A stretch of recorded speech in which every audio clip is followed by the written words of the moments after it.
the father and her mother, the father and her husband have to be the ones who are married. So yesterday's daf, we had the Yemina Rabbi. Abba brings it out from the pasuk Rabbi Mayos Yalish, when he's Lara Alaha. We went through the entire process. So once that brings us now to Simon Session. They're really small color. So once they really small, they had a different approach. Right? They had a different approach, ultimately again, for how to learn out this concept. Remember, what I want to point out here is no one is disagreeing about the fundamental approach. For Nara and Rasa, the father and the husband must jointly, as I will say, by the way, jointly how? What else jointly? Simultaneously. Right? So it's simultaneously jointly. Or even you can't say it can be one after the other. It's got to be simultaneously jointly. Now, so nobody's arguing on that. The data before is coming along and advancing another potential source for this halacha. So the data before halacha, being ishto, being abrubita. What's the most important also? Parsing its entirety is Ela HaChukim, Ela Chukim, Asher Tziva Hashem as Moshe. These are the laws that Hashem tells Moshe. The ishto, between the man and his wife. Being abrubita, between the father and his daughter. Being Araha, based on but she is a narrow in her father's home. So this is very small. Says we come in this concept we learn for Nara Murasa Shadi and here we learn that for Nara Murasa, the father and the brother jointly have the ability to annul her vow. Once the king quick look at the line notes that we have listening, how do you see this from the process? Now, just before we begin to the line, the interesting is how the process reads. These are the laws that Hashem taught Moshe. Right? Remember, again, they get regarding the Gemara. They initially Ishto, they Avlu Ishto, they do Arab Beis Savila. So let's say, if you call, you see, if you're not able to see this, they tend to tell you that during that quarantine, that you what do I see over there? I see Ishto Ishto. The most entertaining person sending in things every week, extremely well-produced videos, hilarious storylines, and you kept us all, you kept them around month at a time in which, Jesus, the times were rough, so thank you so much, Manila. I'm so glad you made it come back and you're saying, I mean, you did the same joke 4 different ways tonight, Manila. So, but then, hey, what's up, girls? I was, and I fucked her father, and then my sister had twins, so I fucked them, and there was this girl that I liked, so I fucked it. I fucked their boyfriend. That was your whole set. It's not even a misdirect. You're doing the same formula. Right, but Larissa, now so that I see fucked in them. this context, I understand how to do that before I understand actually using it. Now look at the right. Silas The right said, says, thank you. not on the left hand side.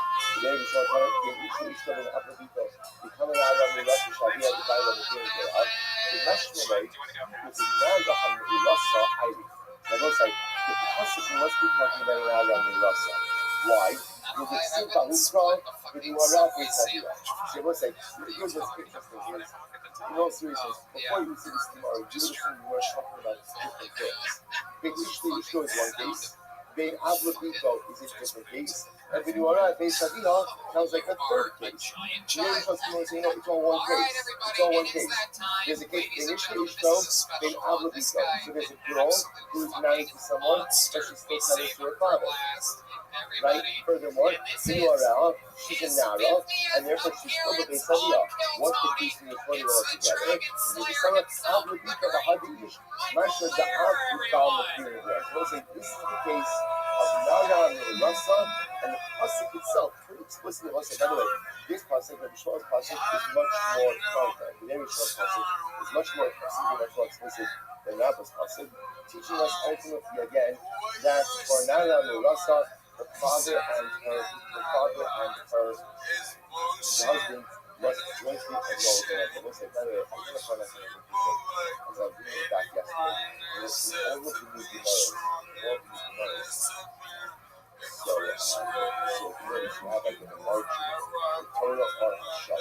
Right? So listen, that means the right quotes are part of the pasuk, and the enlargements don't the entire pasuk is quoted. Unless you're using it over the Yeah, no, you're absolutely right. I know how talented all those people are because I saw them at open mic 6 years ago when they started. So that's great. You're right. They're super talented. They really just got fast tracked. the way to understand the Gemara is not from the part of the passage that's quoted. But in other words, the way to understand the Gemara is from the rest of the passage that's not quoted. No, I'm kidding. I know those people. They're talented. The writing is just brilliant on that show. I never think to myself, how do they come up with these?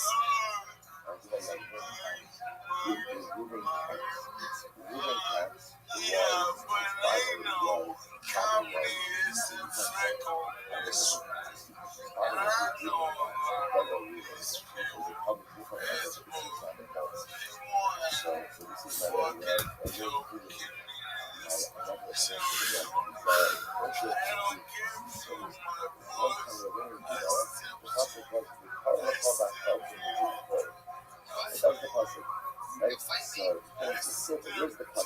Stepped to me. By the way, Michael Lair lost to me in a bet. I didn't want to bet him. He kept trying to bet me. I go, I'm not betting you on this. He kept betting me $100 that my friend, the last style bender, Israel Adesanya, would lose in this race. Why would you ever try to do that? And by the way, first of all, yes, Red Man, I've never agreed with you more on anything.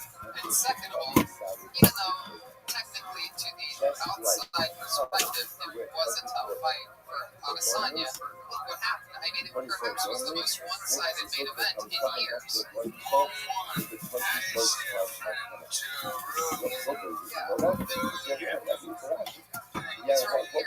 constitutes it on? So anyway, this is just like, it's such a familiar experience. Like here we are, we're going through shots. We're going through shots. Baruch Hashem, many people have already finished shots. So we already finished shots more than once.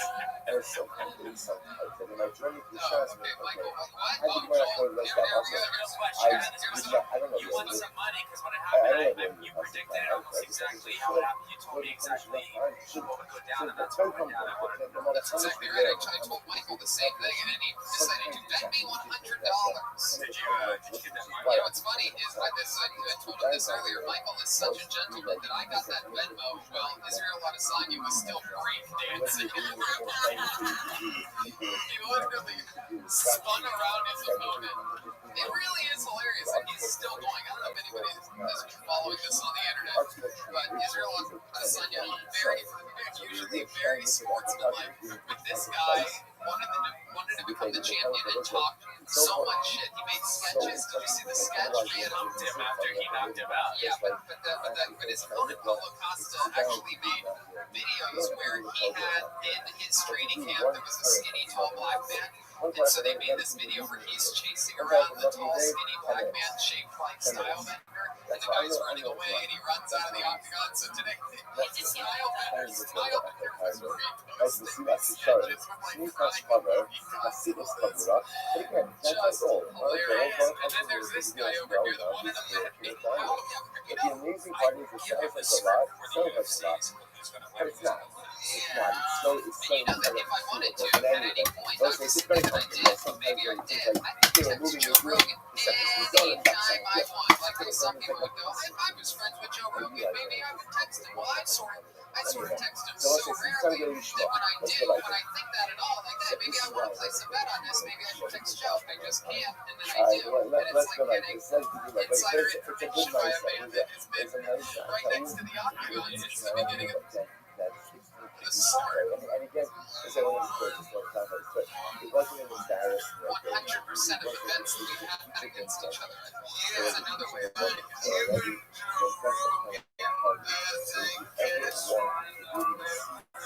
How do you know that? Here is predictions. He doesn't make predictions unless you're a victor. Otherwise, what you're building is on shaky ground. It's very true. Very true. And then it goes like, if I do Ishmael, if I don't Ishmael, I'll be like, so we'll say, okay, fine. So now we have a new drasha. So the child is, what does have to do with Ishmael? What does he do with the drasha of Rabbi? Like the pasuk that we had on Zayin and Dalet. Mayosi al Ish, now. What does he do with that pasuk? Which the Gemara says, Mokim Yidach the Rabbi. was he uses it for a different drush like that. And we're going to see, it's actually very interesting. The reason why today's not very short is virtually all of today's baths are citations from Gemara dictionaries that we go to see later on. So, for example, let's say, so because the Torah Yishmael uses this that pasuk for a different teaching of Rabbi. Now, what's the different teaching of Rabbi? Take a look at the Yan again. So, I write this down. The Torah Yishmael, the Hayot Yishmael, Abilay, Lokim Lakiv of the Rabbi, Rabbi the Kamad, Makis, Lokim Abiyah Shmiyah, Lokim Abiyah Yishmael. Rabbi is saying that we can type Shams, I was saying, so we're not going into this case, but ALS is going to be great dancing after this. Actually, yeah, coming to like this. We're going to talk about a case where it's like a woman. We haven't. I'm excited to meet you. Who becomes betrothed. Like now that Murasa, and then what happens? When now that Murasa, father and husband have joint ability to make a family. Let's say husband dies. Husband dies, bring her to see. And now, again, she once again becomes an Arisa. So what are the father's rights in that case or whatever? So that's going to be my closing between Rabba and the Rabbana. Ultimately, the Quran says, Rabbana is really the type comes in that because father now that Murasa, now he will find on the field of the house, which shouldn't have yours like we can show. So we're going to see this in my focus. Does the father have rights the second time she becomes an Arisa or not? So that's my focus, Rabbanon and Rabba. And ultimately, again, Henry will use the husband of the Hayot Yalish, but ultimately that's up to the position of Rabba in that case. Rabba, I did my very small, my other way, was in my river special. So what does Rabba do? Because that's something that they are the small. As a message, it's very simple for us to what does Rabba, who uses the pasuk of Hayos Yalish to teach this halacha, what does he use the small pasuk for? Which the Gemara says now, but in Vaylei, Yomer, Shachal, Mefer, Nazarim, and they know the Veda. So that's exactly very interesting. This we're going to get into. Okay, I want to point out all of these symbols because it's very I'm all fascinating. So let's look in the context of the marriage itself. You know that a husband has the ability to know his wife's vows. The Shaila we're going to get into is what type of vows does he have the ability to know? So Rabba learns out from the pasuk of the Gila Yishmael. What is that teaching? And what type of knowledge does the husband have the ability to know? That'd be fun if he surprised you. First, you know, because it is the line, it just when it is in the line, in the second of the intermediate lines. Lower Shabbat, Maker, Brunch, and Olivia. The Ridgeway King and Nefesh, the Hedge of City, whenever the first West is around its Nefesh, Nefesh, the issue is in front of the Olivia. So we're going to see like this. There are two types of environment that a husband can be made for his wife. Number one are what we call Ridgeway King and Nefesh. I'm going to say, what's the meaning of that? Nizar is our kind of afflictive nature. I'm going to afflictive nature. So we say, what does that mean? She takes it as not to eat food, not to drink wine, not whatever, anything that's afflictive. He has the ability to go ahead and know them. And we'll say, that actually is going to be explicit in the passage as we're going to see. The other type of Nizar that he has the ability to go ahead and know, and Nizar is that's what we call knowledge. They know what they know. Now, what's included in that category? That's Hashem. We're going to see everywhere. So, the point of here is Rabba uses the pasuk of the day that Yishmael to teach this halacha that a husband has the ability to know the darim that are they know what they know. Okay, fine. So let's get ready for this. Ibaylo. Let's get ready to Shaila. Here's the Shaila. Made this guy or not this college was in the Shaila. Indeed, I have been sent a document that I have not looked at beforehand, and it says Michael Laird, 50th appearance presents 50 Kiltony facts. And now I feel like 100 facts. Husband and father. Husband and father jointly simultaneously. That is true. This is going to be unbelievable. Focus is what? The source. Here it is. So Michael Laird's 50th appearance presents 50 Kiltony facts. Kiltony fact number 1. The original name of the Kiltony podcast was Manic Now, Mondays with let's Mr. say now one of the parties knows this Schulberg was born white but turned Mexican after now overexposure that to we're wrestling Frogtown. that, and now let's say Jetski has had Sal, the 6 neck husband, surgeries because and her no one's glasses in are there. so big and heavy. When one of the parties Jeremiah knows Watkins' this real name is Jerry does that have Jewface. an impact on what is William the Montgomery impact hoards of leftover that pizza partial crusts from component Vito's Pizza. on another? The What Iker does it say? Patriot Does raped it make Michael us Laird. guys? David Lucas won't take photos with fans, but will steal their sneakers. Does it cut off Ali one part of Makovsky the doesn't leather, have or eyebrows, those are caterpillars. Roma Chris fucked his way through all 4 branches of the armed forces. Jeremiah Watkins' marriage is on the brink because of his hoarding of wigs and other women's apparel. 35% of comics pulled from the bucket of destiny are also sex workers. Ryan J. Evaldi is the Zodiac Killer. Generally, Both Tony and Ryan are married to Westworld robots. Due to an overactive plan, by 2025, Jeremiah Watkins will be 8 feet tall. Virtual Red sucked Max Headroom's dick. William Montgomery's belly is distended because it's stuffed with cocaine-filled condoms. Here's the father. Most of Tony and Ryan's fights are over who gets Michael Laird's load. Wait a second. So do we In a say, partnership with the NAACP, Tony is pledged to change the name of roasting to roasting. Jetski's trumpet is a Civil War relic of the Confederacy and a nonverbal, non-white supremacist. Kill Tony is considering changing its name to fucking Three Silent Members of Tony Culture. the other 50% remains heavy attack. It is not thought 50% of it. During Corona, Tony's been performing private concerts for friends and family of O.J. Simpson. Right? Jeremiah Watkins images of the brink due to his obsession with having a sex worker inside. What does he do? He gives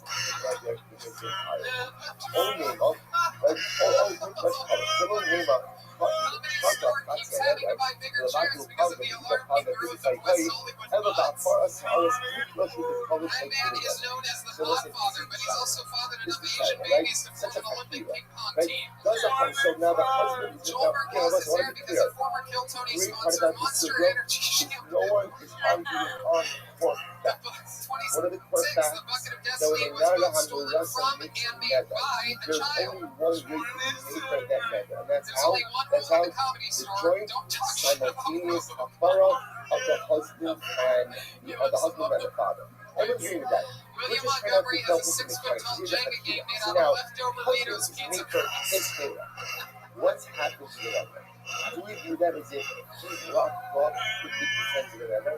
So the other half, Tony Fontana's sword was stolen from the grave.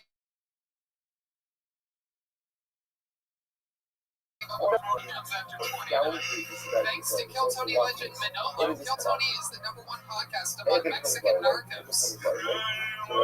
Many bucket comics live in their cars, several live in Aphrodite's Afro.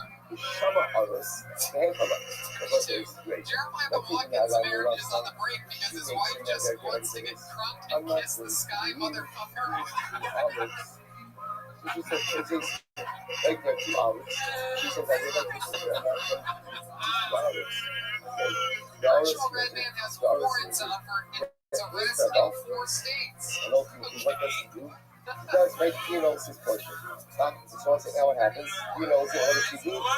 She eats the others. How many hours does she eat? 2 hours. Now watch this. Alright, as irony would have it, the cure for ALS was also in the bucket the night Michael Laird's name was crossed. 35, Tony has settled $2 million worth of harassment lawsuits with 17 different Kill Tony photographers. That's true. William Montgomery was fired from a storage facility for filling storage units with leftover Vito's pizza crusts.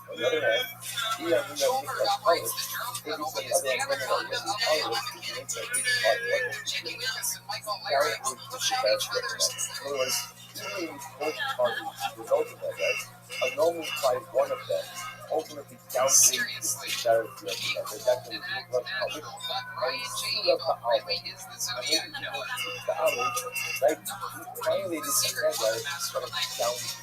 The scenes of and therefore against us who is concerned, but perhaps do not get most, do not get masters, the violation of the law. What's the Shaila? The fascinating Shaila says, it's also, by the way, it's also interesting that the Gemara presupposes that partial renovation has any effect at all, right? Because remember, again, up until I told you to ask me, what happens when the artist is naked and measured by himself? I would have answered, and you would have answered nothing. So it's interesting when the Gemara says, presupposes there must be some effect.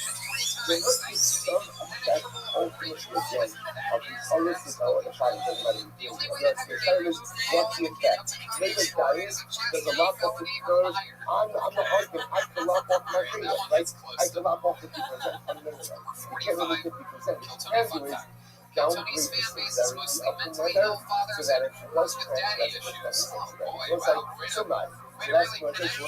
Listen, Despite appearances, no actual homosexuals are part of the Kiltoni ensemble. That isn't real. That's a true fact. Girl Chris was short of her death, but what is a house? Like, what Chris is facing some alarming allegations from is this diet? What is this diet? 49.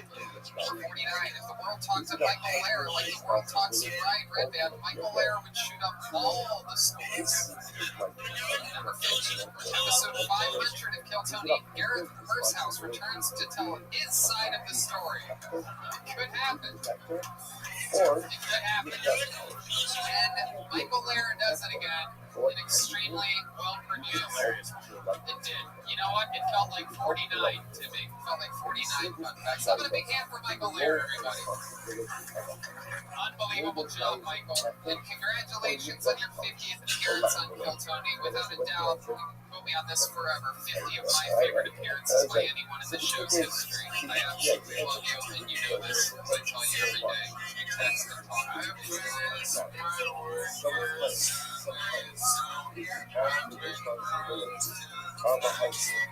It's been drinking since this morning. It's something about ziti and popcorn, I do believe he said.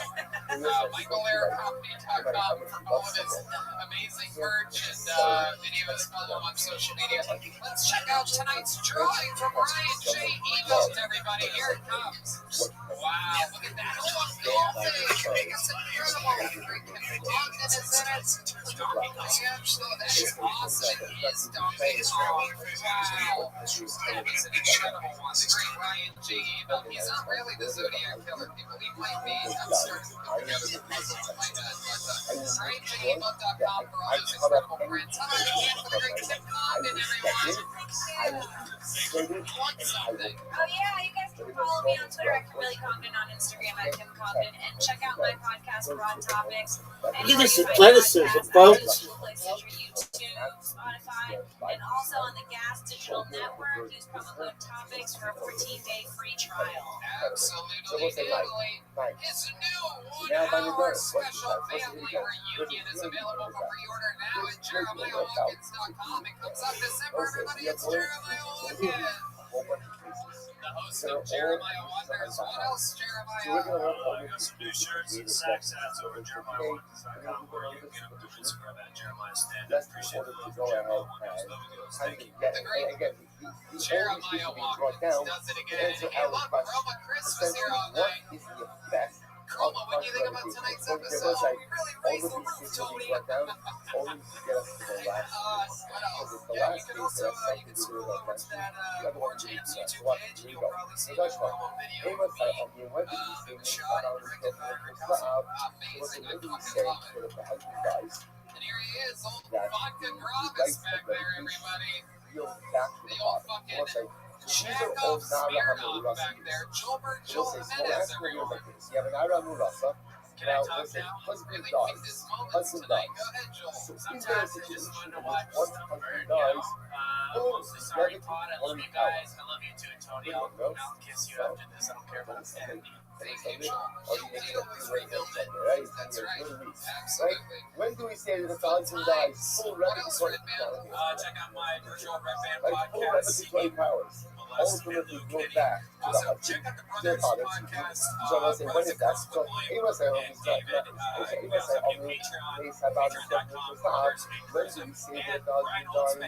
Or rather, my parents go back to the father. Beautiful stuff going on over there. And I also have a new Patreon, the brand new Roast University. Just marked the 3-month anniversary, and the Iron Tier got their bumper sticker sent to them. Proud student of Roast University, and they do. They have one right here. Right now, here, have one. There you go.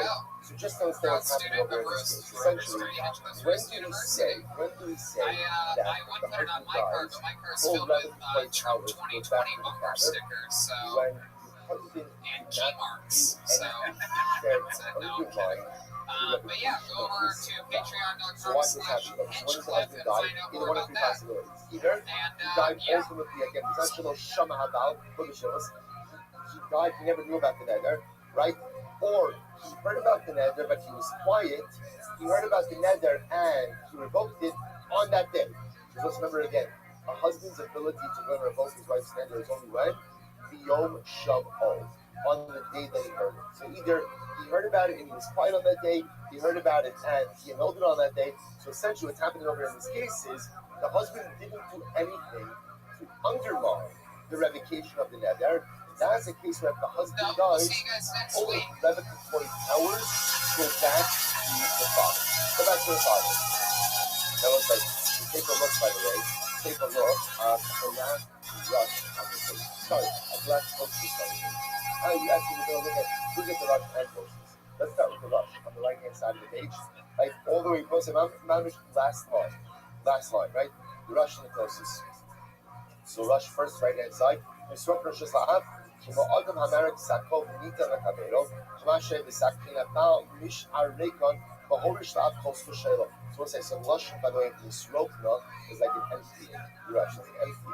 The husband empties his rights into the sack of the father. Now look at Tosis. Last two lines. The haven betalo kiegla, yafra akramo sabao. אבל אם שמה בקים או שמה בשסה כמיס ביום של האקרב, דבי התקנה, אין יוכל לפart. So let's say, so again, when does full revelatory powers go back to the father? Again, as long as the husband didn't do anything to affirm the nether. See, the husband didn't go about it, or he died on the day that it was made and didn't say anything, or on the day that he died, he heard it and he revoked it. So in all those cases, as long as the husband didn't do anything to affirm the nether, then full revocatory powers go back to the father. Okay, on the base.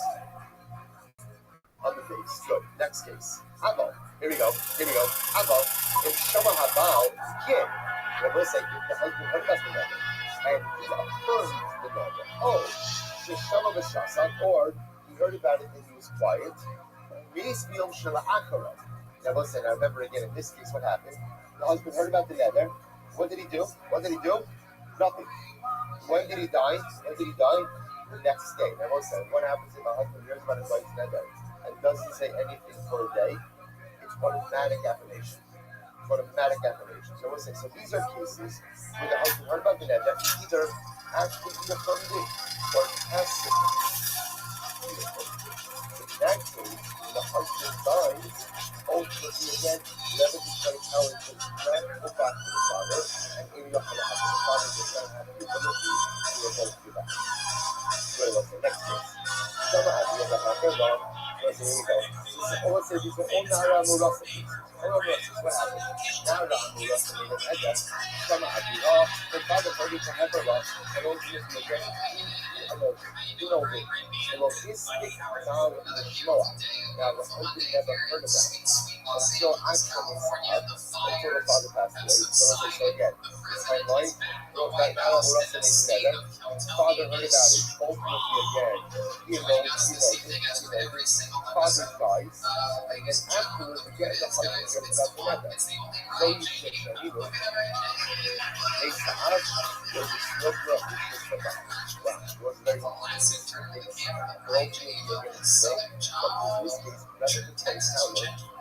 Every single episode of the show is Regulatory power is not good for husbands.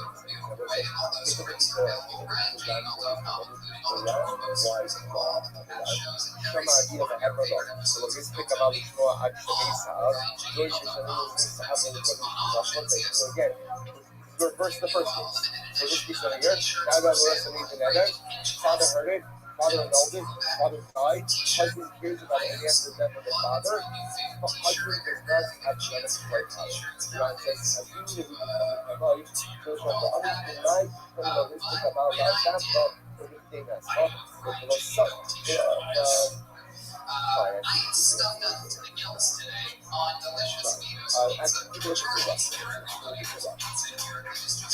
Love says, if people just have love, that's love,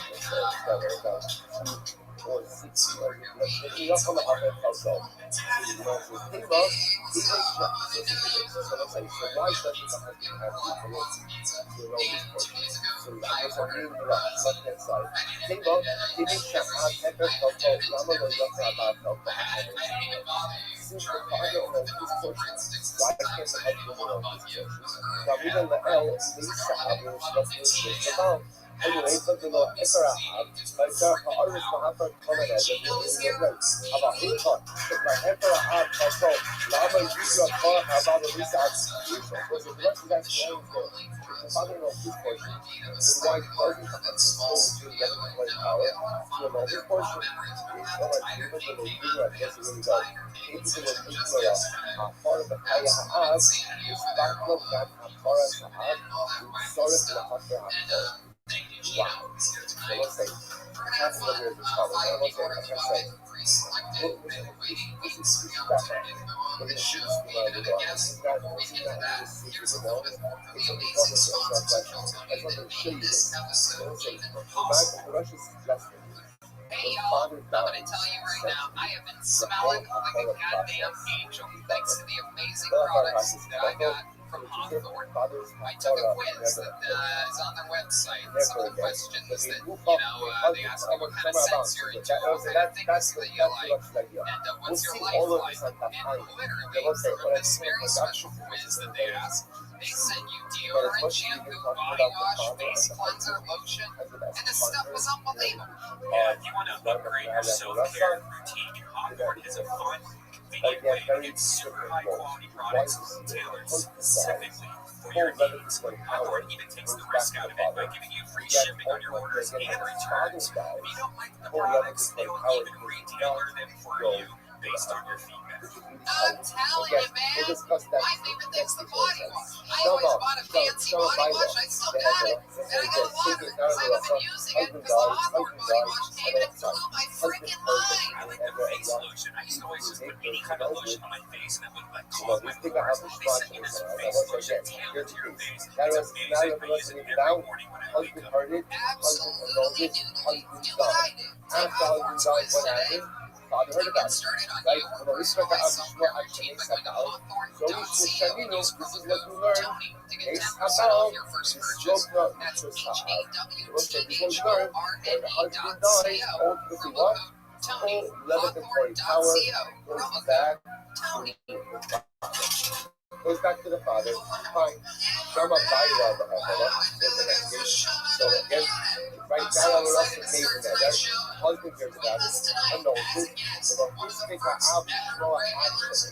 I will say that the father never heard about it ultimately again, or didn't get a chance to hear about it before he died. It wasn't so much time, right? Now I'm wrestling into that. Husband alone. Father died. But when the father died, before ever having had the opportunity to live out together, they have found Yochel Lachar. Husbands cannot go ahead and know why. The they have found anything out of this. So there it is. There it is. So that's pretty much like the system. In other words, like I want to say, we're going to have to understand why this is true. Like right now we're outlining the facts. And what we're outlining essentially what they is father should go ahead and inherit, or father should go ahead and regain full legislative power, right, upon the death of the husband.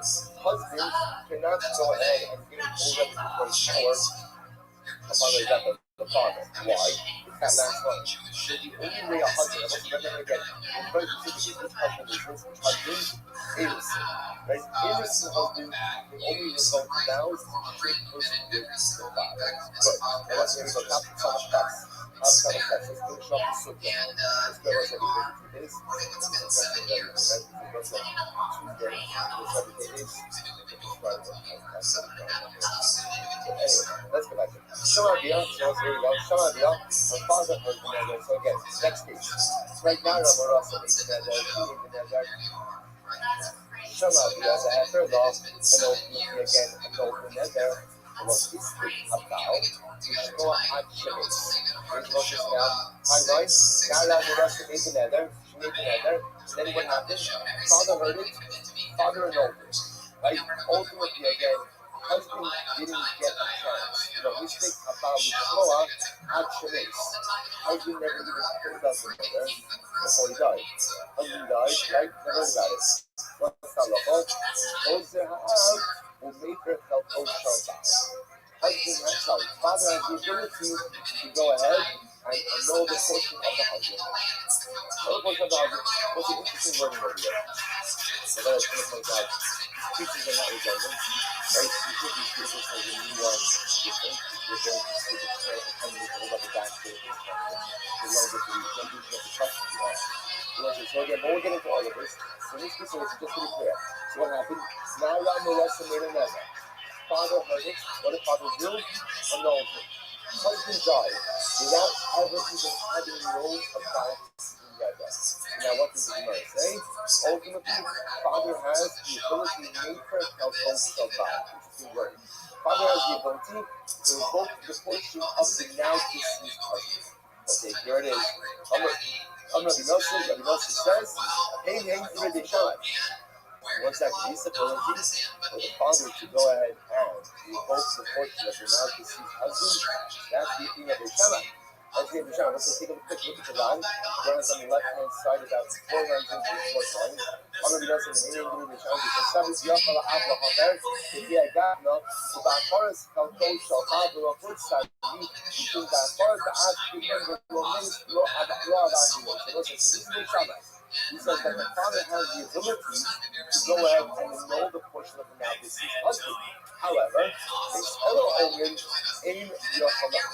They see what on the other hand says, no, but Allah the father does not have the ability to go ahead and annul the portion of the now deceased husband. So take a look at the next line of the testimony.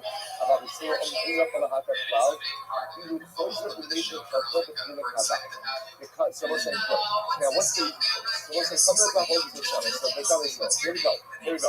Now remember us saying the vow. Father heard it. Right? Next step, father annulled his portion. Next step, husband died without any feeling about the nether. The Shammai says, father, because of the Mavaka portion of the husband. The Shilo says, no, we can't. There we go, let's say. Let's come up, well, guess, here we go. Running up, either Shammai, Nego's guy. Let's come to the Shammai, come to the Shammai. When we have partial revocation. What does partial revocation do? It blocks off 50% of the nether. Blocks up 50% of the nether. When they sit out, it looks bad. But if they sit out, you know that no, partial revocation, what does it do? It diminishes your weakness. So they say, watch this. Outside of the scene, this is so kind of. So watch this. Get ready, here it is. So play this Shammai, and play this out. Very exciting. So listen to this. Now you have the rest of the nether. Right? Here we go. Now the rest of the nether. Right? What happens? Father hears about it. Is Mavaka or Nathan. Okay?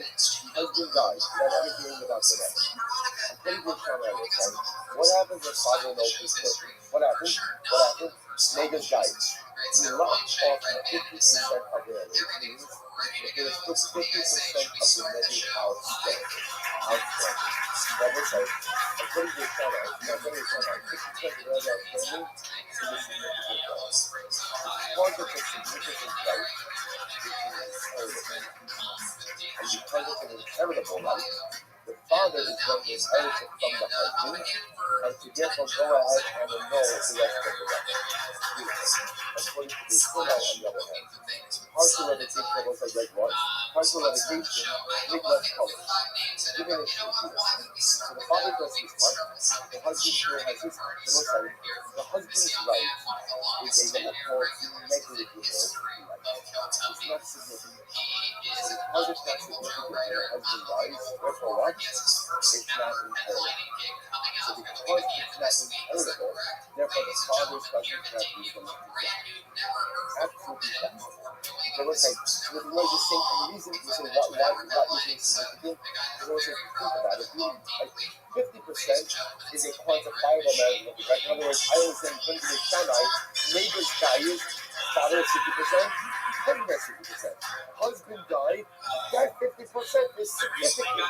So therefore, the Ma'aseh that's inheritable by the father, therefore, according to the Shammai, when the husband dies, the father has inherited the husband's power of revocation. Midrash colors, what does it mean? What does it mean? You diminish this energy, but it's more usher, it's less usher, it's much more ambiguous. So because it's much more ambiguous, therefore what? It's not defined. Obviously, it's ambiguous, it's not defined. And because of that, again, it's not significant enough to be deemed an inheritable right. And therefore, husband passes away, the father ultimately again does not inherit that right. We'll say now, what I just told you is inside the line. Here we go. So we'll say it's in the line, give your master this guy, the whole line, Shema Omen, A, Yochel HaHaper Cloud. So we'll say 2 lines of that. Now, Yazina Tayyam Shindu, the Shammai, Negas guy, you play for Shammai ultimately again, when you go ahead and you will remember, I think when you touch that, the beach, Negas guy, you should make a happiya. Let that help over God. When the father knows it, he knows 50%. But you look up out of the problem. You should take on your shoulder and back. Ella Again, tiny family. The touch below you still have that is 50% of the nether. That's the husband's portion. Is fully intact. That's significant. And therefore what? That is deemed inheritable right.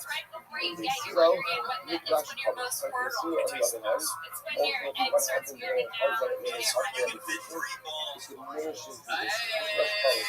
The Shefa Abkelko, Midrash Kelko, Shamal, the Eno Pasha Lo Yishol La'al. And the husband, father diminishes his portion, father diminishes his portion, there's still a diminution left to the husband, for the husband. And ultimately, again, it's not Pasha, it's not important enough to be right.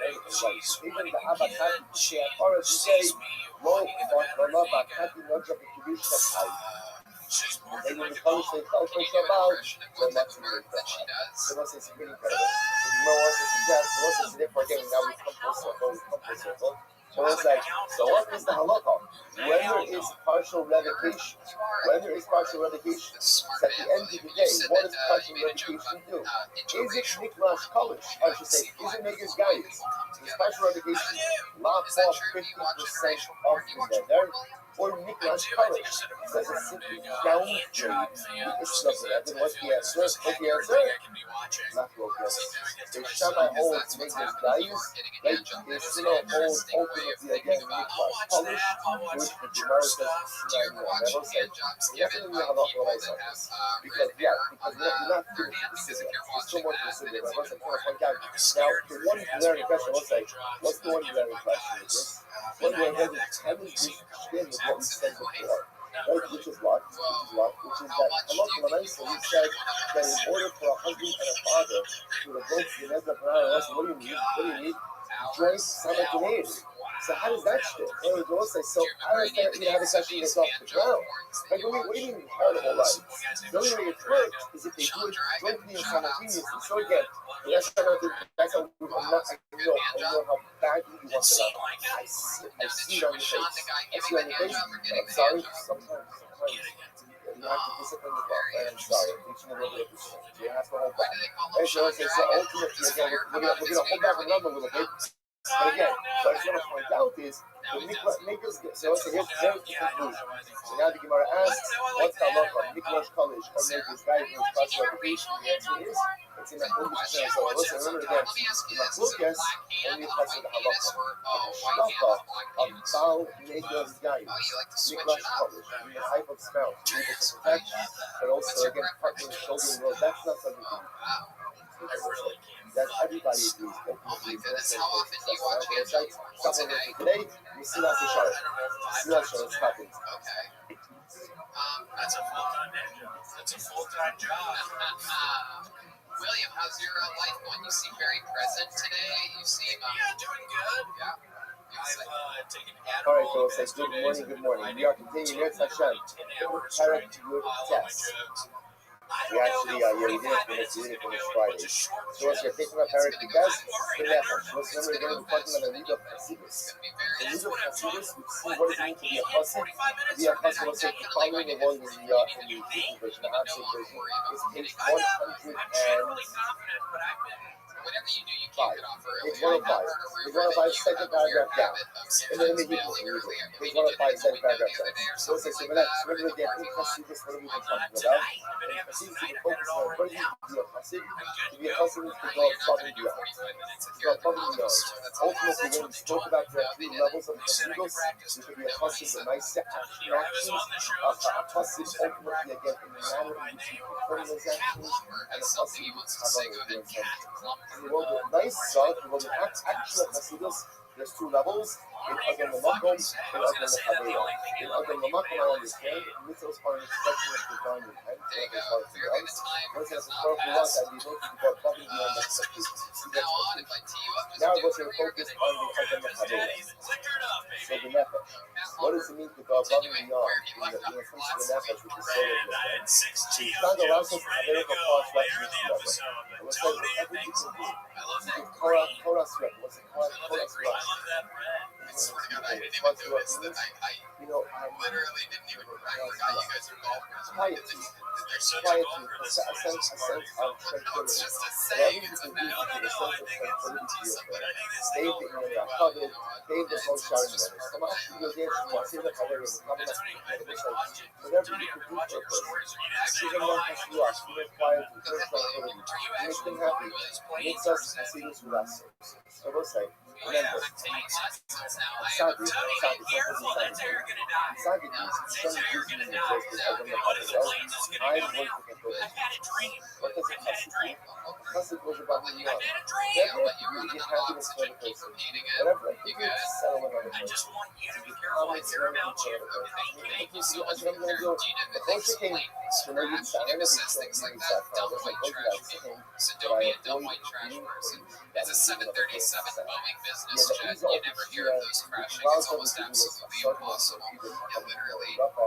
Shall come say about Okay, William. Again, this is a ignorant way of thinking that you're showing. You know what? I don't think they're going to be able to hit 45 this weekend. I'll give them that for the first Yeah, I don't think I am either. whatever You're is buying within into his your power, ego. Listen, go ahead Tony, and he's hitting at least 103. give a sense of strength. I think you're going to fucking try to bail out at 28. I think I So am what could I too. do? It's not an option. Worst So comes to what could I worst, do keep to your make fucking this? jokes written What could I down do and to make glance this? at it. So again, certainly it's the avoidance It's of fine, but be very sad. wary I of certainly it's the leading avoidance on of it. things Yeah. like Just have the in but it's more between than talk that. also. It's passive. You're doing What can I do material, to just, you on a passive level? free Let's say to, you talk need to that a shalom. couple people in the Running audience. A after little peace. bit. Running And after then peace. go right What back could I into do it. to affect shalom Be in comfortable my during that because I have a feeling you're That's just what going to a speed through passive is. everything. Yata. Then you're going to be like 20 minutes. What are you I'll going do to the open with? Kodalos. Let's do a little thing. Let's tee up his You finish intro the music section. once Like more. this section of it, outline for us. That's twice. Outline Tee for up us. once Outline again. for us. Like it was like the first element of So here he is, ladies and gentlemen, actual headlining here in Eureka. We want to see your opening joke. We want to see your opening energy. Put the mic in the mic stand, William. Ladies and gentlemen, this next guy is headlining. You know from the Comedy Store. You know from Kill Tony. Here he is, the great William Montgomery.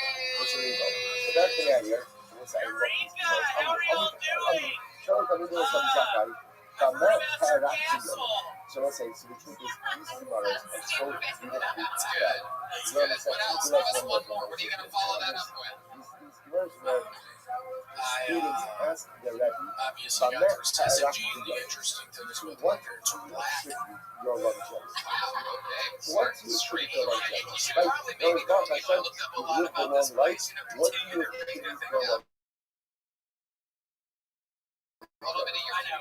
By the In way, your mind, I came then here it's on time honor for the William. self You can say that. That'd be a great follow-up Number one, joke. I never urinated in anything that was on the That's really good. Good. But now I can definitely handle that one. But listen, understand, like, some of the people that are small things, right? Trust me, so what I just want to point out over here is, remember, we're talking about the like, remember, there's no sexism. Like, there's no psychological words. So we say, I just always let you know that I never took care of my bodily needs in diameter for every shot. Like, so there's a couple of people. Pero Kenisi Shuna Kadera. I never called my friend by his name. What we talk to people say, and ultimately, again, whatever it took, I never used stand on the computer. You know, those are not just always make things actually the psychology of the Kaddish Alayan de our shots. It was not to always have clean wine to make Kiddush Friday. Friday is so he tells a story. He also said, again, this is Rabbi Zakkai said, he was a kid, my mother was very old. But not so super sure that I found the ability to one time, she literally sold her piece and she sold half of her head. In order to obtain funds for me, I can make what I can make things go on a Friday. She did that for over watches. He wrote now the house was out for the year.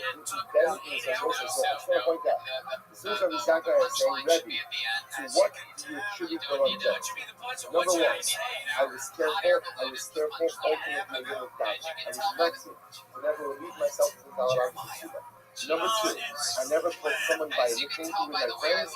Number three, I never neglected to distinguish on the couple calls. Under the couple calls, as soon as I'm there, I can pick on this. Someone will say, so I'm constantly stubborn. So you see from here, incredible hasidus in terms of experience to the details of this. Are you obligated to sell your clothing to obtain employment? No, it's not obligation. It's supposed to make it your color. Right? It's not obligation.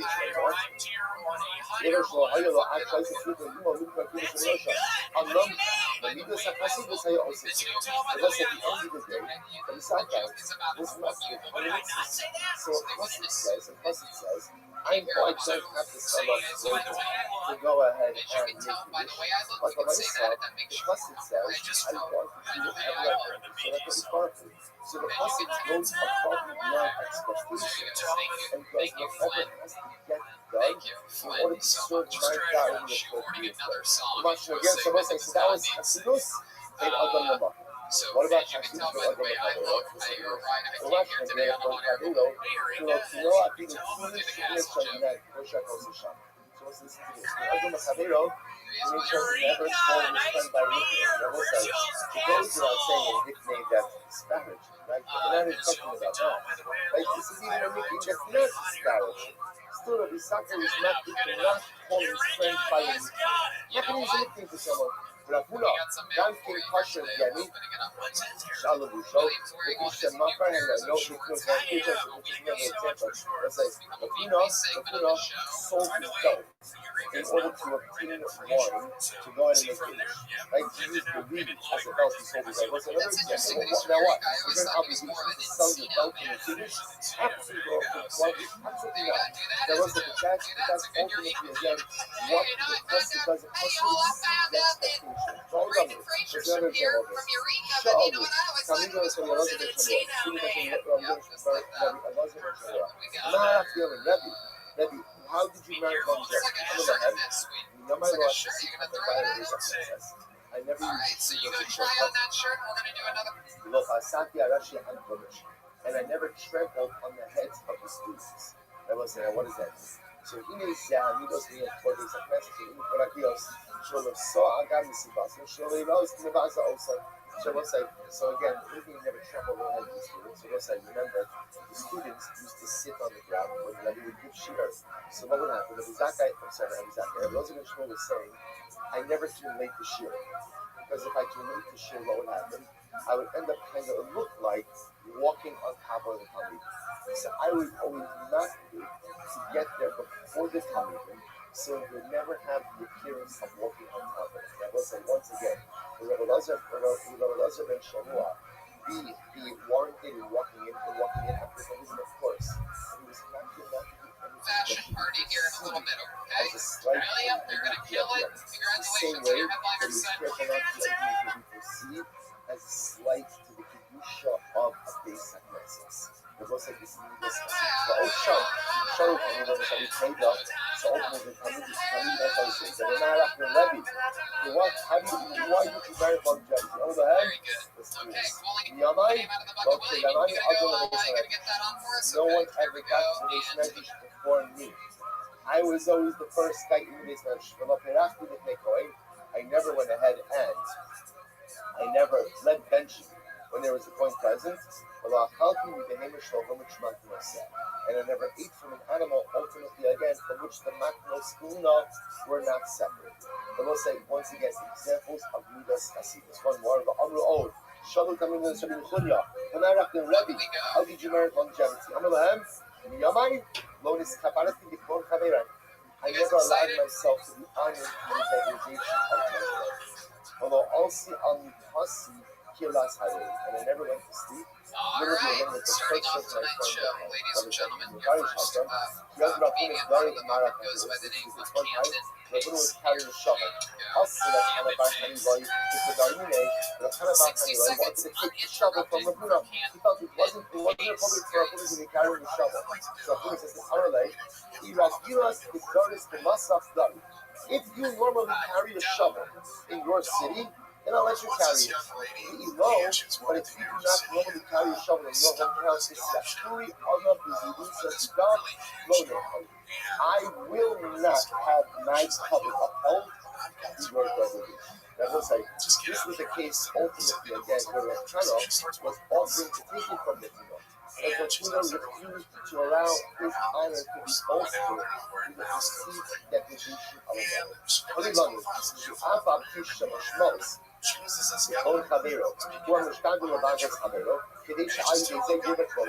Even though again it sounds like, now what does it mean to discover when he says, no one is kaparti b'kol chaverai, but that sounds like actively degrading another. So as to bolster yourself up, giving us a season logios to have a cover of being chaveru v'avam is concept of that. And yeh bazeh is that a cover. What do you see? The chassid does not want any form of cover. If somehow this other is going to result in the degradation of another, even if the other is really offering up his degradation. There you go. Hi, Camden. You took a big risk. You improvised a minute. You've been asking me for weeks if you could have one of these spots in the came in, guns a-blazing. This is all Light on your feet. Camden, how long have you been doing stand-up and/or improvisational activities? Transcendent, or both, I should say, exceeding expectations, both in the level of the other Ramakom and with other Mahavira Rosai. You started what, stand-up? Started doing stand-up, fell into it completely by accident. Where at? Where were you? Over at Flappers. Flappers, okay. I got talked into going to what I thought was an open mic, and I actually just wanted to see everybody. Yeah. But I didn't want to do it. You didn't know you were going to be the best comedian that Flappers had last year. Your very first time ever on stage. So how did you find the time that Tenacious? Did you take a break last year? I'm sorry. No, it's okay. He says that you look like the unfamous guy from Tenacious. Oh, yes. Yeah, okay. I get that. But yeah, I just worked on Flappers, and everybody was doing this thing, and they had material prepared. Did your cousin Jimmy Kimmel give you the spot? No. No? You look like cousin Sal. Do you get that a lot too? That I've heard. Right. Yeah, I've actually heard that. Okay, that makes sense. But the way it all started, someone said, why don't you sign up and go up there and just do 3 minutes? I was like, well, I don't have any material. I've never been in a comedy club. I was 50 years old. I've never been in a comedy club. And I got up there, and Josh was overseeing everything. He was the booking agent. And I basically told 3 minutes off my hip. Do you remember anything that you talked about in that 3 minutes? Can you give us a little one-liner from it? My experience coming from Georgia, moving to LA, and how it's okay to smoke weed out here, but you can't smoke candy. So the most judgmental people that see it want to. I'd like a real cigarette, and everybody would just shoot me away. I thought it was the strangest thing because I'm from Georgia. It was a whole different culture. Yeah. Completely. Anyway, I got booked on my first gig from that improv, and then What did you get booked on? What exactly? What the fuck exactly did you get booked on? Give him a joke writing book. it was a little 5-minute on Friday night. That's awesome. Time to be ready. Very good. And you love drinking, you do, don't you? I grew up on it. It's a chocolate drink. Red Band drinks it while he's riding seagull. It's gross. I used to love it, but then I found out there's no milk in it, and then it made me really hate it. Yeah. No, it's just like water. It's chocolate water. Yeah, but it's a chocolate drink. It's called. Yeah. And if you let it sit out, it gets like completely on the earth. Oh, If you don't really shake it good, it's weird. Sarah Weinchick, what do you think about all this? I think that my question is this: you really wanted to come on the show? Did you think about perhaps writing something before Yeah, doing do you it? have anything prepared? Yeah, I had some jokes. I thought, I want to challenge myself and just fly into Because you barely even covered the dog thing. You turned dog into dog shit, and you said everything like incorrectly. I hate when You said that the lady was in a park and she stepped over dog shit. You didn't say step in dog shit. You stepped over it, and then it made her mad. Why would she be so mad if she stepped over it? because she almost stepped in it with those really nice shoes. Oh, you left that Left out the part about the really nice shoes. leaving parts out. Can you retell it again, but include the shoes? No, don't just get it. We can all imagine that. I just feel sorry, but I feel like if you're going to talk about jacking off with this climate, we got to have some punchlines. That's true. Yeah, like maybe the greens were a little bit slicker than usual. Or maybe she slipped with her shoes. Yep, she slipped and cum. Just say it. Just She slipped and cum. Just say it. It'll punch up the joke. Yeah. Say she had nice lady shoes on. She slipped in some cum and she started vomiting uncontrollably. she slipped She slipped in some smear dog poop all over her new Maybelline face, and she just got down in the cum and started rolling out. Glenn, if you keep this up, we're going to take away your country club membership. There we go. I know how to threaten a golfer. So Camden, what have you been doing your entire life? You're 51 years old now. You started at the age of 50. So what have you been up to this entire time? I've been acting in some actual gigs What have you acted in that we might recognize you from? that you would recognize me. First thing that got me into the Screen Actors Guild was Finding Steve, and I was actually a stunt driver. Somebody say drag. My goodness. Then I've got a comedy. Actually, I was on your show last July, and got me booked on a comedy web series called Famous Next. How does this guy keep getting booked? Seriously. Come on. This is absolutely. This show launched my actual.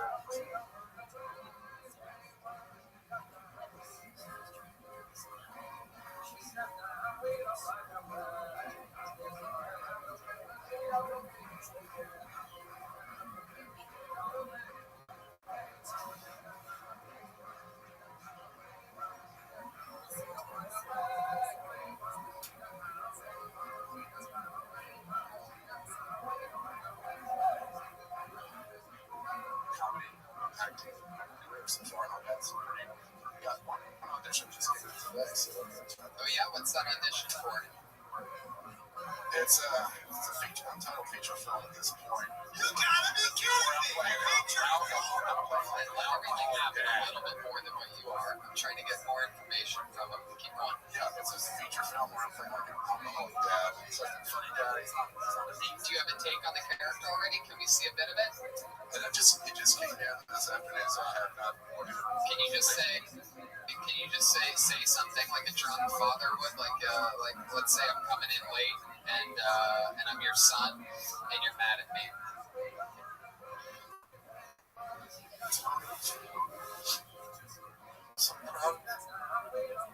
Have you ever gotten drunk before? This guy's on mushrooms. My father's on mushrooms. I came home late from a party and my dad's on mushrooms. He's crying, telling me how much he loves me. My dad's on mushrooms coming to Nickelodeon. I just worried about just this. All right. Dad, you're on mushrooms again? We definitely need some character work. Tony, this was how it started going. I just showed up and they were like, hey, do you want to play? And then there was a long line of people who never got to play because we held up the clubs. That happens. That is a thing. I did get stuck behind a group of 7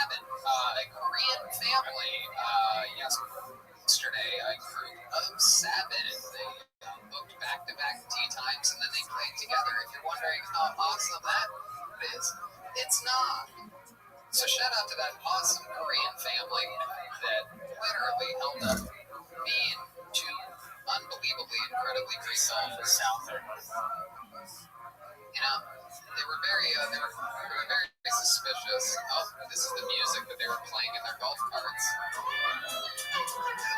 They didn't have a Bluetooth. They had a single tooth. Did any of them get a hole in? yeah. Yes, exactly. Thank you, George. I appreciate it. So Camden, is there anything else crazy about your life or your history, a fun fact about you that we need to know about before we let you go? I did 10 years in federal prison. Wow! Awesome! You should lead with that. All right. Let's go back to the woman slipping in cum, okay? Wow, this is very exciting. Was this in Georgia? Yeah, it was in Georgia. And you had a gun? Fully automatic yellow. Oh my God! And you went to the teller with what, a note? No, I went in and said, It was a takedown. You said, "Give me all your fucking money." yeah, I got it. Did you go in with a gym bag? Wow! Did you take the money? Yeah. And you walked out? Yeah, I ran out. You ran out and were you by yourself? Holy shit! And you put the bag in your car, van, truck, and then you sped away. How far did you get? They had a helicopter on me. Oh my God! Yeah, I didn't realize that I was across the street. Somebody was behind a gas pump and called it in. And then when I went down How did they call it in? You put a ski mask on before going in? I had a mask, Right. huge bag, Fucking shit, man. fully automatic. Oh my God! So they called it in. They go, "I just saw a guy with a ski mask and a gun and a giant bag run into the bank. I think he might be robbing it." They had a helicopter on your truck. How long do you think you were in the bank for before escaping? How long do you think the whole takedown was? About 3 minutes, 7 minutes? 90 seconds. 90 seconds. You're running out with a bag, and they already had a helicopter on you. Yeah, probably about 8 minutes after all that. I went through it, crossing the yard to school, and in the mirror, and on the radio, like that. It was just wonderful. How many stars on Grand Theft Auto is that? Did you do it in Grand Theft Auto? Actually, Gameology, I did 4 shoots for the Grand Theft Auto series on Ice. And that comes on Gameology. If you look that up on there, Wow. Did you think you could get away with it? Like, were you 100% like, this is easy? You know, a lot of people do. A lot of people get away with it. If you go in with a gun, though, it really raises the stakes. Big difference between This was my second. Oh, so you The plea deal was I pled to the woman. wow. So you got away with one, and you're like, and then how much was it? How much did you make out with in the first heist? Oh, I'm here to tell you people that you don't carry money. Money they actually got for it. So it's not like No, I know. that's like About $6,000. 9,200. 9,200. See, this is good. Yeah, it does not. Yeah. How about the second one? What do you think you had in the bag? Did they count it? My guess is. Wow, that's a good one. Jesus, you almost had it. But you can also just take somebody flip it to there's like a credit card, you know, has that much on it or something, you know. It's, Yeah, go right ahead. Okay. You should, in my opinion, write jokes to hire a shitty bank robber because that's actually funny and interesting. Absolutely. Versus coming on here and being like, "Give me a word, dog. Let me talk Right. about You have such an interesting history. You could literally be the bank robber comedian. the shitty bank robber." Yeah. Shitty bank robber. stealing our time. That's what all my trolls say. All my trolls say he sucks as a bank robber. Heck yeah. Yeah. There's a spot in the marketplace for a comedian that steals a lot. It's Carlos Mencia. Anyway, so you were in federal prison in Georgia. That must have been rough, huh? Actually, the thing about the feds is it's not like state jurisdiction. They can put you anywhere in the country. So where'd they send you? I was in 6 different penitentiaries in the last 10 years. Wow. So from Atlanta, to FCI Edgefield side. Okay, it doesn't Let me ask you this: what is your least favorite memory of all your prison time? Was there a time in which you were threatened, or perhaps you dropped the soap or anything like that? Did someone try to take advantage of you? Because you do have a nice fat ass on you. I had 2 correctional officers handcuffed me from the water. Oh wow, toilet water? It was out in the yard. It didn't rain that night. I was smart. Why'd they do that? They had their knee on my neck in the water because I wouldn't cough up. So the operations lieutenant, 2 correctional officers took me down and put my head in the water. You have to write about all this, dude. You have to write a little tiny book and then go through it and figure out what's jokes and what's not. Yeah, I mean, You can perform in prisons. people tell me that I make jokes about it. I guess from my side, I've yet to see the fun so much of that. Yeah, that's what's interesting. There's a lot of people when they first start, they're that way. I have one friend, for example, that when he first started, he didn't want to talk about the speech impediment that he had because he's been dealing with it his entire life. And I'm like, you don't get it. You have to do it months and months and months and months. And then a couple of years went by, and then he really started talking about it. And he's had a career ever since. He works continuously. Did a fucking baseball stadium last week. Talking about the great Josh Martin, Kill Tony, legend, first producers of the show. And you'll feel like a real comic then. I feel like Yes, you have something of value. And it's very therapeutic for you. It's going to help you get over that time and utilize it. You can turn all that prison time and all that negativity into a true positive by having your own voice and brand. There you go. Ladies and gentlemen, Camden Pace. On to the next one we go. Very interesting. Come back again sometime, Camden. There goes Camden, and here's music from the band that plays when someone's done performing. Hey! Fucking awesome! It's only a 14.5-minute long segment there. Totally makes sense that the band wouldn't be present. Gotta be honest, it's hard to tell when you want us to play and not to play on the show.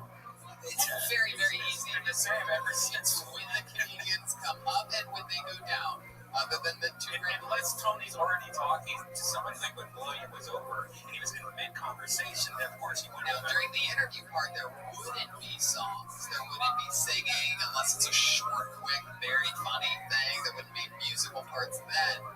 And then when they're done, you would play. And when I pull another name out of the bucket, you play, which I'm going to do right now. So I think you know this. I think we could all just keep it down a little bit. It's been years.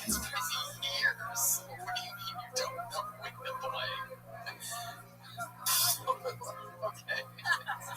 That's a real conspiracy theory there. Very excited to pull another name out of the bucket. Here we go.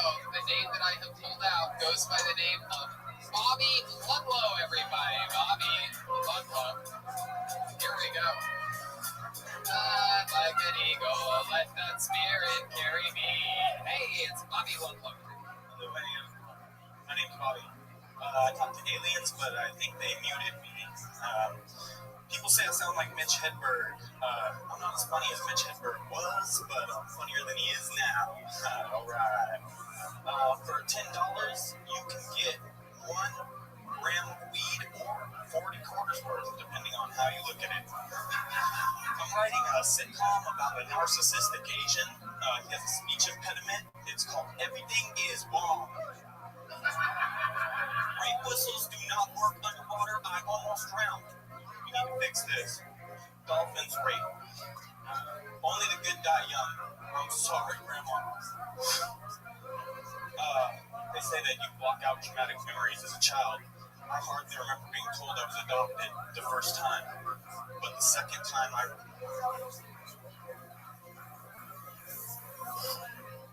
found spray paint before I was prescribed Ritalin. We used to play a game called Become a Ninja School. We weren't good at naming games because we were high, huffing paint. There you go. There's a minute for Bobby Ludlow. Like an eagle. Unto the sea. Hey, fly like an eagle. Let that spirit carry me. Welcome to the show, Bobby. Hey, thank you, Tony. How are you? Where are you from? I'm from Pomona originally, but I've been kind of traveling all over the place for a while. Okay. Stuck in a little desert town for the last too long. Wow, what's little desert town? Ridgecrest, California. It's a baby kind of Is that village. near 22 Palms? 29 close. Yeah, kind 29 of Palms. Bakersfield, Yeah, on the way exactly. to coming. The thing you drive past. Right. Okay. What made you set up shop out there? I got drug out there, but my family basically, everybody that goes there for the Navy or like my grandpa had health problems, so we went out there for the weather. Okay. What kind of health problems did Grandpa have? Just getting old, can't remember shit. Right. Okay. So now you live out in the middle of nowhere. How do you keep yourself busy out there? What do you do for work? Right now I'm doing like construction, mostly tiling, bathroom, showers, floors. Okay. Awesome. And what do you do for fun? For fun, I'm doing all kinds of stuff: dirtboarding, skateboarding. Dirtboarding? Yeah. Oh my goodness. You go down like dirt hills. Right. On boards. I just got into it, so it's just like skateboarding, but with bigger, like aired up wheels. Wow, this is exciting. That's like fucking white trash golf right there. Dirtboarding. Dirtboarding is like a classy fucking sport up there in Ridgecrest. You have friends that you dirtboard with? No one. It's No one solo. does anything. Yeah. It's a very lonely sport out there. Dirtboarding. Do you have fun with it? Yeah, I think recently I was the first person, probably, to skateboard down the California aqueduct. Oh, wow. How far did you go down the aqueduct? 60 feet. Oh my goodness, right? Not that far. Wow. What's your love life like? Do you have yourself a little country girl out there in the middle of nowhere? Some little white trash girl? Oh, I moved into a trailer recently, so I can get laid more. Goddamn right. How's that working out for you? It's alright, because the wife's still in the main house. Oh, okay. Look at that. How long you been married for? Actually, I'm not even really married, but we've been together probably like on and off, like 14 years. On and off. 14 years. When you say on and off, what caused some of those breakups that you went through? Prison. Oh, you went to prison too. Look at this. This is a very special episode of Jail Tony. I know this show's been coming just. This is very exciting. This is the clientele that's willing to come do this show during a pandemic. It's a very, very high quality people. What was it, Grand Theft Auto? No. I was drunk. I was like basically the first 21 years of my conscious life I just spent as a selfish piece of junk. And now you're sober? Yeah, 2.5 years, almost 3 years sober. Look at that. Very cool. Look at that. How do you stay sober? What helps you? Don't drink alcohol. Oh, I like that. That's a very simple way of doing it. That's a very I live in a trailer way of thinking. I like that. And so you dirtboard. What else? What else are we talking about here? I've been hanging out on Discord a lot lately. Okay. With the Kill Tony people. Oh, cool. Guys, shout out to the Discord. Absolutely. And so 14 years on and off. Are you guys still having sex? You and what you call a wife? Yeah. How do you keep things exciting in the bedroom? I'm real inventive. Like how? Costumes and What kind? surprise. What kind of costumes have you worn recently? Recently, I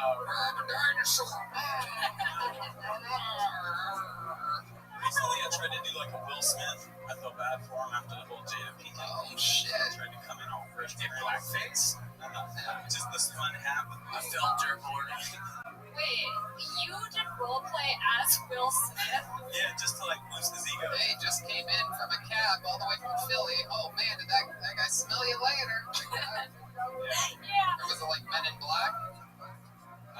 What Will Smith are we talking about? Wild Wild West. Wild Wild West. The worst Will. Yeah. So you come in as Will Smith. Who is she? Good question. So she takes turns Jada being Stinkin. DJ and Jazzy Jazz. She takes turns being lots of things. I don't know. Say that again. But she probably takes turns with being a lot of things. So give us an example. You come in with a spinny hat and she's laying in the bed, right? She's like, I want to have sex, Bobby. And then you come in from another room with a spinny hat. What do you say? I say, West Baltimore, born and raised. That Barstool is where I was born. Okay, all right. There you go.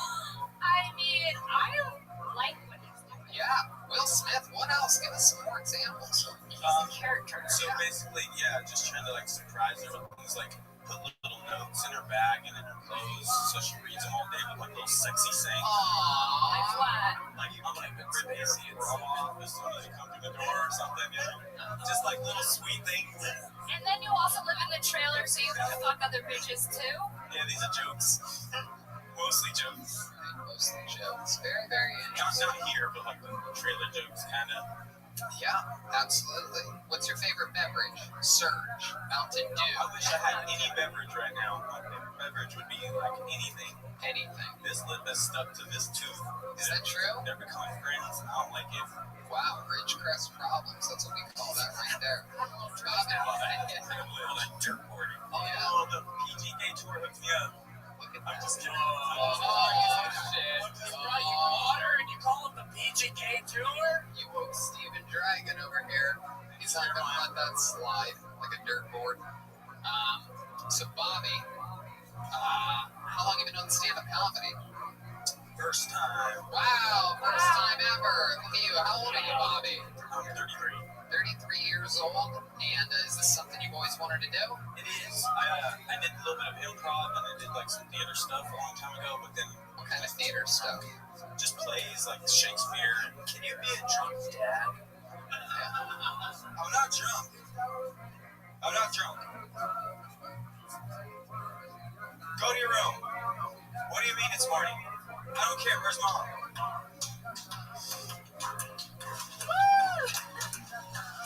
That's how you play a drunk there. Where the fuck's Camden Pace at? You see that, Camden? Take no. How long has your dad been selling propane and propane accessories? Well, Bobby, so much fun to have you on. Very, very, very smooth performance. You know, I would definitely, you acknowledged Mitch Hedberg, and then you sort of did a little bit of like very Mitch Hedberg style. I've been trying to really, tap into you. You're a super likable guy. You're very charismatic, right? Yeah, I definitely think that you have a lot of potential. I think that you, especially for your first time doing stand-up, you had some great jokes. Your perspective, you have to own it. You know what I mean? You know that you live in a trailer. You know that you go dirt.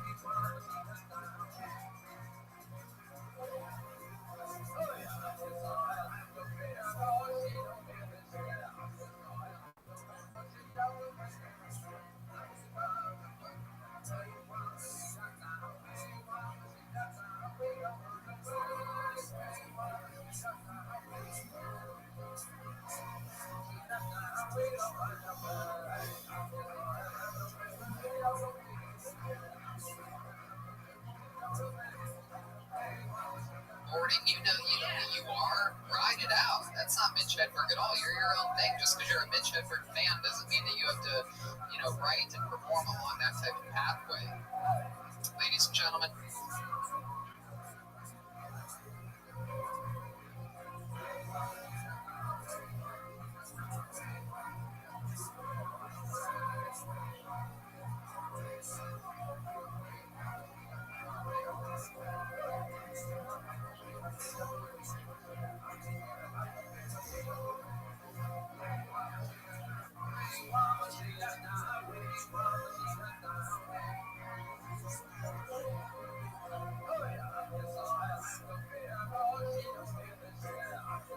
What is the last name again? Ludlam. Ladies and gentlemen, that's Bobby Ludlam. His Kill Tony debut, his stand-up debut. Yeah.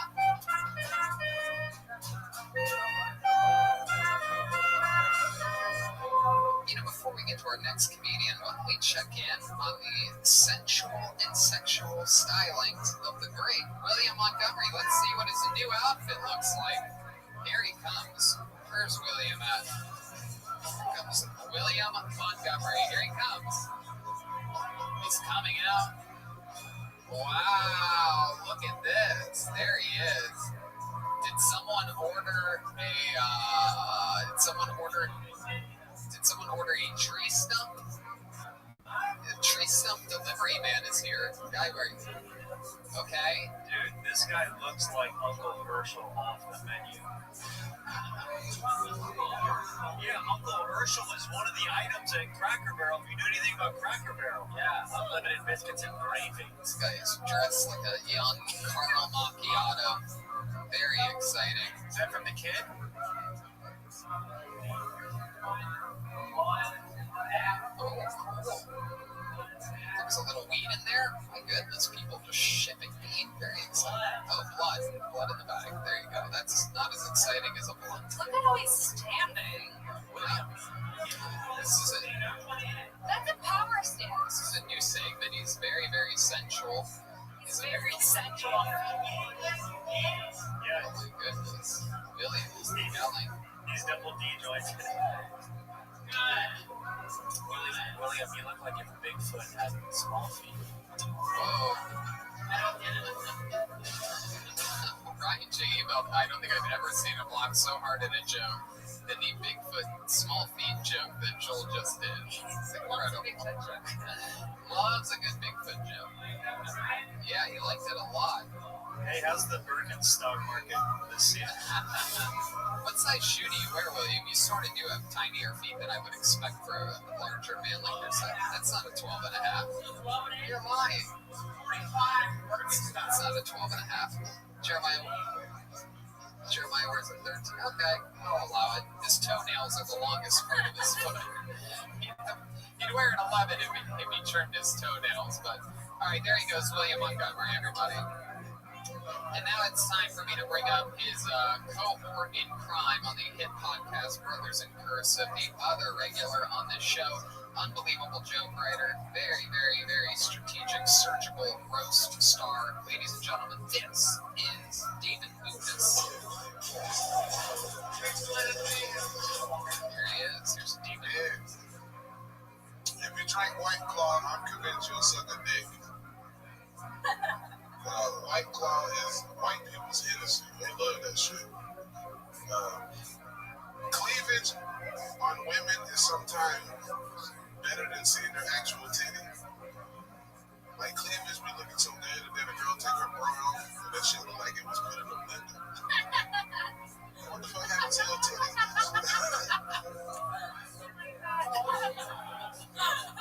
I like big areolas on a girl. Like if your areola don't look like a McDonald's sausage patty, don't come holler at me. And if my titties are bigger than yours and you try to fuck me, I don't respect you. I'm not wearing a condom, and after we finish fucking, I'm gonna throw the condom on your back like a Uno card.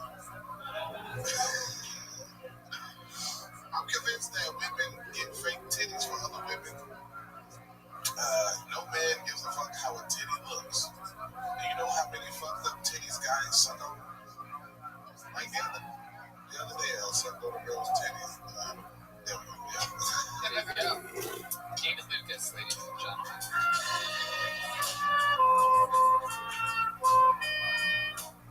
Yeah. Jesus, really on the higher ass on the horns. I get that fucking police screen over me. What song was that? Bridge over troubled waters, under Garfunkel. Okay, the saddest shit they gonna play like they play for me. Nigga, I thought the police was being buried the way they was playing that shit. Let's go back to Red Band's pre-recorded sound. Let's get this song rather than use the live band. Oh shit. Just saying. It doesn't matter. Right, bro. Old white woman's funeral. I was confused. You said you don't like wearing condoms, but when you're done fucking with her, you're gonna throw it on her back. Did I say that today? Yeah. No, I didn't. Yeah, you just did. Wait, say, what did he say? You said. I said if my titties are bigger than yours. No. You said. I refuse to wear a condom. And then you said, when I'm done fucking her, I pull it on her back and flip this. That's a joke I've done before. You did tonight. You just did it. No, I'm pretty sure. What do you think you said? The joke that I said is if my titties are bigger than yours, I don't respect you if you try to hook up with me. After I'm done fucking you, I'm gonna throw the condom on your back like a Uno card. Alright. I think you said you didn't like condoms also before that. I don't like condoms. Nobody likes condoms. No one's like, I can't wait to put on this condom. I said not wearing condoms tonight. And then you said that you're going to throw it on her back. I was like, I don't know. I'm not wearing a condom, and after we finish fucking, I'm gonna throw the condom on your back like a Uno card. this is the inception of podcasts right now. I can't remember. This is the inception of podcasts right now. I've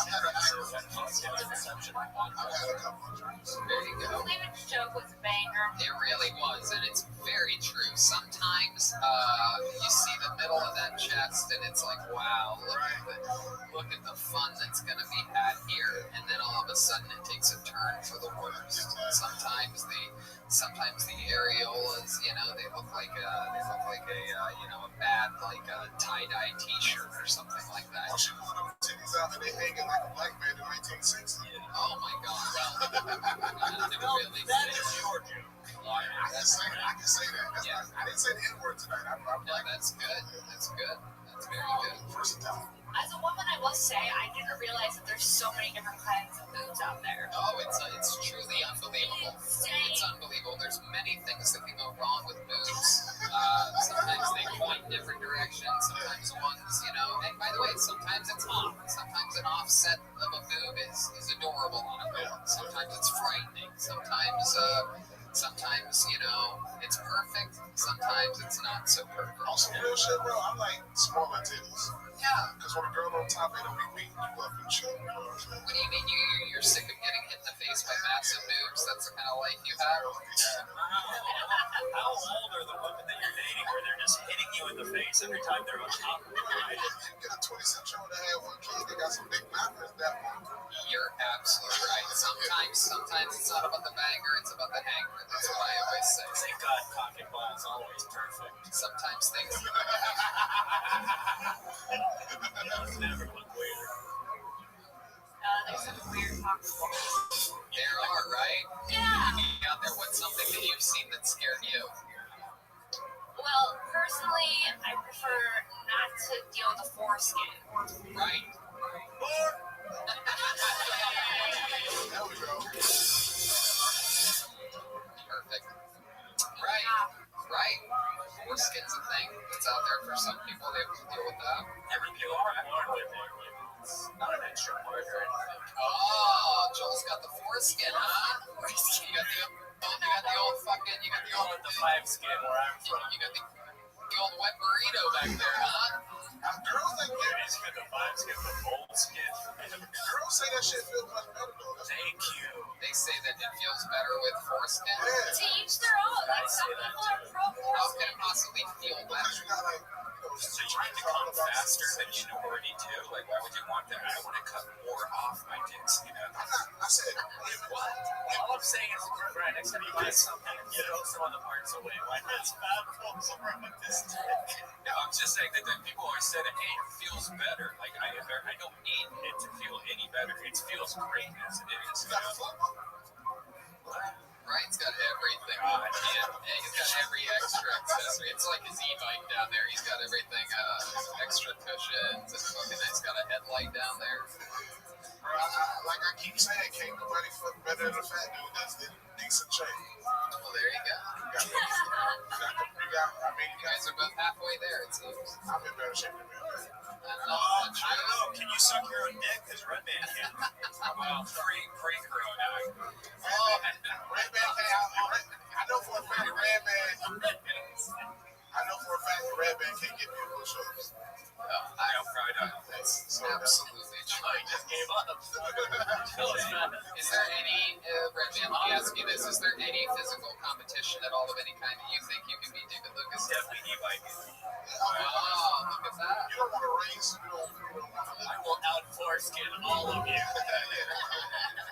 That's it, bro. You're not going to get me in. That's fun. What else is going on in your world, David Lucas? Shit had wrestling practice today, or grappling practice. I was supposed to have a match Sunday to do because they want to wrestle me. So You wrestled with Jay Moore on Friday, right? yeah, I tapped him with a chaser. I don't know why you kids that think you're wrestling keep talking about tapping people. That's not wrestling. I do catch wrestling, so you have submissions in catch wrestling.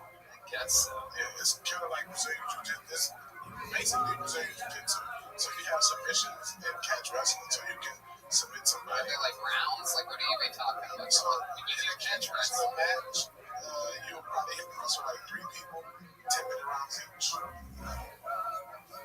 round per person, 1 round per person. 10 minutes straight, no breaks. No breaks, but you submit them or tap them or pin them. It's a long time. Yeah, it's very long. Well, you try to Like Josh Barnett.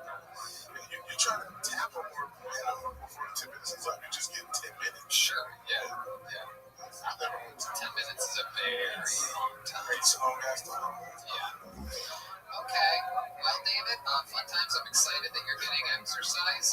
And I'm also headlining in Miami on November the 13th through the 16th. Oh, that's awesome. Very exciting. And also, everybody who follows Brothers Aggressive and also follows Kill Tony, make sure you sign up for our Patreon, patreon.com/Brothers Podcast Week. Red Band and Janice have cooked up so much stupid shit for us to do, bro. It's like, Very exciting. I donated my floor skin to get enough subscribers. I saw you guys eating hot foods on it. bro, that's like the shit that they're submitting us to now. It's very I'll make up a whole episode, bro. I hope my mom never sees it. Very exciting. David, you're amazing. We love the great David Lucas, everybody. There he goes. David and Lucas.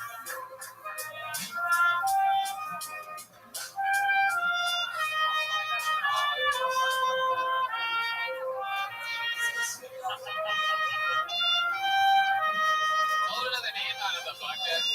Okay, thank you guys. Thank you. See, that's one we don't know is like if you are, when you're saying the name, do we keep playing or is it reset? Nope.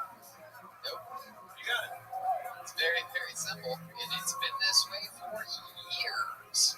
Pull another name out of the bucket. Big smash for your next comedian, Eric James. Now you would play.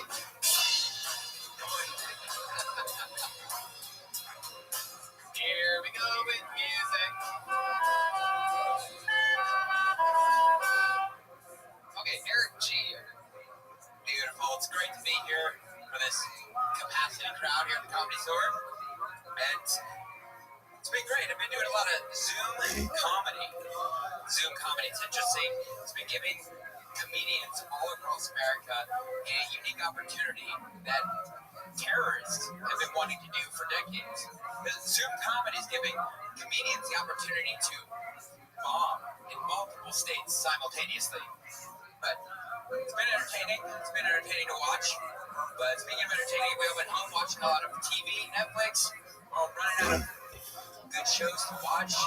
Don't worry, we're really coming out with a new season of Real World. MTV just finished it. It's coming out next season. Y'all hear about this in preview. It's Real World Special Edition 2020. 7 strangers pick to live in a house, live together, and have their lives taped. No one has a job, and one of them has COVID. Let's see what happens when people stop being real and start being locked down. Thanks, I'm Eric G. There's Eric G. Here's a little stinger from the man.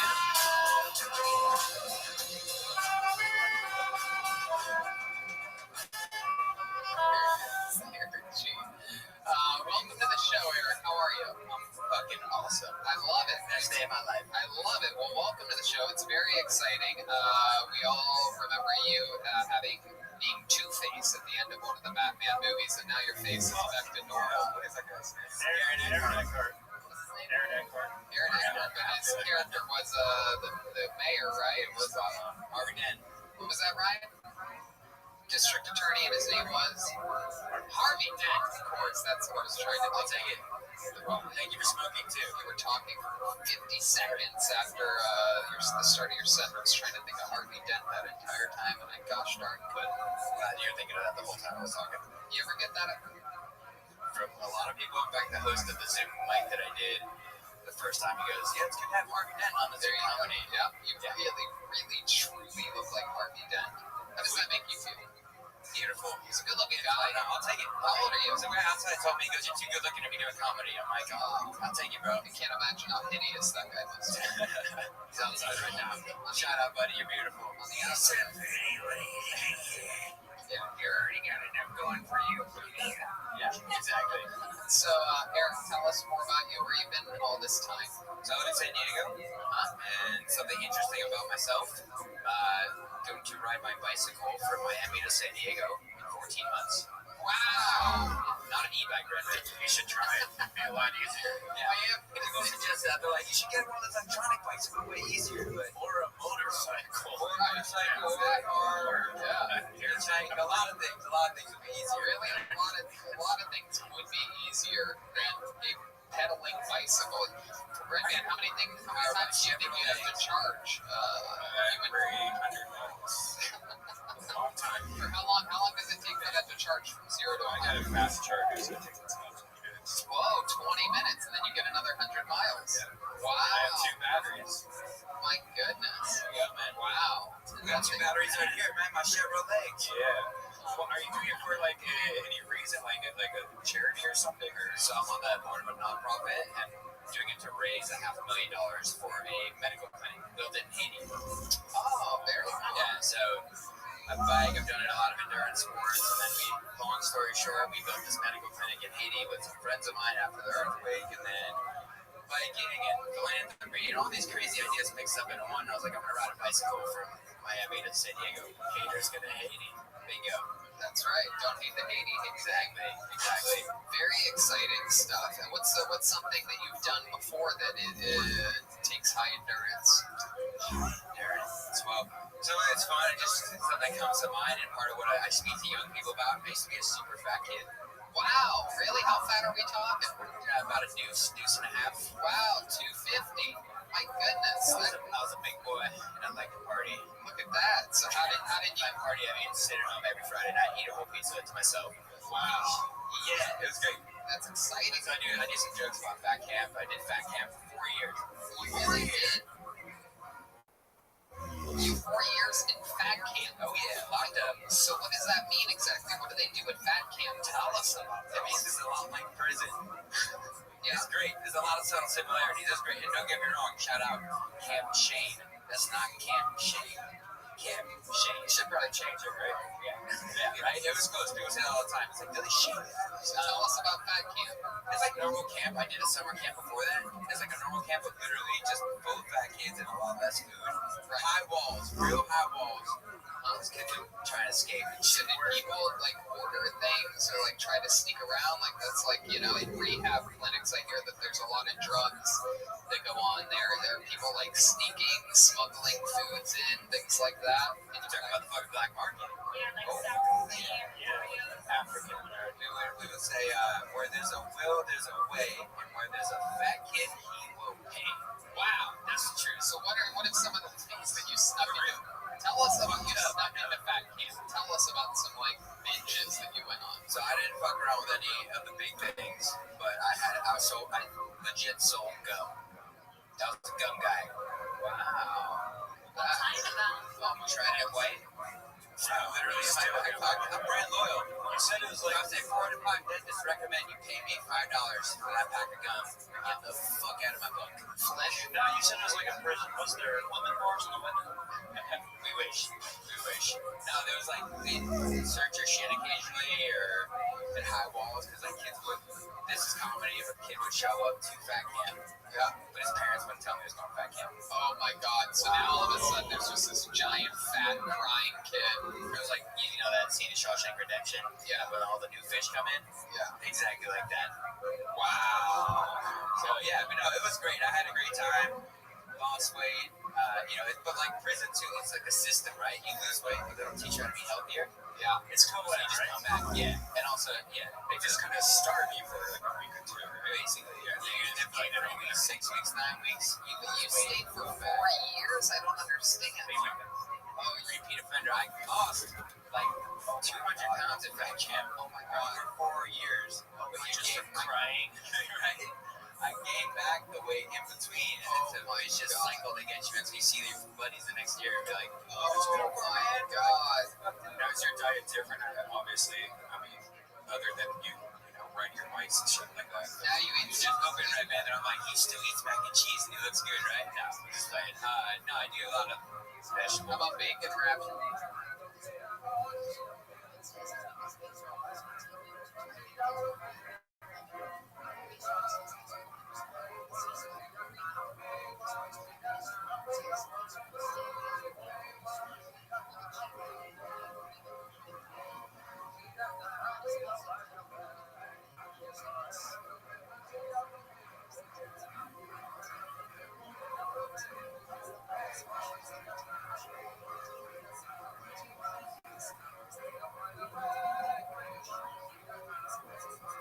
Cream cheese stuffed jalapenos at 3 a.m. You ever do that? It's the plan tonight. How old are you? 32. As of 2 days ago, but no, Just ate for my birthday a fucking giant thing of mac and cheese. You really did? My girlfriend. Yeah, for real. Wow. I'm a fat kid at heart, man. I will eat now. By the way, so I understand pretty rare. I've never gotten fat. I just eat like a fat kid all the time. We respect that little belly, though. You know what's so funny? A photo came up on Facebook where it says your memories, and it was like me, you, like Jeremiah and Josh Martin were standing in the middle of the highway, and you had the biggest little hot belly. Yeah, you remember that? Yeah, probably. I mean, on the road, you know what I mean? Like, and that only lasts, like, literally about an hour or two. No, it really does. Like, it'll just sit there for a second if I eat fucking In-N-Out with cheese sauce and animal style, but it immediately just consumes itself. I know you've heard this before. There's like millions of fat people listening, just fucking hating you right now. No, I get it. Do it. Just the other day, I mean, I'm a goddamn animal. I mean, talking about fat camps can be really funny. Yeah. I think there's so much there. I think that's a great subject for you to explore, and just the way that you're talking about fat camp, you just seem like I got a chance to hear the real you. And the interesting thing is, you're such like the blatant thing about you is that you're a good-looking guy. You have a bunch of like skin that you keep tucked into your pants or something. Not that much. No, lose it slowly. This guy has foreskin on his body. Yeah, I got a fupa just tucked in with foreskin. You lost the skin slowly. So how long did it take you to lose the skin? 4 years to lose the weight of the skin. Well, it's funny. I lost weight at like fat camp. This is the harsh thing. So Then you had to go to the extra skin camp. I was from New York. I lost a bunch of weight at fat camp. I moved to California, and I was like all confident. I'm like, I just lost a bunch of weight. And I moved to California, and I was instantly the fattest kid in my 9th grade class. Fuck California, man. Gotta go back to New York where I'm just medium fluff. Right. But yeah. No, I do it in my stand-up and fat camp, and it was great though. It's good times. I love it, man. Wow, this is very exciting. Go ahead, Flynn. I'm curious, you said it was around 8th, 9th grade? What's the oldest age in this fat camp? So it was young kids all the way from up to like 17, 18. So do you think that then some of the campers were sexually active during this time? 100%. Oh, wow. You got laid at fat camp, huh? It was a meat market. I'm putting all these desperate, horny fat kids together in just a matter of time. Oh, my God.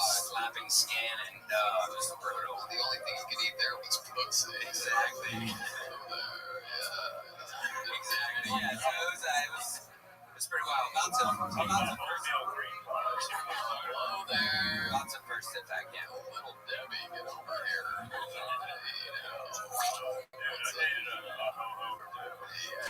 Goddamn right, get over here, Aunt Jemima. Give me that Twinkie.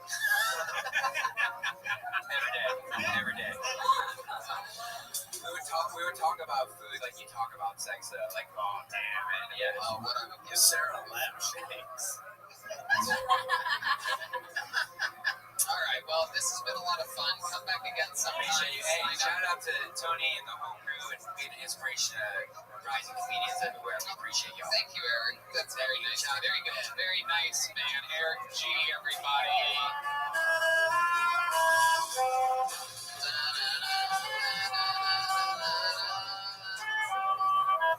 Jesus is a friend. I pulled another name out of the bucket. Ladies and gentlemen, your final comedian of the night out of the bucket goes by the name of Christy Bellich. Everybody, here we go. Christy Bellich. Here she is. It's Christy Bellich. Global warming is a thing. We all know this because retarded Nazi Greta Thunberg told us that it is. But I was wondering if global warming is something else. I wonder if it's just Mother Earth going through menopause. In the Pleistocene period or wherever where there were giant ferns and Jesus rode T-Rexes to church was literally the time when she was actually going through her period. And now we fuel our cars with the spooge period blood of Mother Earth herself that rains upon us when we fuel our cars, you know. And maybe that's why there's a psychedelic movement going on, because Earth is sending out signals, because she wants us to get conscious, because she wants us to build better spaceships and move off to Mars with Dad. She's like, fuck you. Get these Chick-fil-A wrappers off the ground. Get out of here. You never did anything for me anyway. Yeah, exactly a minute. Christy Mellich. There it is. Christy, I love that performance. Very enthralling. Very, very charismatic. You took us on a trip. You were lost in your set there, and it feels good when watching someone that doesn't look like they're thinking or trying to find words or looking at their notes. I mean, you really gave a true performance there, and very, very awesome. Remind us, how long have you been doing stand-up comedy? 6 years. All of it here in Los Angeles? No, East Coast, New York City, Maryland, the road. Very cool. Absolutely. Awesome stuff. Did this go better than your last time? You've been on the show once before during this pandemic. Yeah, I was on, but I did not get my minute. I went over the minute. That's right. Yeah. That's right. Okay. And tell us more about you, Christy. Remind us of your backstory a little bit. I'm a former primate researcher from Baltimore, Maryland. I worked for the Department of Defense under contracts. I was supposed to be a veterinarian, but I ended up here instead. And I'm an astrologer by day. Uh-oh. I'm into this. Do you have any questions you want her to astrologize you? Yeah. All right, go ahead. What do I do? What do I even ask? Oh, when's your birthday? April 19th. So you're an Aries. Yeah. I'm a birdie.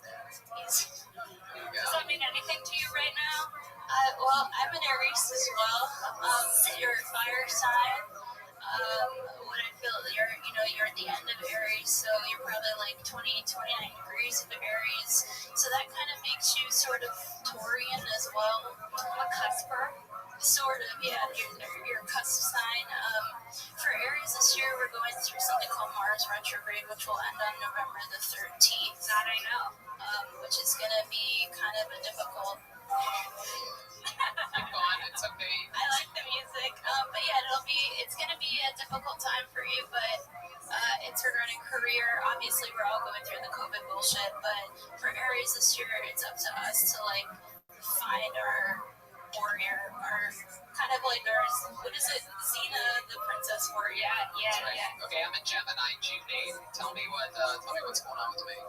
June 8th, Same birthday as Kanye West. You're a mid-Gemini, so... It's a day Anthony Bourdain on himself. That's well, you're a very karmic person. You're just not a Gemini. You're a little bit deeper Gemini than other Geminis. You have, but also the North Node of Fate is going to take you into 2021. And I think the last time we did talk about like how, your job is to help a community, but your job is to also change the voice of the community as well. That's right. So with that, it's like the Kill Tony platform that you're bringing other people towards. You're going to have two different things because you're a Gemini. So that's one of the things. So did any of these horoscopes see COVID coming, or what the fuck? Yeah, 2020 is the year of the Great.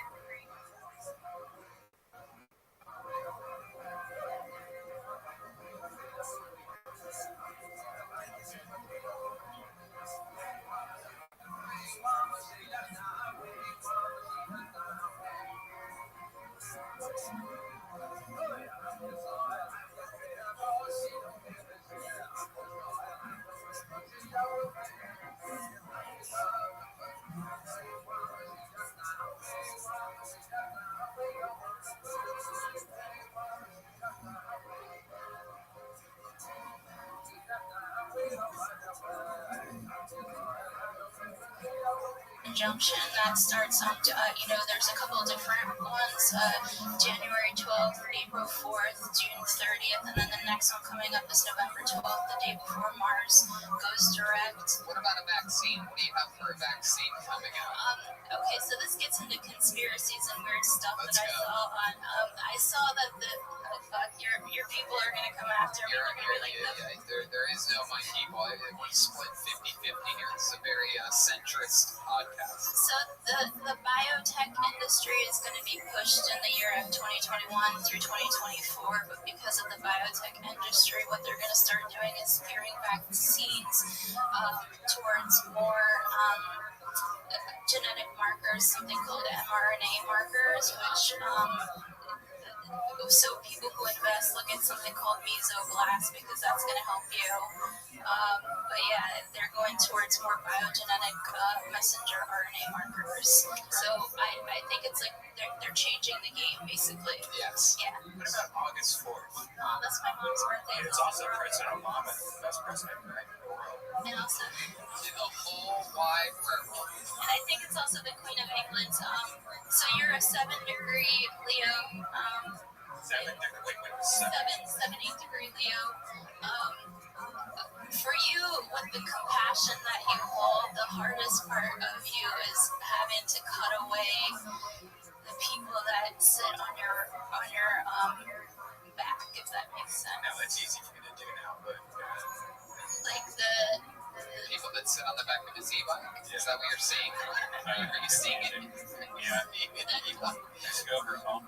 I see an electric motor. I see 2 unused pedals. Can you guess what my side? you feel like a fiery spirit. There's a lot of fire around. Like And he's a flaming homosexual. you feel fiery. Are you looking in the mirror? I feel fire, but I don't know your sign right now. I'm a little Yeah, that'd be nervous. so cool if you I'm did. so nervous Give right her the now. sign. Tell her where you went. You need a little more. I'm skeptical. Your sign. Well, with astrology, what we do is we read birth charts, and when I read birth charts, I look at time Yeah, she's not blocks. missing Okay, my birth chart is I'm a Capricorn. You're wrong. So, It's like Capra street corn, though. He's Mexican. I'm December 15th. That was good. oh, you're the fire. Okay, so you're Sagittarius, you're fire. So Capricorn is where the year of the great conjunctions that we're going through right now are all in the sign of Capricorn, which is basically capitalism itself, which right now we're seeing the fall or change or Right. transform. Over 70% of the COVID cases in Los Angeles is Latino people. The Capricorns, if you will. And what about our Sagittarius friend Flynn over here? What do you got for him? So, for you, Flynn, with your lime green shirt, you're going to be experiencing eclipse cycles that begin June 5th that are taking you through June and November of this year, end of November, early December, and through May of next year. And what that's doing is that's basically remagnetizing you and redirecting you. Because you're a Sagittarius, you do have to take the fool's leap into your own sort of like way. Your journey. Wow. Like, I want to take mushrooms with her. Yeah, it sounds like fun. Get Reiki. That's all she does in the desert. You do eat a lot of mushrooms, correct? Absolutely, just like one of the Mario brothers. Yeah, I can tell by her scent she does a lot of mushrooms. Yeah. I loved every second of it. I loved every second of it too. This is a very, very special segment. I think we need to get our horoscopes read on this show more often. Yeah, we should start doing Get a little taste of our future. Yes. Gotta lock you into a spot or something like that, like some type of monthly. How about the first Monday of every month from now on? How about that? You'll come, you'll do a minute, then you'll tell us. We bring your cards. Is there cards? Yeah, Bring your tarot deck. yeah, bring something with you next time. How about a big hand for Christy Bellich, everybody? Yeah. All right, so this is an exciting time. Dividing is the night when Jesus was born. That's it. That would be where it ends. Thank you. There you go. Okay, so ladies and gentlemen, this is a very exciting time. This young man who I'm going to bring up right now, just in a wild turn of events, had to go back home for a little bit to Wyoming, and he sent us in his set this evening. You know him as my favorite comedian on the planet Earth, and truly one of my best friends, one of my favorite humans of any kind, anywhere. Ladies and gentlemen, sending in a set, I present to you the great, the one, the only, Michael Lehrer.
by Michael Lights Out Lehrer, and we did it again. That's another episode of Kill Tony live from the world famous comedy store. Make sure you check out everything Michael Lehrer at michaellehrercomedy.com.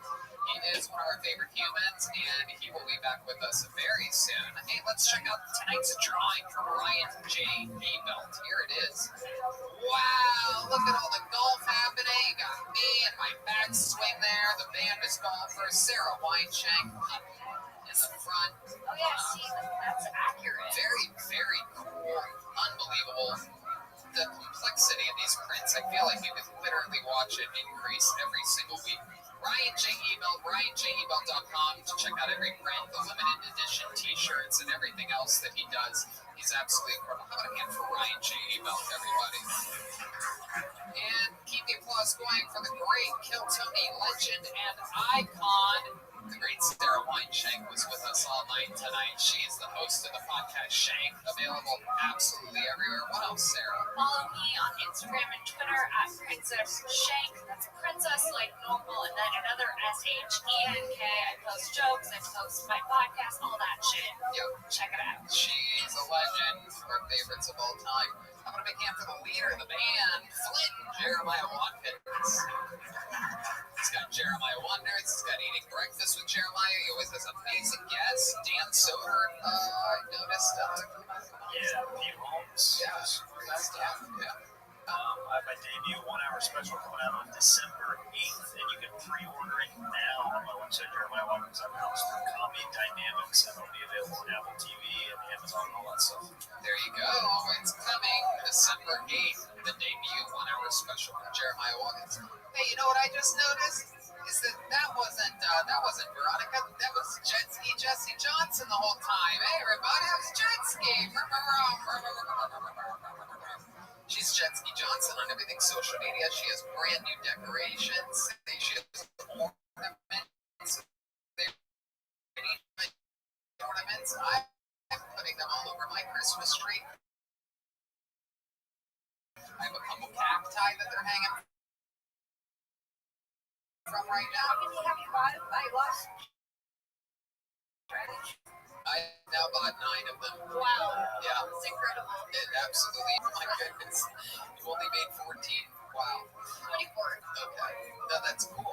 But I really appreciate your help. They really are. They're super awesome. Handmade. Every single part of the craft is made by the great Jetski Johnson, who's been killing it in the window, killing it at stand-up comedy.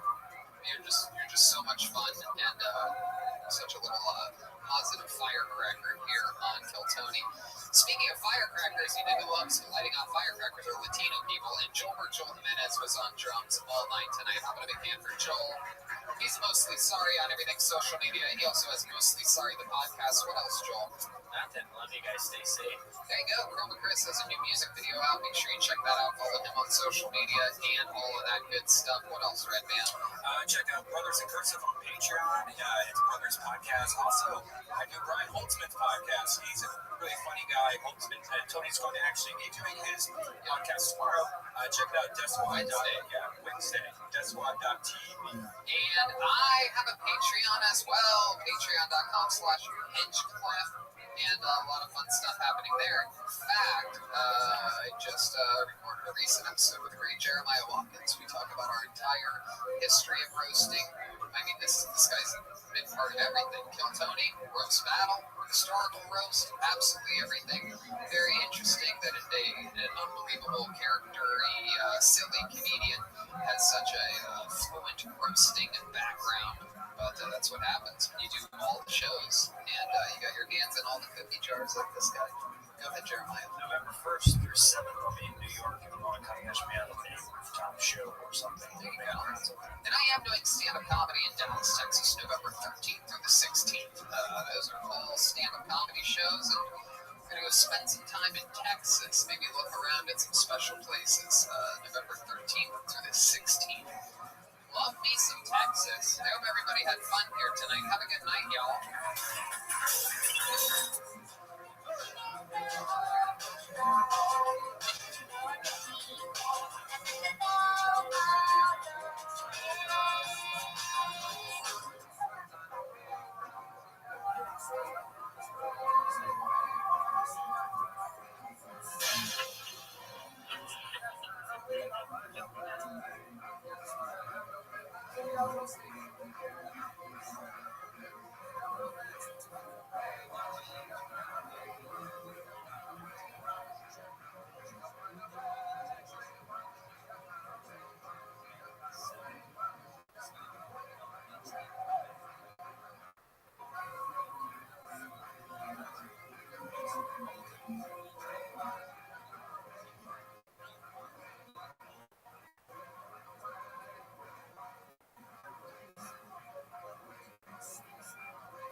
why this is important.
call them weird people gathered on the streets. It's fucking sick, bro. What the fuck is that? Wow. Or like Rothschild.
Day. How exciting to be back here at the beautiful Comedy Store with you, Ryan Rabbi. I love being here with you also. That's right. We've been riding e-bikes together all week. We even rode an e-carousel this week. We bought an e-carousel with all the money that we've saved from the years of working very hard. We bought an electric carousel with tiny little ponies on it. We got to ride it for 10 minutes, and it took 7 days to charge. And very exciting stuff. I am all stuffed up with delicious Vito's pizza. I've been going there all week. I tried a bunch of new stuff this week. I tried the lasagna. I tried the Romeo sandwich. Is that right, Charlie? Romeo. Oh my God. I ate half of it, took the other half on the golf course with me the next morning. Yum yum in my little tum-tum. Vito's pizza 3 times a week now for me. I'm becoming a little Italian piglet, or as it's known in Italian, a pigoletta. And I'm all stuffed up on caveman coffee, all filled to the brim, and energized. And I'm also moderately stoned, thanks to my friends over at Speedweed. Great Gino, the director of operations over at Matterbox Studios, which helped us during this pandemic film some shows when the Comedy Store was completely enclosed. And yeah, we're excited about things. We have 5 people that signed up for tonight's show. We have a guest ready to go. But before we do, how can I forget this? He's holding his own lamplight. I can barely see him over there. Hey, General Bogus. Okay, hey, look, everybody. It's Ryan J. Email. There he is. Whoa. He draws every single episode of the show, and all those prints are available at RyanJEmail.com. Very, very exciting stuff. And yeah, like I said, Ryan J, the guest is ready. We got names in a bucket. Everything's ready to go. But before we start tonight's show, let's get a word from the amazing sponsors that made this episode possible for you for free right now. Hey y'all, now more than ever, you really shouldn't put off seeing a doctor when you're not feeling well. And I know that with everything going on, it can be difficult to put your health first. Seeing a doctor can be a real hassle, plus it's scary nowadays to go in there. There might be people in the waiting room coughing, it's frightening. That's why I use PlushCare. They make seeing a doctor so easy, I do it right from home. PlushCare provides virtual doctor appointments through your smartphone or computer. I just pick a time that works for me and book an appointment right online. I don't have to sit on hold forever to make an appointment or leave the house and sit in a crowded waiting room like Tony just said, and to be exposed to who knows what. With PlushCare, I can be diagnosed, treated, and even have a prescription sent to the pharmacy of my choice if needed within minutes. PlushCare accepts most major insurance carriers and is available in all 50 states in the doctor's care. They're here to help by discussing treatment options and providing prescriptions as needed. And they're available anytime I have questions. And if you need a regular checkup or have questions about mental health, PlushCare doctors are available to help. Schedule an appointment today to discuss your treatment options. You know, I did this, Brian, and it was super easy. Turns out I had a little case of food poisoning after eating some diabolical sushi, but I was worried, and I took care of all of it over PlushCare. With PlushCare, I don't put off seeing a doctor, and neither should you. No more excuses. Make your appointment today. Go to plushcare.com/Tony.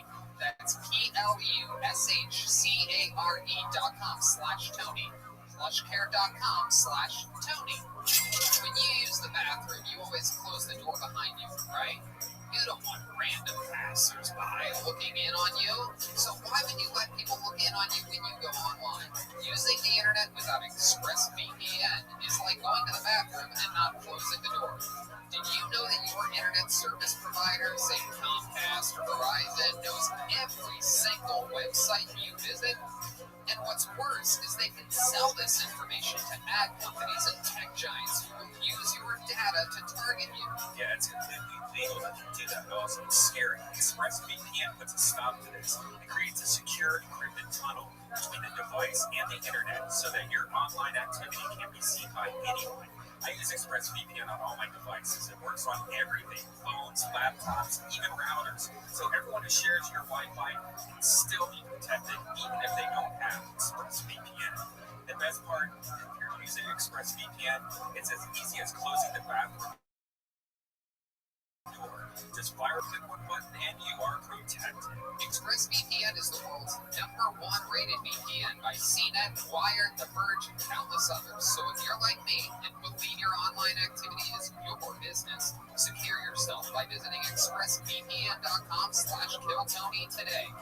Use our exclusive link, expressvpn.com/KillTony, and you can get an extra 3 months free. That's expressvpn.com/KillTony. And we're back. What an exciting time. Thank you to our sponsors. I love them. I use them. I know them. They're great. You can contribute to the show by using our sponsors' products. Let's start tonight's show. Are you guys excited about this? There are, I don't know, maybe 12 people in a room built for 540, and I just could not be more excited about that. Let's start tonight's show, ladies and gentlemen. Your guest tonight, one of my best friends, a guy that I started with, an unbelievably talented comedian. His new album is out and available everywhere now. It's called Take the L. His debut album. Truly one of my best friends, former roommate, and me and this guy got hired right around this exact same time at the Comedy Store. So we were Comedy Store co-employees, we were co-paid regulars. Truly, my brother from another mother, the great Matt Edgar, everybody. Here we go. Matt Edgar. This is a guy that I got into smoking pot 13 years ago. I took him to his first Pink Floyd concert. I lived with him. I was on the couch. He had his own bedroom. And look at us now. Here we are, just two brothers hanging out. Skinny little metrosexual looking dudes. We've been called gay numerous times. Especially when you had really long hair. Right? Yeah, I was way gayer back then. Yeah. very, very tight jeans. Yeah. We once got kicked out of a Whataburger in Texas because the cop thought that we were gay.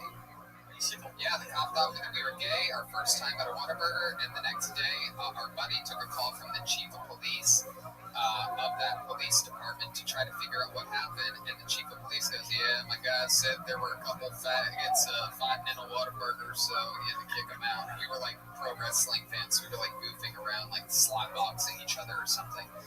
We were young bucks. Yeah.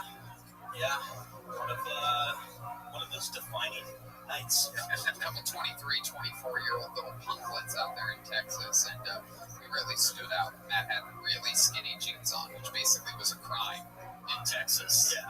12 years ago. Skinny jeans was like burning an American flag.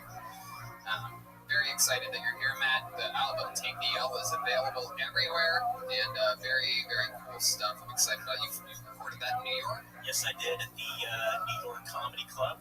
Sweet. Friend Amy's joint. That's right. Great place. Another great person, another great club. Did you do it during quarantine, or was this before? No, I did it about this time last year, actually. Yeah, so it's been a while to... It's been a while. And it's been a while since you were a guest on the show. I don't know if you remember this or not, but there's a band on the show, Matt Edgar, and every single episode they commit to being different characters, and we never know what they're going to be. They've been in the back getting ready this entire time, and they're about to come out right now. You want to know what the band's going to be tonight? Please. So let's all find out together as I present to you the best damn band in the land. It's the Kill Tony Band. Jeremiah Watkins, Joelberg Joel Jimenez, Chroma Chris, and Jet Ski Jesse Johnson.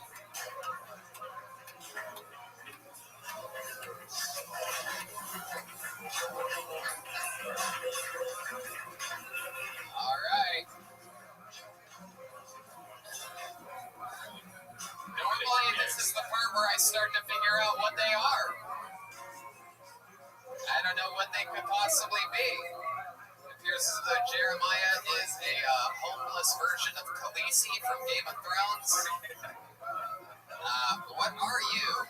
Oh, wait a second. Are you guys homeless? Yeah. No, we're rappers. Now, what you hear is not a test. This is a blanket, not a vest. I'm a blanket, Tony. You're a blanket. I'm a blanket. Okay, Jeremiah's a blanket. Here we go. This is very exciting. And what are you, little lady? I'm aluminum foil, and I'm here to save your food. Aluminum foil. I'm writing down your names. Aluminum foil. And then clearly back here we have, what are you, a Christmas present? I'm wrapping paper. Bust out the Bacardi. It's time to party. Wow. I can tell you guys spent at least minutes preparing for these roles tonight. I love it. And then I have no idea what this could possibly be back here. Why don't you give us your name, young boy? I'm freaking saran wrap, dude. You can't tell from looking at me. You don't have a rap or anything like the rest of the cast? I am rap. Okay. Wow. It's official. As we near episode 500, the band is running out of characters. Do you hear this man's crap? I'm saran wrap. How about that? Hey, there he goes. He did it. There you go. All right, so we have a blanket, aluminum foil, wrapping paper, and saran wrap. I'm a blanket. Yeah, we know. We got that part. And we have Matt Edgar with his new album, Take the L, available everywhere. We have Red Band, Ryan J, we have Rick Cossack, David Deary, and Lieutenant General Zach Bogus all running around ready to go. So let's start the fucking show. You guys ready for this, huh? Going first tonight, you're about to be absolutely shocked, as kicking off tonight's show is a man that a lot of people say is one of the greatest regulars in the history of the show. This is a young man coming fresh off of his first ever headlining gig this weekend. This is a man that writes a brand new 60 seconds every week, has his own defined style, brand new jokes. His work ethic is not taken a single break during this entire pandemic. We're about to get a new minute from him right now as I present to you, ladies and gentlemen, the Big Red Machine, the one, the only, the great, the powerful, the slow walking, William Montgomery, everybody. Here he is. Really nice to be here tonight. Can you imagine imagine being a VJ on MTV, which is for music television, and then being fired because they no longer play music on television? Bad news, my show on BET got canceled because they're going to start airing reruns of the Andy Griffith Show.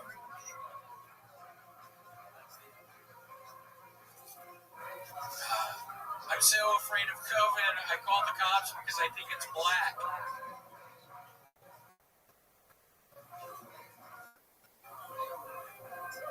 You know the craziest part about Elliott Smith's suicide? Courtney Love did it. That's a good joke. I don't know how many people get that, but if you get that, that's a hell of a joke. I'm a big baseball fan, and by baseball fan, I mean doing drugs in my parents' carport. Ladies and gentlemen, William Montgomery. All right. Wow. Incredible. I can barely hear you over the sound of the band moving around. Yeah, what the fuck's around? In every direction. It is a lot of noise back there, except for you, Blanket. And there you are, absolutely. William, I might have to edit in a new intro. Maybe I made that a little bit too good. Killing it every week, headlining weekend, and all that. That was a really good set. And you come in guns a-blazing with an MTV. Everything was like your misdirect today. It was your one awkward hard hitter with no real. It was cool though. You know, it's a tough position that you're in. Did you get cable this week? I noticed MTV, BET references.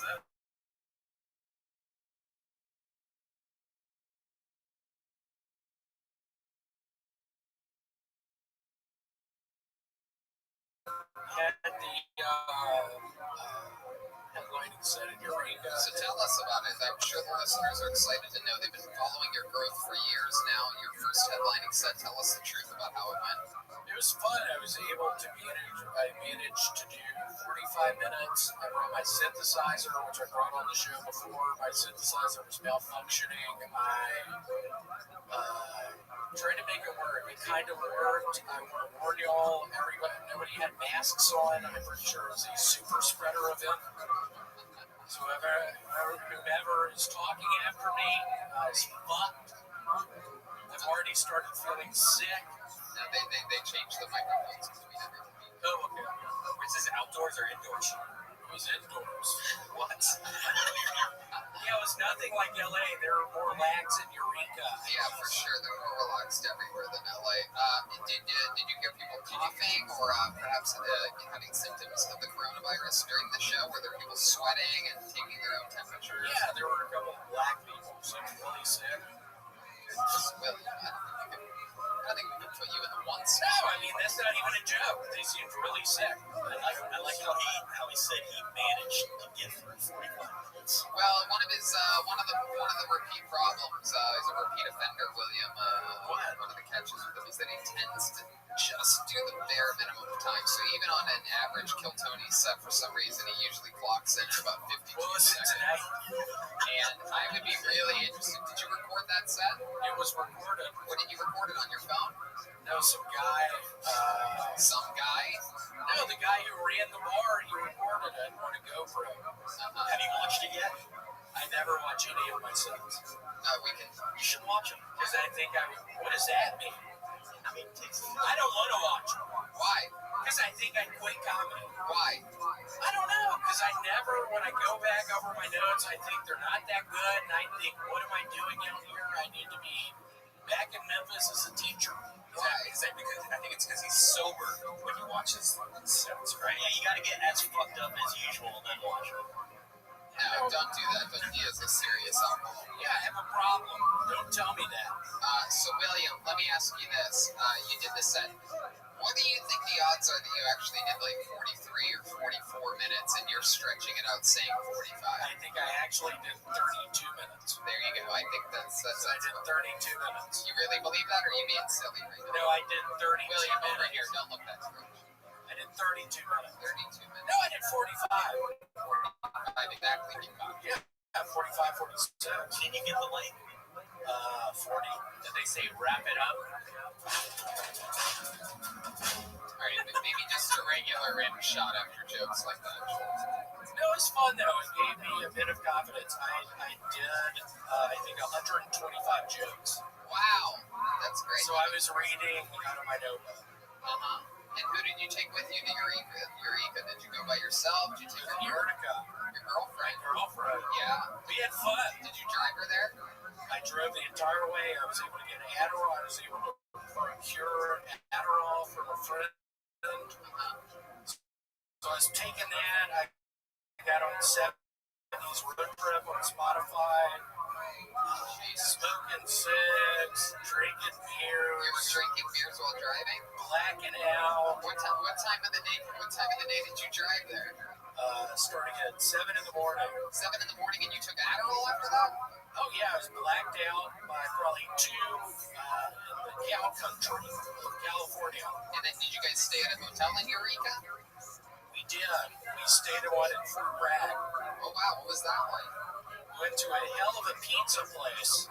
Was it called Vito's Pizza on La Cienega? I hate Vito's Pizza, so I wish you wouldn't bring that up. What do you possibly hate about Vito's Pizza? It gives me diarrhea. But you eat it every And Monday. that racist piece of shit who's always here, I really don't like him. Every single Monday you eat the pizza, though. I really don't like that guy. And I'm looking at him through the lights right now. I can He see. sees me. I'm looking right at Charlie. He's laughing. Charlie, you are racist as a motherfucker. He's laughing at you saying that. Well, I'm glad he is. Normally, I would be defensive of him and defensive of Vito's Pizza, but the last time you called a sponsor racist, we ended up selling a lot of their products and got a bonus from it. I saw a bunch of that money. Thank you. Well, yeah, no, you're not. You don't get to see the money. I saw a bunch of that money. Thanks. No way would you ever get a touch of any of them. Yeah, I get it. It's an honor and a privilege I get it. for you to be here. It is. I appreciate it. Yeah. I got a bunch of weed. I got a bunch of mushrooms for people in Eureka. Did you have some Kill Tony fans come out and support you? There were, I think that's all of us. Right. No We shit. sold it out. How else could people possibly know who William Yeah, no shit. No shit. We're on the same team. It was fun. Yeah. How come you never bring your girlfriend here to Kill Tony with you to the comedy store? I think it's because David Lucas talks a bunch of shit about her. Oh, shit. Your own brother in person. Well, my black brother. Brothers in person. My black brother. I know he's black. He's a real womanizer. So who's the girl that you brought? The watching that you met? Perfect. Erica will see this in 3 weeks. Erica, that is a lie. I came here by myself. I don't know why you say that, you fucking red man. Why do you do that? I had a hell of a week with Erica. We drove in the car for, I don't know, 12 hours. Did you guys have sex this weekend? Good question. Blanket. We have sex every day. Hey, did you wrap it up? All right, I just want to. I was going to do it on the second one, but I'm going to let the rappers know that you guys have used that exact joke 3 times, and we sort of. Yeah, but was it used with a condom? I don't think so, Daddy. I don't think so. I don't think I was. I don't think you would. All right, well, ladies and gentlemen, another very interesting. Oh, how could I possibly forget? I almost cut this interview short. Speaking of short, Did I get some more? we got another package this week. I Open do it up. believe it is going to be shorts. Yeah, unwrap that. Wow, Should we give it to the blonde chick or you? very exciting. Red man, stop. Okay, I'll read the note. Kill Tony crew. Heard William needed some shorts. Wow, look at that. Did we get that on video? That was incredible. Did you get that on camera? They got it. Heard William needed some shorts. I figured I'd take this opportunity to ask for a shout out for my business. I sell streetwear and vintage at Feeners Freshest, Feeners Freshest on Instagram. Huge fan of the show. Love y'all. Keep killing it. Edward, appreciate it. It's for the 2XL network. And he let us know that he also does shoe and hat restoration. So for the -3 people that want to get their shoes and hats restored right now during the pandemic, make sure you check out Feeners Freshest. Thanks, Peter. Thanks, Vader. Okay, you gonna go try those on so we can get a little show in a little bit? Yeah. Ladies and gentlemen, there he goes, William Montgomery, everybody.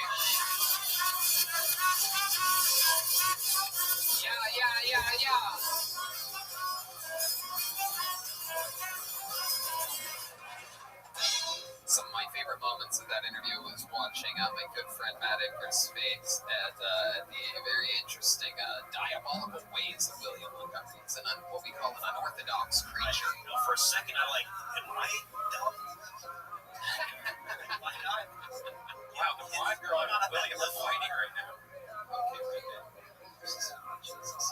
Pull the name out of the bucket. Your first comedian of the people in the bucket being pulled out tonight that we're going to see goes by the name of Nikki Fuchs. Nikki Fuchs.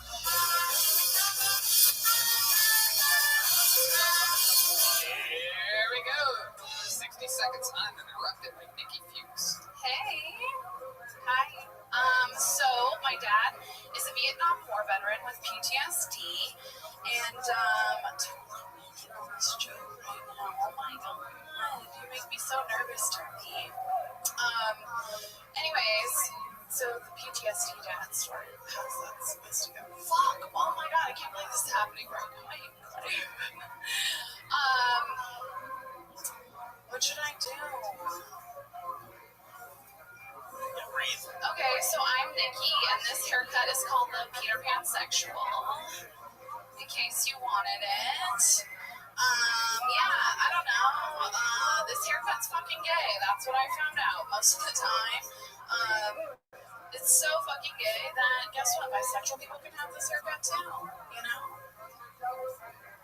Fuck, I really ruined this. Totally did, yeah. Okay, that's exactly a minute. Nikki Fuchs.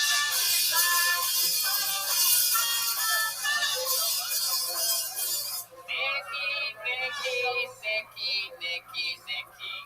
What is this PTSD joke? What do you think happened here?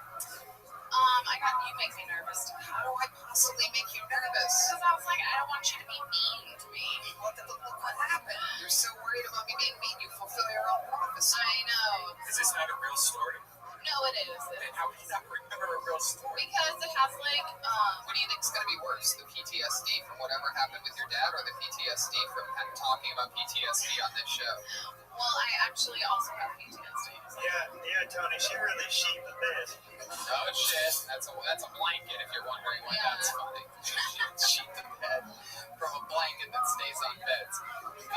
So let's try to figure out. By the way, you know what? I gave you a 10-star recovery there. Peter Pan Sexual, gay as fuck haircut. Absolutely, you recovered. You spun right out of it. You lowered expectations and got a big laugh. In fact, that was a bigger laugh than William got through his entire set. Yeah, but I was like really determined to tell you this.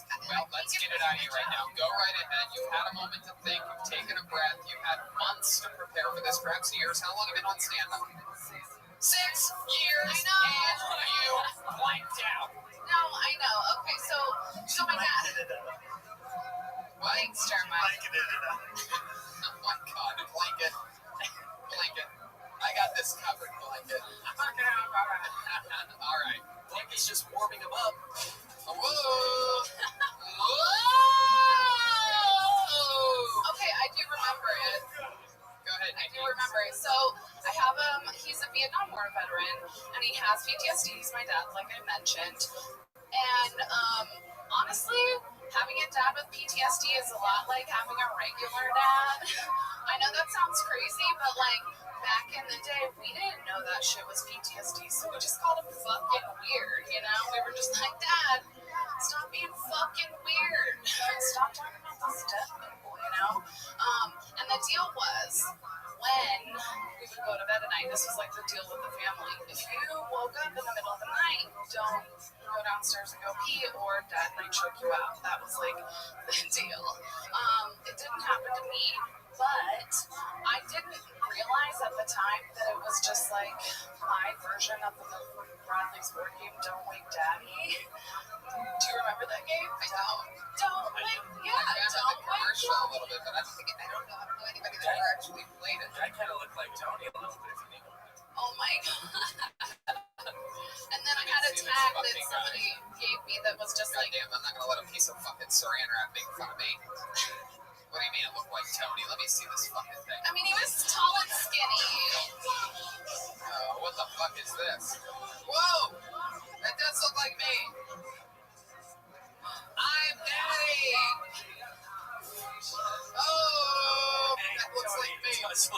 can see the cover of this. I can already see the cover of this episode. That looks like you. Don't wake daddy. That's me. Wow. You should have played. What? You should have played the game. No, it looks like a horrible game. Still, horrible game. I mean, I played all the other games. Yeah, I've actually never even seen or heard that a board game. I love you've games. never seen, you've never heard the commercial? It's like, You know, we should have a special board game episode of Kill Tony one of these days where we just play board games. That's a good idea. And we just let people, instead of having people prepare for 6 years and come up and flatline. maybe it was a trick this whole time, so I could get more time. So let's talk about it, Nikki. Where have you been doing this stand-up comedy that you speak of? Here, I moved here about 2 years ago. From where? Baltimore. And your father really was in Vietnam? Yeah. And he's an older guy? He's 69.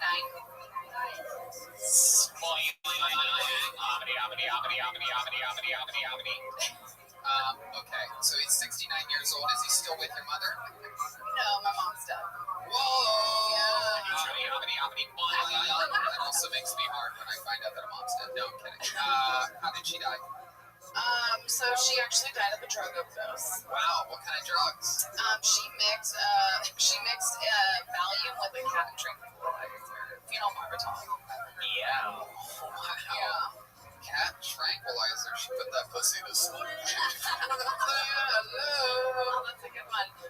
But she was a veterinarian, so it made sense. Wait, what made sense? She was a veterinarian. She must have done a lot. Wait, she was in Vietnam too?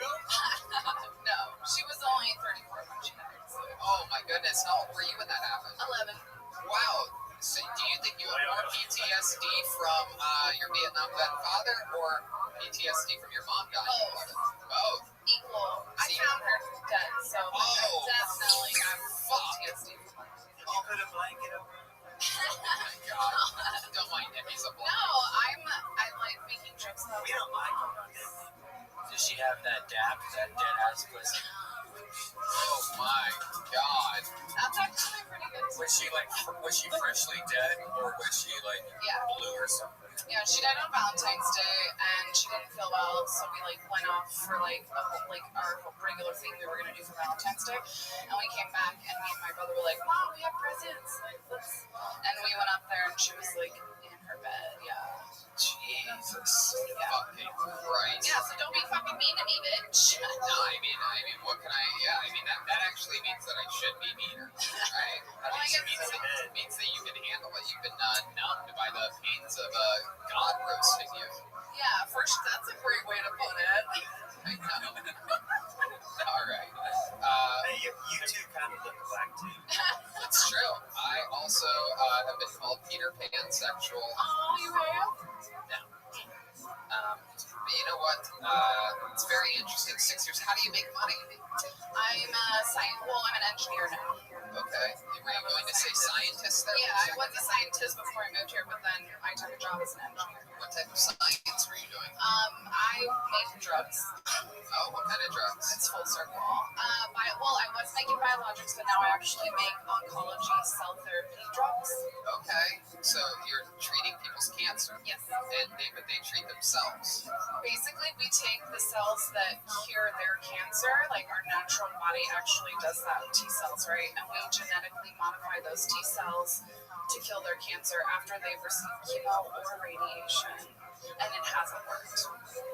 It hasn't worked? Yeah, that's the only way they'll, the world will let them use this drug as if chemo and radiation hasn't worked. Oh, does that work after that doesn't work? It does. There's about an 80% efficacy rate for the one that we have on that's FDA approved. Wow. So if chemo and radiation don't work, they give you this, and this works 80% of the time. It extends their life. It doesn't keep them. This is like when the opener's funnier than the headline. When the self-therapy is the last resort. Yeah. The third option. Yeah, so it's really messed up, but that's just the way basically biotech industry works in America right now. Is because you make so much money off chemo and radiation. Yeah, because we might have to turn off the microphone for you because it's constant. So annoying. You really didn't think this through before wrapping yourself before an audio podcast. Or you could just stay still. I invented rap. Okay. That's weird. So if say that one of us gets cancer, we know you. Can we get it from you? So this is really funny because the company that owns the company that I work for makes one of COVID-19's treatments, and so people are constantly getting barraged with like, hey, if I have COVID-19, can I get it from you? No, and I just want to be clear, it's only certain types of things. You said that your haircut's gay. What is your love life like? What are you into? I'm bi. Yeah, I'm bi. You're currently what? Not being inserted of any kind, like no insertion happening. So you haven't gotten any PTSD lately? No, I haven't. No insertion of any kind. Does that mean you're with a woman as of late? No, women insert things too. Sure they do. They do. How adorable. Yeah. Oh God, it's a finger. Look out, we're having sex. Whoa. Other things too. Like what? Touch, dildos. Yeah, but a tongue realistically only goes from one to two, three Depends on how long the tongue is. inches into something. I mean, the outside of something is really with the Ryan knows. Yeah, he knows. Brian's tongue is larger than his tongue. You don't need to go. You don't need to go. You ready to get fucked, baby? Brian has a gigantic cock. I've seen it while we manscape together with the new Manscaper Lawnmower 3.0. What? Tap water. Yeah, exactly. Nikki, what's something we'd be shocked to find out about you? One thing that I don't know, I think my tits have gotten like way bigger since quarantine. Let's see. Red band, come on.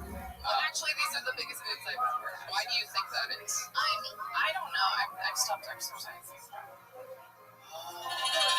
Okay. Never. They are. I don't know. Or I have breast cancer. Wow, look at that. It's just a lump. It's just a tumor. Do they get bigger? Yeah. Okay.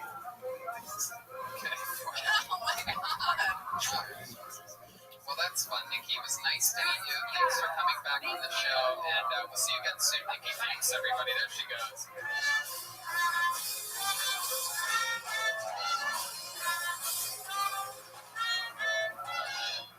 All right, look at this. Another young lady, ladies and gentlemen. Your next comedian goes by the name of Sarah Ross. Here comes Sarah Ross.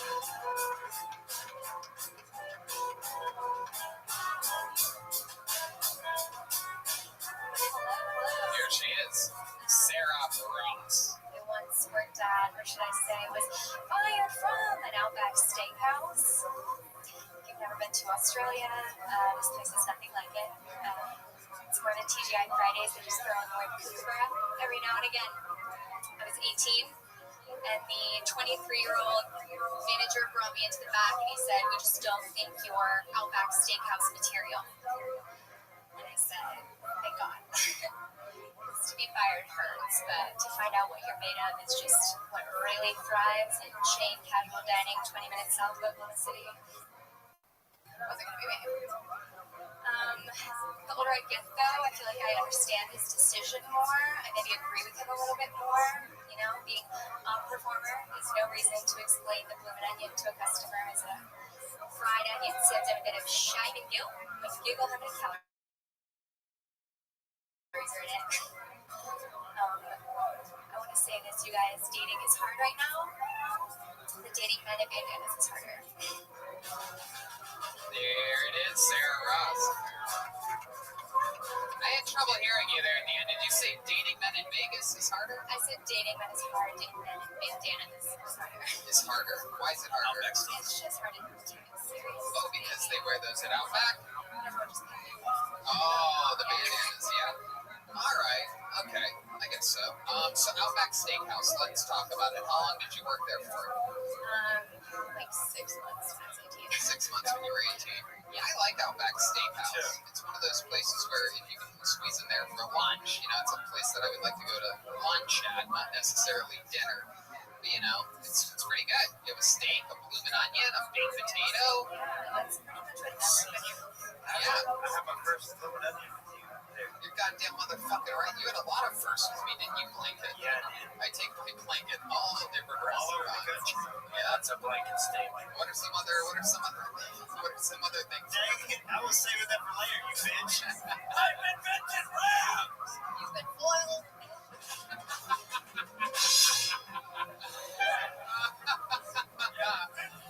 There she is. All right. So, Sarah, 6 months and then you got fired. What other jobs have you had other than that? I feel like I had a lot of weird jobs, like in high school and college. I was a lifeguard at a water park in PCB. PCB is Panama City Beach, okay. Florida. Wow. Okay. Just the redneck Riviera. I grew up in Houston, and when I moved back there for school, I worked at NRG Stadium, which is like the football stadium. I worked in the suites. That's the home of the Houston Cougars. Cougars is the college. You worked for the Houston Texans at their stadium? I mean, I worked for Air but yeah, I did. It was fun. I mean, I was in nursing school at the time, so I didn't have to go in all that often just when they had football games or Houston Rodeo. I got to work the Super Bowl with the team. Very cool. And what do you do now? I'm a travel nurse. Okay. How long have you been doing stand-up for? I started stand-up in September of last year. I live in New York City, so I did it once in Austin, and Where at in Austin? The Belvedere Room. Okay. And I enjoyed it. It was a really good time. It was like the classic case of like your very first time up. It was incredibly well. Moved to New York. I did it in New York like September through March. And then I've been off this whole time. So since the pandemic, I mean, I was in New York. I was working on the front lines for like March through June, and then I was in Texas, and then I was in Florida, and now I'm here. And I'm not working with any COVID patients anymore. Thank God. You look like a pretty Drew Barrymore. Thank you. I have a joke that I call myself Drew Barrymore if you're on the management track at a Home Goods. Wait, if she ran a what? If you're on the management track at a Home Goods. Okay. All right. So, you moved from New York to LA? So I'm just on a contract right now. So since the pandemic, I've just been doing travel nursing. So it's like. So you're taking care of your patient right now? My contract in LA is I don't see patients. I'm working in interventional radiology, which is all like imaging, and like planned scheduled procedures where they like get a couple of tests. Everything in LA is about image. There you go. Absolutely. She works in imaging. Yeah, no, I got it. Thank you. I invented rap. Thank you. You did? Sarah. What year? So Rand giving us a little bit of insight on what's on his mind right now. Sarah, did you leave a boyfriend back in New York when you came out here? I was like kind of dating somebody a little bit before the pandemic, and it was like a situation of we were like, okay, we have not been dating that long, and we have no idea what it's going to be till we see each other again. So it kind of fizzled, but no, I didn't have anything serious. You didn't see him during the pandemic at all? No, not during the pandemic, because I was like on the front lines, like as nobody wanted to see me at that time. I was like shut away from people for months and months. Wow, American hero on the front lines of the coronavirus. So brave. Did you get COVID? Did you end up getting it? No, I haven't had my antibodies tested, but I haven't had COVID. I mean, I've been tested so many times I can't tell you, but it's never come back positive yet. So. Very cool. How about hobbies or fun facts about you? Anything fun that we'd be surprised to find out about Sarah Ross? Maybe my mom's British, so I grew up in like a British family, which I can literally hear Joel when he grabs the mic. I can literally hear his thoughts. Yeah. You should try wrapping some foil around your head, my friend. Lock that shit out. Oh my God, Joel, what were you gonna say? Now I want to know. It's always more interesting to find out what you didn't say than what you. No, I did say. I said hello. She said her mom's British. I said hello. Why? Because your mom's British, you idiot. All right. I invented rap in '79. Oh my God. So your mom's British. What else? I know I'm feeling like rather boring right now. You feel like you're what? I just feel rather boring right now. I don't have like something incredible. How about sports? You know, any special skills or talents? Well, this hopefully one day will turn into it. This is like, I'm rather new at the stand-up aspect of comedy. I've like mainly was doing like UCB, like sketch and improv stuff. So that's like, I mean, I have family in New York, but that's like kind of what made me decide to move up there. I like moved up there with a couple of friends from Austin, who were like also trying to get into comedy. In the city? You moved in the city of New York City? Yes, that's Manhattan. Okay, very cool. Well, Sarah, it was nice to meet you. Anything else for Sarah, guys? Anything? Any thoughts? Any advice, Matt Edgar, for little Sarah Ross here? These 12 people, I feel like I came up here to dead silence. Well, there's not like a crowd, but it's just so hard. It's just so new, to I was going to ask you, when did you work at Outback? How long ago? She was 18. It was how long ago? Yeah, so that was like 7 years ago. It's like 20 years ago. Just kidding. 7 years ago. Do you think you're going to move back to New York or go to Austin? No, New York is the plan. Yeah, like New York's my home base. I've just been traveling. Why New York over Los Angeles? I must know. Because my family's up there. Like my dad's side of the family lives in New York. You like your family a lot. They make you yeah, and I like New York. Does your family have a lot of money? Yes. You can live for free as the answer. No, that's not true. Either that or you read a lot of Harry Potter. What does your dad do for a living? Tell the truth. Don't hesitate. He's a civil engineer. Civil engineer? For what do you mean? What does that mean? Civil engineer is like an engineer that designs like roads. Right. So is he like a big deal civil engineer? He likes to describe civil engineering as like the least glamorous. Of course, I know. Yes, I know he plays it humble. I know when you quickly answer that question, exactly. I earn good money on my own. Sure you do. Yeah. No, we know nurses make the most money. So during the pandemic, I did. Okay. Why? How about your mom? How does your mom do? What does your mom do for a living? My mom's been in sales all my life, like in waste primarily. So she does. So she sells shit. She helps. She sets up recycling, like for large companies. Very well. There's something fishy here. How about that? How about your grandpa? Do you have a wildly successful grandpa? Yes. My grandpa on my mom's side who moved the family from England. Yes. He did well for himself. He was a king. But no, he was a metallurgist. A metallurgist? Yeah, it's like, the study of metal, the chemistry of metal. So he worked for Cameron Iron. Still has a patent with Rolls Royce. I mean, that is pretty cool. There you go. All right, Sarah. Well, so much fun. Nice to meet you. Yes, Blanket. Go right ahead. Cover this for us. Okay. What I will say is that a couple of times I think it was hard for people to understand you because you were just talking so fast. So you were trying to rush through your punchlines. If you really stick the landing, it's way more comfortable. Yeah, and you sound quiet vibe too. There goes Sarah Ross, everybody. On to the next one we go. Sarah Ross. There goes Sarah Ross. Sarah Ross. Hey. Is that Brian Moses? What's up? Put your hands together for Brian Moses, everybody. Another one of our brothers.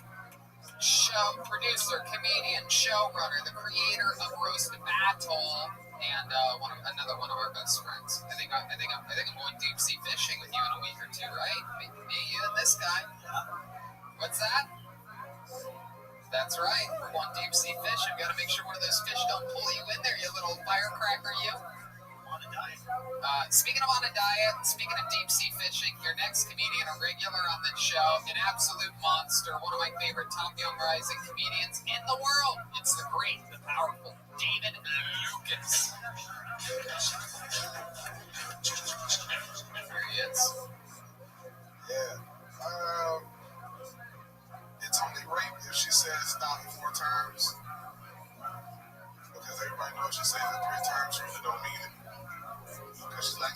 Stop. That means keep going. The fourth time is when you should stop. I personally think that the news should only come on once a week. Nobody needs to hear that bullshit every day. Like CNN should come on once on a Wednesday, like during the middle of the week. We don't need to hear the same old bullshit every day about Trump and Biden. My girlfriend made me go to the homeless shelter to volunteer with her to cook. And when I get down there, I thought we was about to cook some bullshit. When I get down there, we're cooking steak, shrimp, and ribs. And I'm like, I'm about to get in line for this fucking food. Like, why do these niggas need to eat this? Why should they be full on steak? Get these motherfuckers a ham sandwich and keep it pushing. You should not be homeless and get full on steak and shrimp. Give them a peanut butter and jelly and a bag of chips. Absolutely couldn't agree with you more, David Lucas. I mean, seriously, steak and shrimp. Why not just stay homeless? That's what we work overtime for. Red Band and I love eating steak and shrimp.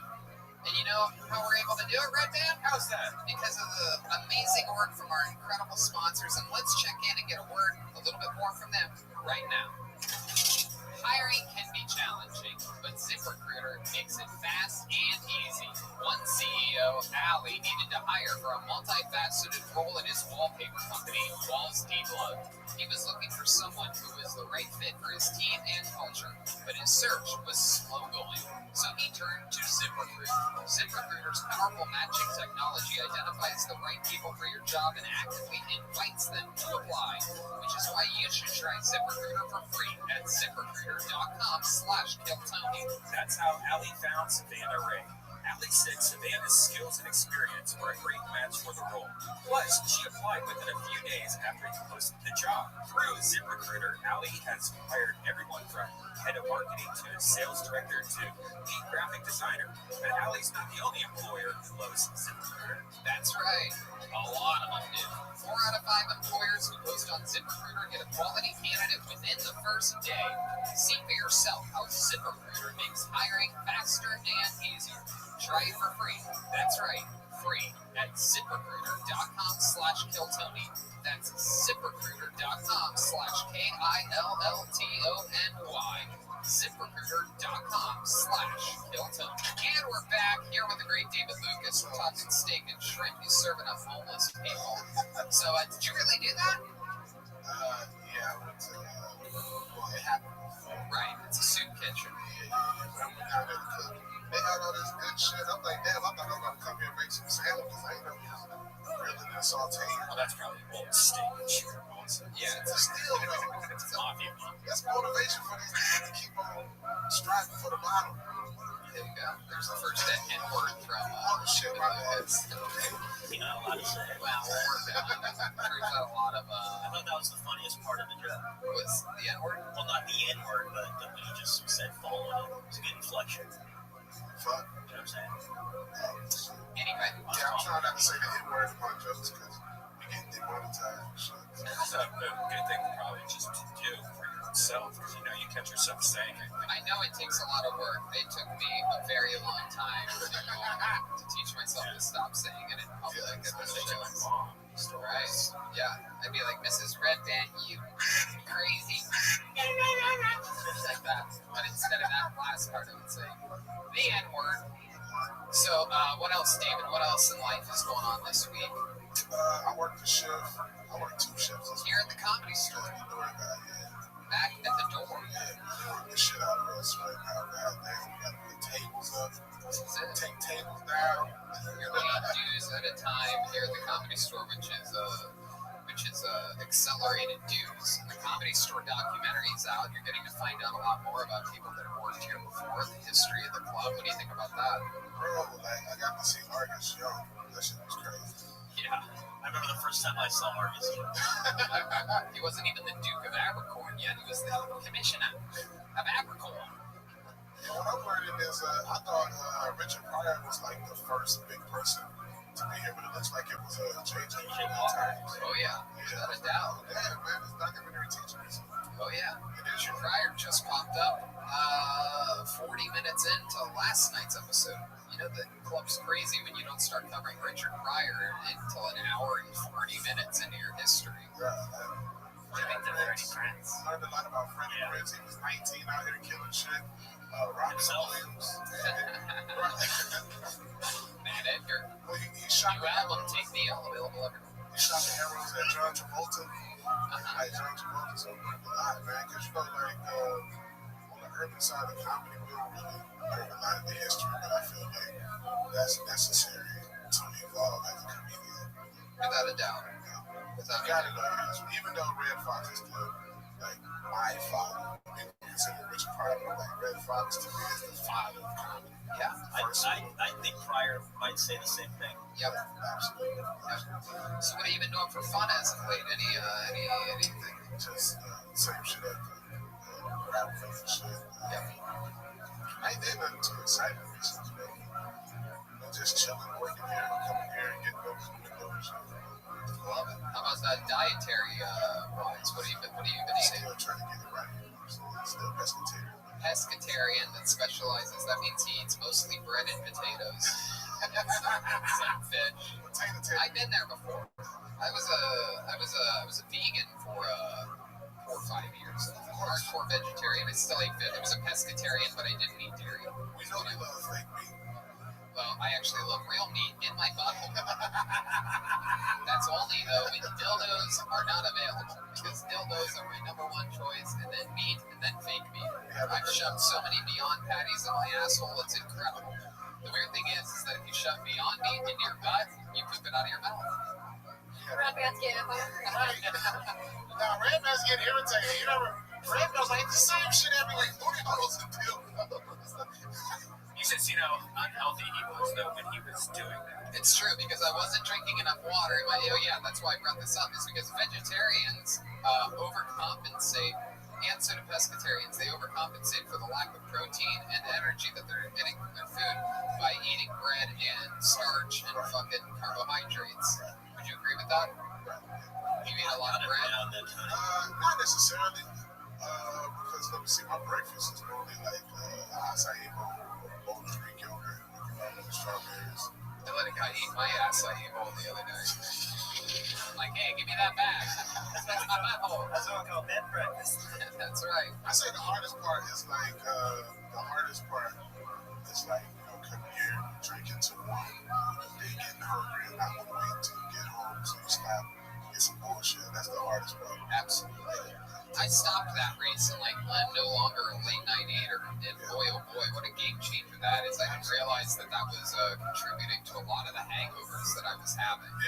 Late night food, causing me to want to sleep in the next day.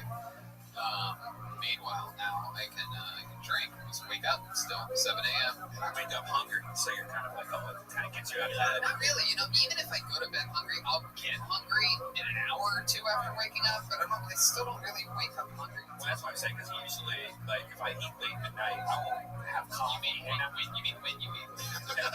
But I'll wake up, I'll have coffee and not eat until like 5 p.m. because you woke up at 3 p.m. But Radman, you eat dinner. Radman, Ryan calls breakfast and dinner. Right. He eats dinner at 5 a.m. Like, you shouldn't be home. I don't know why everyone thinks I go to bed so late. I actually fall asleep. You post it on your social media, like, unless you're waking up, like, I'm going to post this video from a few hours ago. No, I wake up all the time. Like, I'll wake up at 7 a.m. I'll wake up at 7 a.m. and just, like, be up for an hour or so and then go back to bed. David, what's the unhealthiest thing you can remember eating as a kid? Today I had cheese puffs. That's why. Oh, shit. How many cheese puffs did you have? Just a little. Look at you. You're turning into one. You're like the kid from the Pokemon. You look like Cheese Puff Daddy tonight. Puff Daddy. It's hard for me to roast without the N-word. Crush. So much fun, David. As always, we're going to have more fun this week coming up. There he goes, the great David Lucas. Everybody, on to the next one we go.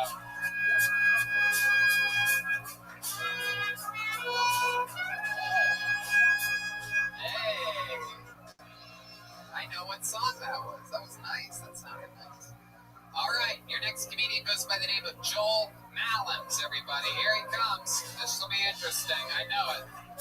Another one bites the dust. Oh.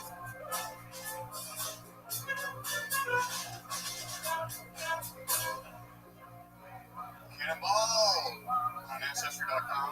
Find out I'm 100% freak. Ask my buddy, what kind of Pokemon do you think I am? Says you're a freak chew. Look at you.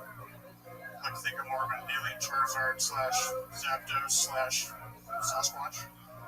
From Montana originally, state animals, the Subaru. I live out of a 05 Toyota Sienna. Delivered Grubhub and Postmates out of it. So she's my everything. I drive around, can't help but to read deeper in signs. No U-turn. I'm going home. In and out. Don't stay at your friends too long. Subway. Thank God for the van. Staples. What I hold my life together with. Budget. I know. Urgent care. Needed. In an accident, need a lawyer? Call L.A. Jacob. No! Panda. Yes. Blue Moon. Reach for the moon. TNT. NBA Finals. Bed Bath & Beyond. Date night to myself. Target. Hooters. Joel Malams, everyone. Hey, this is where the drums would come in normally.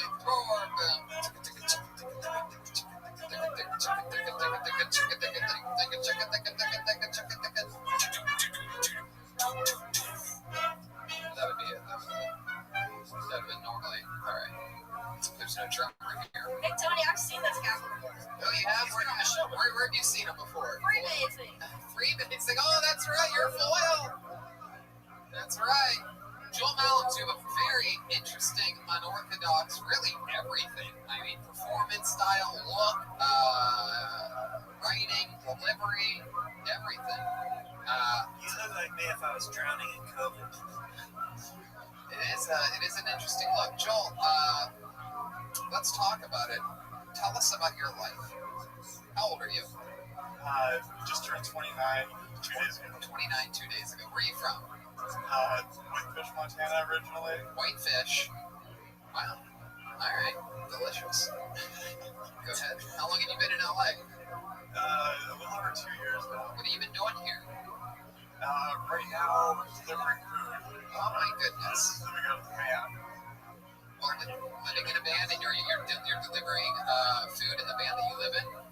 Yeah, Grubhub, mostly. Down here in Long Beach.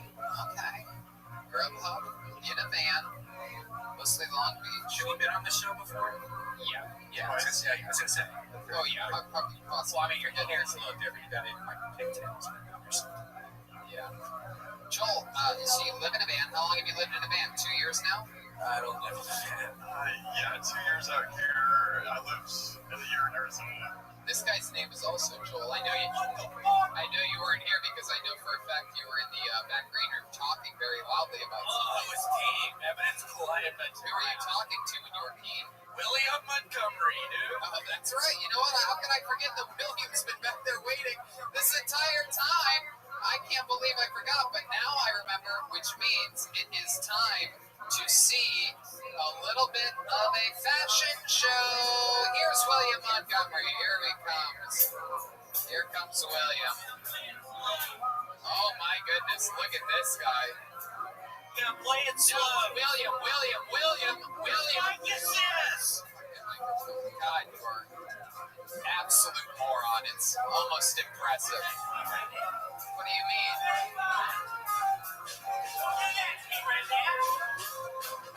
There he is. Okay, face that way. There it is for all of you that are into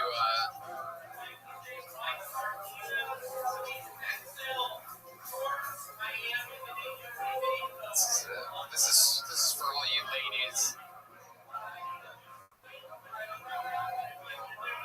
This is for all you ladies that are into a man that looks like your uncle that still owns a waterbed after all these years. You do, yeah. You still sleep in a waterbed. When it breaks, you repair it. Wow, the angry, drunk kind of version of William's back. It's very exciting. Someone definitely only did 38 minutes this weekend in Eureka. Wow. This is a guy clearly just bought his first El Camino. No, he's here. I think this look is called train wreck. Yeah. You're welcome. Face the camera, William. Look right into the camera and tell them how you feel about things. He believes in Jesus Christ. Yeah, William, look directly. Can you get a little bit closer there, Zach? Can you zoom in? Right there is perfect. Then a little bit lower. Can you get a little bit of that belly? All right. William, do some jumping jacks for the people at home. Do some jumping jacks. Come on, do 5 jumping jacks. How many of you want to see him do jumping jacks? Everybody does. This camera angle looks great, William. Come on, give the people at home what they want. Come on, William. Uh-oh. Someone's dancing. Whoa. Oh, shit. Keep looking down that camera, William. You have to trust me. Take direction. Oh, my goodness. What a stud. Wow. Look at that. You might be wondering, is that a man pregnant with octuplets? Yeah. Okay, there goes William Montgomery, everybody. Really impressive. For those of you that like Adult Swim and things like that, you must love the wonkiness that just happened here. Joel, what's something that we would be shocked to know about you? Did methamphetamine when I was 17 years old. Shocking. My God. Joel, it's on you. You're saran wrap tonight, Joel, and you already did that once, Joel. So we're sticking with Joel Malum's here, in which we built tension for with that last question. No matter what he said, it would have been funny. But instead, I'm going to ask it again, and it won't be funny this time because now he's had too much time to think about it. So that tension that was built will not be there this time. You don't have to say whatever you're going to say right now because I just queued up that I'm going to ask him again. So you can move away from that mic. Yep, very good. Here we go. Joel Malums, what is something that we would be shocked to find out about you? Right now, I'm working on a lot of artwork lately and making stickers. See, actually, it worked perfectly. You rebuilt that tension just like I thought you would. Just like I thought you would. There you go. I'll say this story. A few years ago, when I was driving back home, I was living in Arizona at the time, so I was going back home to Montana, and it was like 3 in the morning, and it's like 30 degrees out, and I hit this deer that somebody had already hit, and I just ran straight over it. I had massive speed wobbles. I was drifting all over the road, and I made it to the next town. I'm like in a pizza right now because I'm still alive. And, there was like blood all over the back of the car, and I go into the car wash the next morning, and it's the people. There's this guy next to me just looking at me like, "Are you okay?" Yeah, you thought you killed somebody. The deer blood was all over the back of the car, but you hit it with the front, huh? Yeah, it was already dead, and I just drove straight over it, and literally just like blood like all over the back of the car at the top. Was there any blood on the inside of the car, maybe in the back seat? No. Was it really a deer? Yeah, it was I couldn't see it coming. It just, like, 2 seconds, it came into the headlights, and there was no swerving or anything, so it was probably best that I just ran over it. Yeah, it's certainly always best to run over. Do you think, in retrospect, you could have avoided it, or was it just unintended? I don't think so. I think it was one of those things people say, like, don't swerve for a deer because you might go off the road. And maybe that was one of those situations where it was really better to just hold on the wheel and hit it again. Okay. What are your parents like? They are very Catholic. Yeah. They're very religious, still together. They're up there in Montana still. Yes. And you live like in a rural area. Whitefish is not certainly not a very 10,000-15,000 people there. Oh, very cool. There's like 3 stumps. Did you do a lot of outdoor stuff growing up there? Yes. Played a lot of basketball. Played golf. Yeah. You still play golf? I see you're wearing a pink hat. You're an interesting. You're either. I can tell by your look. I get the vibe that you'd actually be really good at it. Am I correct? Because you seem like you wouldn't be good at it. Those are the people that are always great at it. Am I right? You have a natural. You keep the left arm straight. You follow through. Everything good over there. Am I correct? You learned when you were young, right? Yeah, I started when I was freshman in high school. Okay. So that's really what got me into it, was playing then. Do you ever get to play still? I don't, just because I'm really trying to save money right now. Oh. And I don't have my clubs with me. Oh, okay. I'm going to Trump tomorrow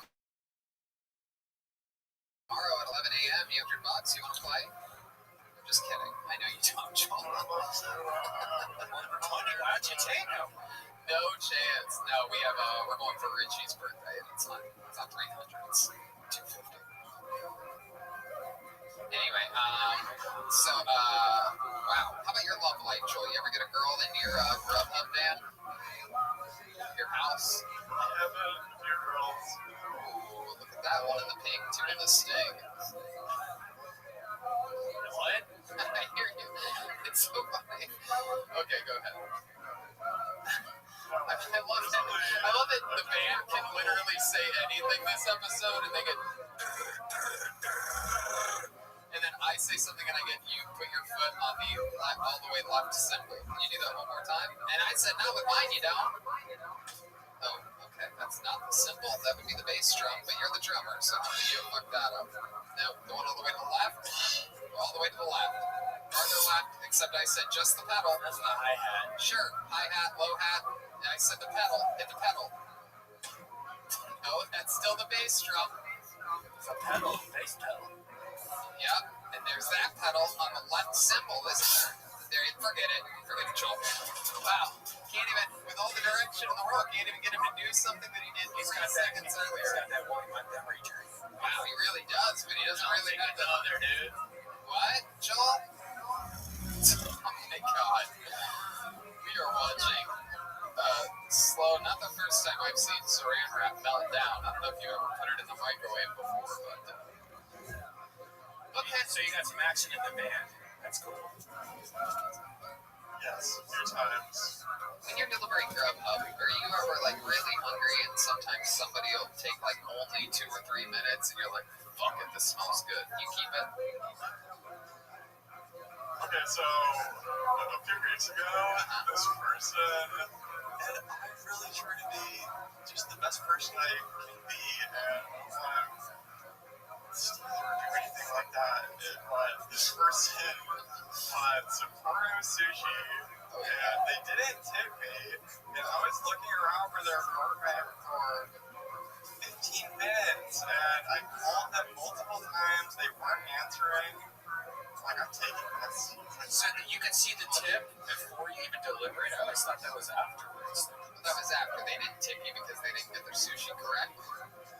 On Grubhub, you see your tip first, so it's all... Whoa, see, I'm loyal to the soil. I'm a Postmates guy all the way. Me too. And I tip well as long as I get the food. Right. I like that aspect, too, with Postmates, because you have that incentive to... Wow, so I knew he wasn't going to tip you. That is so interesting. Yeah, And it's like a sushi... $50-something meal and goes it's fucked up. Right, yeah, that's ridiculous. That's crazy. I say if everything's horrible and the guy was a moron and didn't follow any of the directions that he was clearly given and really did the worst job he possibly could do in his very simple job, I still, throw him something. But it's only if they don't deliver the food at all. What? Right. The worst shit is they do that porch where they drop it off on the porch, which is fine, but they always put it right in front of my door. My door opens out, so I'll have drinks and shit like that, so I have to go around the whole entire house from the back door just to get my phone. You ever take your e-bike around the house to do that? Yeah, Grandma said you could take the e-bike. All right, Joel, man, you are so interesting and so, I don't even know how to describe you. He's like a Nicolas Cage character. Yeah, you seem like a real character. You're 29? How long have you been on stand-up for? Just the 2 prior times here. That's it? You only perform on Kill Tony? Yes. Yeah, well, but you gotta keep writing and trying things and taking chances and write everything down and, you know, get it going because you have such an interesting everything. Everything about you is interesting. It's very compelling. So keep writing and doing it and find some open mics and do those and stay healthy and safe during this wild time. Was it you that saw that had the one wheel? Were you riding a one wheel? No. One wheel, what did you see? Somebody out front, one of the people here. With a unicycle? Yeah. Oh, okay, yeah, there you go. Okay, there you go. All right. Joel, thank you so much. There goes Joel Mallow, everyone. Hey!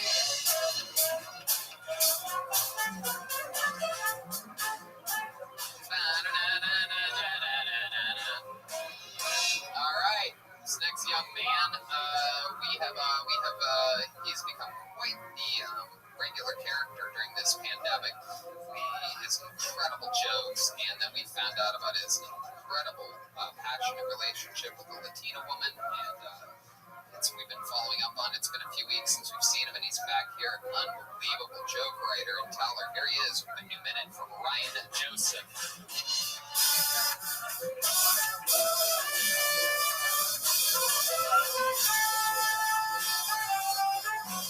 Here's Ryan Joseph. So my girlfriend broke up with me. She sent me a letter saying she needs space, something like no less than 500 feet or something. I used to date this beautiful black girl. She broke my heart, so I've been trying to avoid her, but I saw her walking towards me down the street there, so I crossed the other side. And then she calls me and she's like, "Why did you cross the street when you saw me walking towards you?" I was like, "I told you, you're not my girlfriend anymore. You're just black."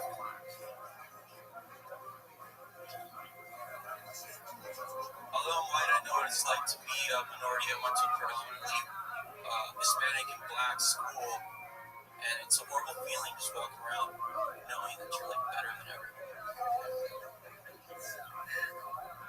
I don't like going to the apps because they always say they're looking for their partner in crime, and then when you hang out with them, all they want to do is just call the cops. I'm naturally left-handed. My dad said life would be easier if I learned to use my right, but I still couldn't get them off. Ryan Joseph.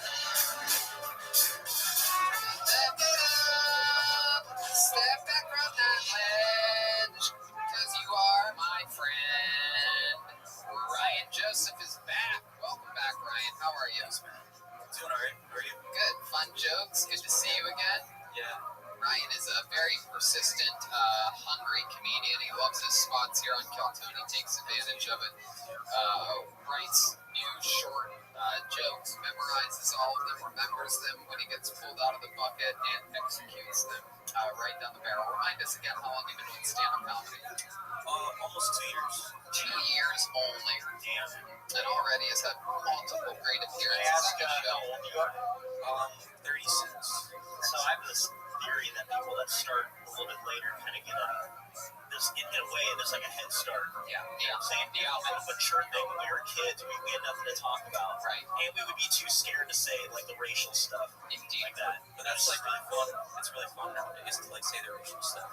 Yeah. Especially as we're talking about it's taboo. Yeah, I did a show the other day at a drive-in show at the Magic Castle, and about 6 or 7 minutes into a set, a young black lady in the audience screamed from her car that I am white privileged, and I was reminded at how much fun it is to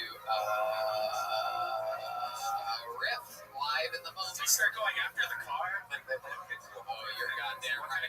Oh, you mean that 2002 white Toyota Prius? Fucking garbage car. Yeah. And really laid into it. It was so much fun. Did she get more upset and have like kick her? Oh, it was unbelievable. It was unbelievably great. She got more and more upset. She said, I go up beating, I go up dominating you. You're gonna fucking behave yourself. And she's like, that's because you had a microphone. And I'm like, that's right. I have a microphone because you didn't chase your dreams. Friends turning on the windshield wipers. Yeah, nothing helped. Yeah, I went to this ocean like it was kind of like PC, I could tell. So I just Pacific Coast. PC comics on the PC, and I could tell it was like pretty. It wasn't my crowd, so I tried to get my most offensive jokes. One joke didn't go well. Yeah, sometimes it's fun to lean into it if you detect it. Yeah, I knew it was good for me just to do it. Can I tell the joke? Can you guys tell me if this is a good joke? Absolutely. It goes, I don't like girls that wear lots of makeup. I like them if they can just talk like they're black. I guess so. Yeah, it's a good joke. Yeah, they didn't like it. So let's talk about your actual love life. Let's catch up. How's that been going? But you know, that sucks.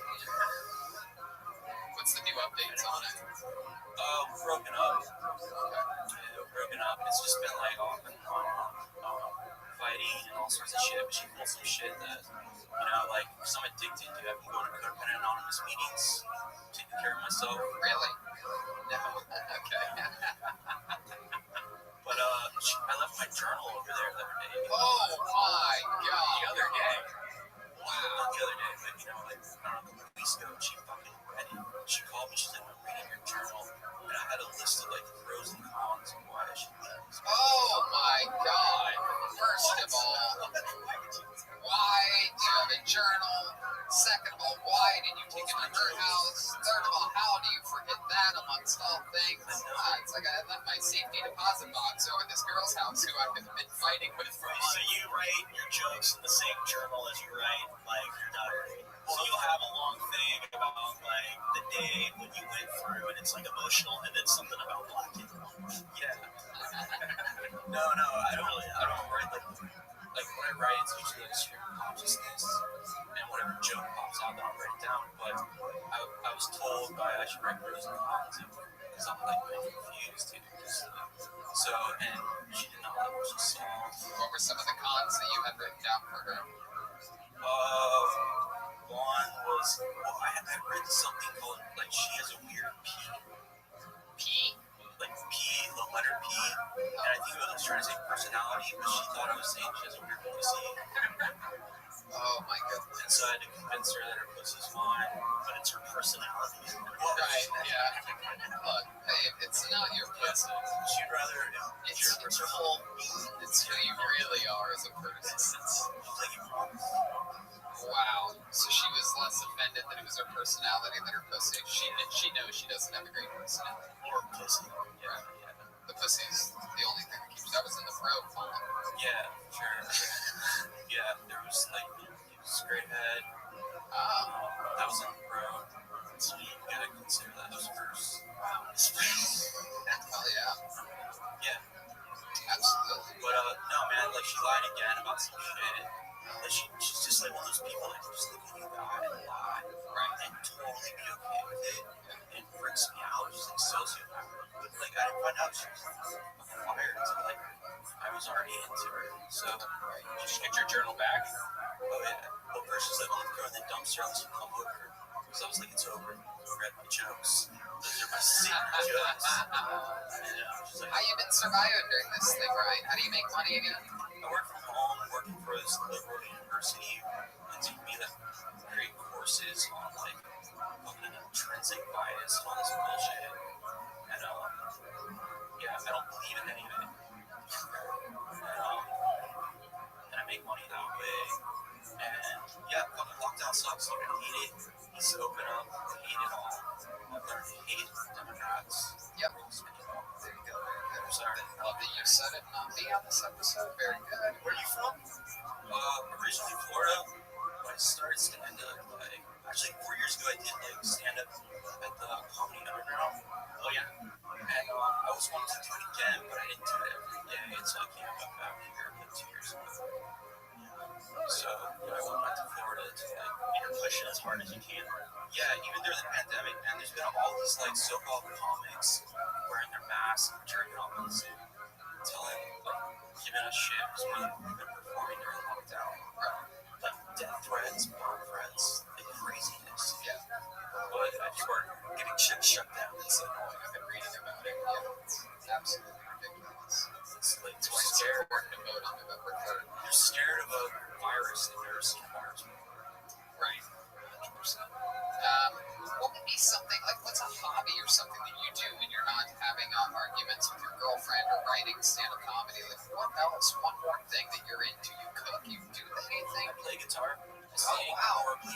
Oh, really? Can you sing us something? Sing us a little song. Just give us one line. I sing horribly. Just give us one line. Just sing a song. You know, look right into that camera and sing just a cappella. Absolutely any line of any song. Any. If you're watching this, fuck you. I know who you are. Read my journal. Sing it, Ryan. Sing it. That's good. Oh, Jesus, Ryan. That's so sing. I wanted to hear terrible singing. Okay. All right, Ryan. Well, fun times. Good to catch up. Great jokes. There goes Ryan Joseph, everybody. Ryan Joseph. He does the jokes and then walks away. All right. One last name in this bucket, Michael Laird. But before Michael Laird, let's get this guy up here. This should be interesting. Ladies and gentlemen, make some noise for Phil Iwinski.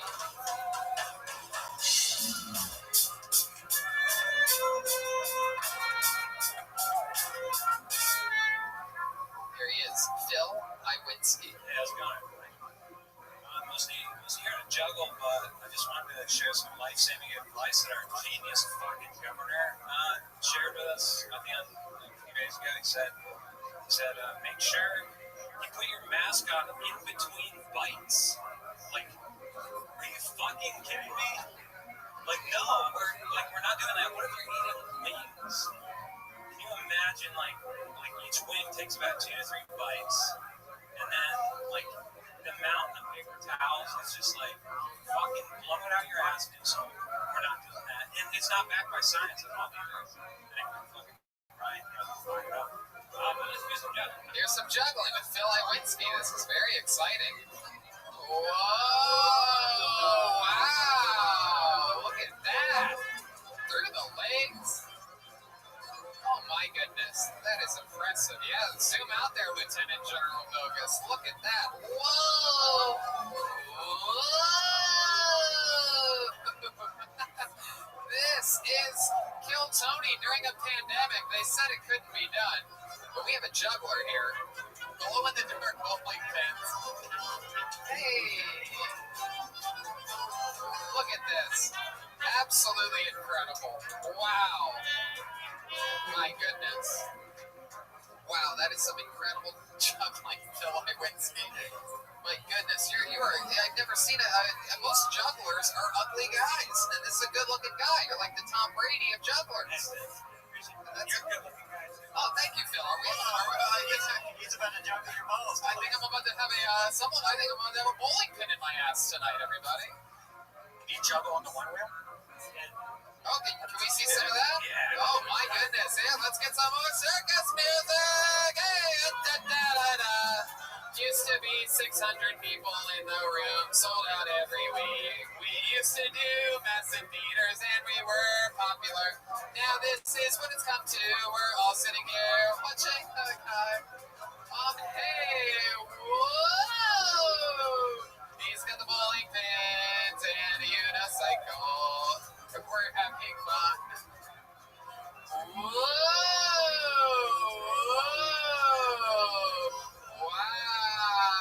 Ooh la la! Matt's like, I shouldn't have had that acid before the show, man. That's badass. My goodness. My times have changed. Brian just said, that's badass, man. Well, It's pretty sweet. Yeah, I mean, those one-wheel things are scary as fuck. If you go on a lot of curb rides, I broke them on massive bikes. Because those things go fast. I know there's like some of them go faster, like 60 to 80 miles an hour. yeah, Russians are like jailbreaking these things. Yes. 80-mile-an-hour unicycle? Yes. Wow. That's incredible. How fast have you gone on a unicycle, Phil Iwinski? Well, this thing tops out at 30s. Really? Oh my God. Where do you do that at? You go to like a track or something? No, I mean, I'll just take it to the beach. I'll take it here. Yeah, but e-bikers and those things get together and like have these group rides, and they'll just like take over, Sunset Boulevard and like go around everywhere. Wow, it's pretty awesome. They're so fun, and it's like a penny to the mile. It's like energy efficiency goes, so all the kids like that shit, man. Wow, a penny to the mile. Look at that. So, Phil, what's your love life like? You're a good-looking guy. You're out there juggling. You're on a unicycle. I mean, I'm drowning in it like usual, but even during the pandemic, no, it's weird. But I've gone on some hinge dates actually. So I've been talking with this one girl. Yeah, what are you guys been doing? You've been hanging out. You've been watching Netflix together. We went and picked up trash on one of our dates. Believe it or not, it was like the most sappy shit ever. But it was like the world is burning. We're like, all right, let's just like do something. Like, we're so helpless in this fucking thing. It's like, so yeah, we picked up trash one day, and then movie night. Went to Bakari. A what? Some shit. It's not a place. Bakari. It's like a beer garden. Oh man, I didn't know juggling unicycle. So when you picked up trash, did you get any action after that? You're blanking it out. Yeah. No, we hooked up. It's been. We took it slow. That's the way that you make love, slowly, romantically. Right. You look at her in the eyes deeply in the missionary position. Wow, look at that. I don't want to be a third wheel, but. So, Phil, tell us how you learned to juggle and unicycle and all that. What ended up happening there? Well, I was homeschooled, so there was a lot to do. I was rollerblading, juggling. Like, I wasn't allowed to play video games. Is rollerblading the gateway drug to unicycling? Yes, it is. But it was like I was always a show off. Always wanted to be better than everyone at everything. Right. Juggling.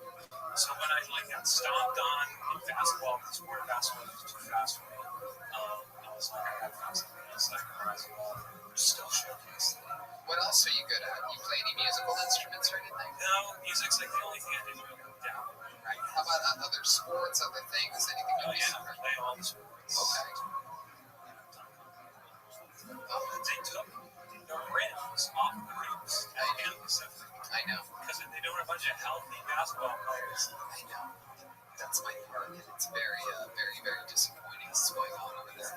They took the basketball hoops off of the, they took the rims off of the backboard. Yeah. Meanwhile, they allow giant rallies where people scream things, which is how the disease is spread by vapors in the air. So that people scream things, and then they repeat things that they scream. One of the main things that they scream at these rallies is no justice with that noise, no peace.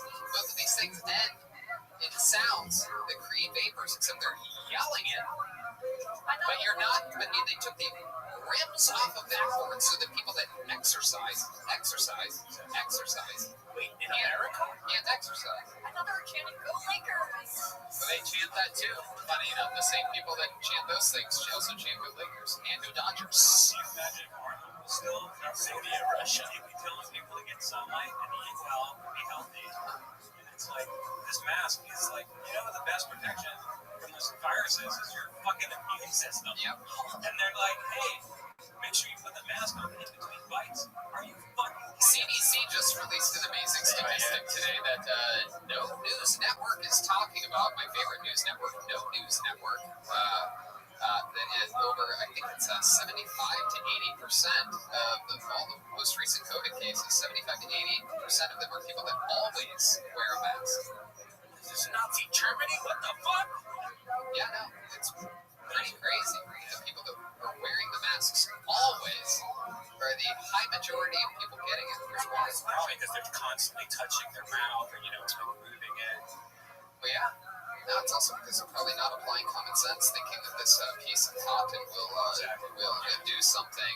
Meanwhile, it escaped a level 5 bio laboratory. So, exciting stuff, though. It makes people feel special wearing the cotton thing. Doesn't it, Sir Andrew? Yeah, I want to know when Tosh.0 is coming back. What does that have to do with anything? Looks like Daniel Tosh, but like kind of fucked up a little bit. I think it's a good-looking guy, Joel. You all right? Yeah, thanks, Joel. Yeah, Joel. You're welcome. When did juggling become cool? I'm honest. A hack around the other jugglers because your shit lights up. Honest to God, I think Phil Iwinski made juggling cool. Before this, I'm like, I don't know, man. And then I like the style of shitting on Newsom and then falling in. Yeah. Very rarely do you have a young Republican juggler come in here and. I know. But anybody with any common sense could say that this current. Has the girl you're dating seen the juggling? Oh yeah. Oh hell yeah! You mean when she fell in love? No, we're just juggling in the park. That's awesome. And you go to Pan Pacific Park. That's your park. That's beautiful. I'll probably see you around there sometime, Phil. Tony will be in the bush. That's me. I'm in the bush. What am I doing in the bush? Jeez, we got a little cup right outside the bush. You put all the money in there. You put it in the bush. Oh, you're saying that I do gay sex thing in the bush at the park? Okay, I'm just trying to get a grasp on exactly what you were into. So I have a cup out, and then there's a bush, and you see cup sitting next to a bush. You put money in that bush, and then I come out from behind the bush, and I suck your cock. Come on in. Oh, I invite him into the bush. I invite him into the bush, and then we do gay stuff. But I keep the cup out there for some reason. You collect it. Oh, I take. So you put money in the cup, and then the cup disappears, and then I come out and go. Because you put the mascot in between bush. The best part is after the whole bush sequence, he leaves on the unicycle. That's it.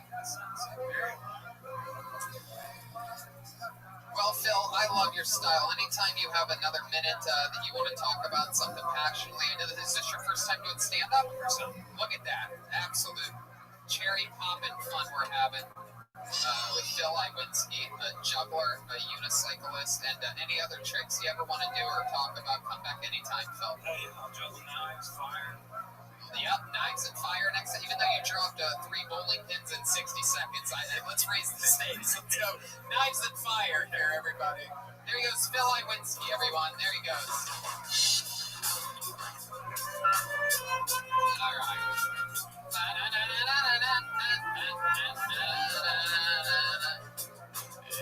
This is it. It's everybody's favorite part of the show, ladies and gentlemen. It is a special time where we check in with one of our favorite human beings on the planet, an incredible regular here on Kill Tony, and he is not present tonight. He is still in Wyoming, and he sent us in something to check in with. So this is the set that was sent in by the great Michael Blair. Here we go. I worked in restaurants so much that once in a while, like, I'll become a manager. I'm like, okay, I'll take all those keys. You mind if I steal all the time and fuck in here? You know, Hollywood does not have a monopoly on cocaine, alright? So I'll tell you this much. Matthew Perry ain't got shit on the general manager at CPK Burbank, alright? Because you cannot talk about Thai chicken pizza all day and not do some fucking cocaine. I grew up in Queens, and I was always white Mike, you know, just like that guy in junior high. IS 237s in New York, the schools sound like jails.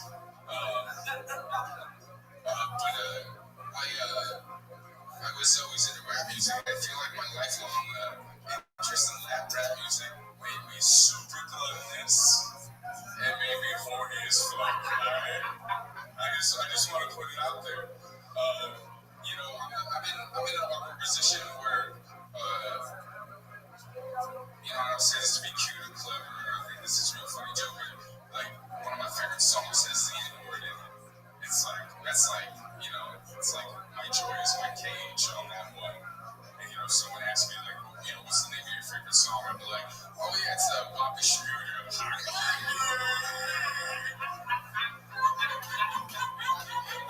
what's wrong with you? Like, I just asked you a simple question. You can't answer a simple question. No,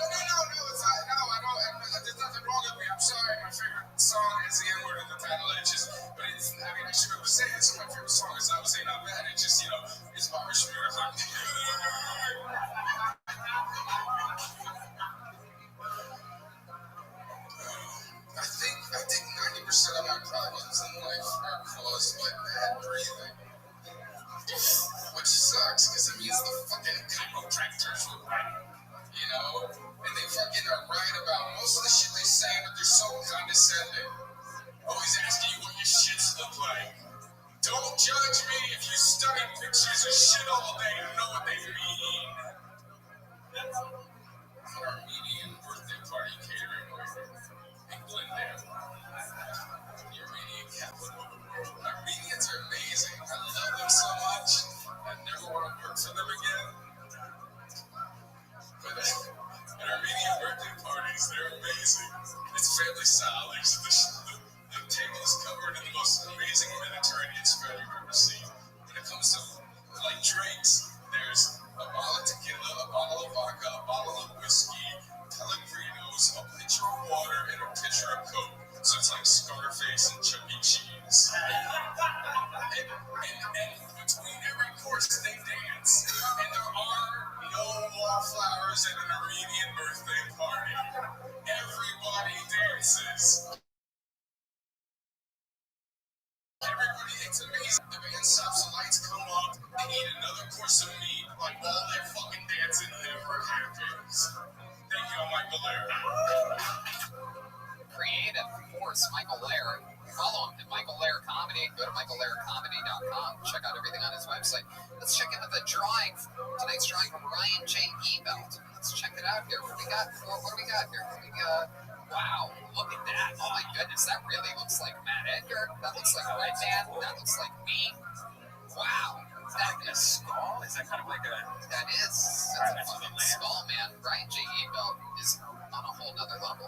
All of his prints are available at RyanJEbelt.com. This one is unfucking real. I think I might buy this one myself. See what happens here. I gotta take another look at that. RyanJEbelt.com for all the prints. That's the real bread and butter of Kill Tony merch. There's also some shirts available at his website at DeathSquad.tv as well, and RyanJEbelt.com. Thank you, Ryan J. Ebelt. How about a big hit for Matt Edgar tonight? His new album, Take the L, available everywhere. This is a young man that I've worked with for a long time. What else, Matt? You want to plug anything else? Your social media? Or just at Matt Edgar on all things. And that's Matt with one T, M-A-T. E-G-A-R. Thank you, Tony. Thank you. Thank you, Red. One more time for Matt Edgar, everybody. Out of for Jeremiah Watkins, the leader in the band. Jeremiah, go ahead. Tell us what you have going on. He has a new album coming out, his debut album coming out in December. And debut special coming out on December 8th. And I have a new merch store at JeremiahWatkins.com. Check that out. I'll be in New York the first week of November. Oh, yeah? What are you going to do in New York the first week of November? I'll be out there doing some podcasts and shows. Oh, cool. Yeah. Very cool.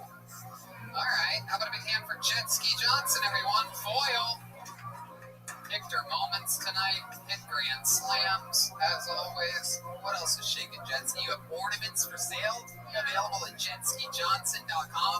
I love the ornaments. I bought 25 of them myself. I bought 30 of them last week. Oh my God, I gotta get back to the workshop. Thanks for jetskijohnson.com. Thank you. We love Jet Ski. Incredible stuff, Jet Ski. Thank you. I'm going to hand for Chris back there. Groma, what do you think about tonight's episode? I think we about covered everything, Tony. Hey, Groma. Groma's got a new music video out for his sponsor, Orange Amplifiers. That's out there on YouTube. Yeah, it's super cool. That's awesome. That was some of the Kill Tony family helping out with that. The great Rick Cossack, Keel Yulberg, Van Corona.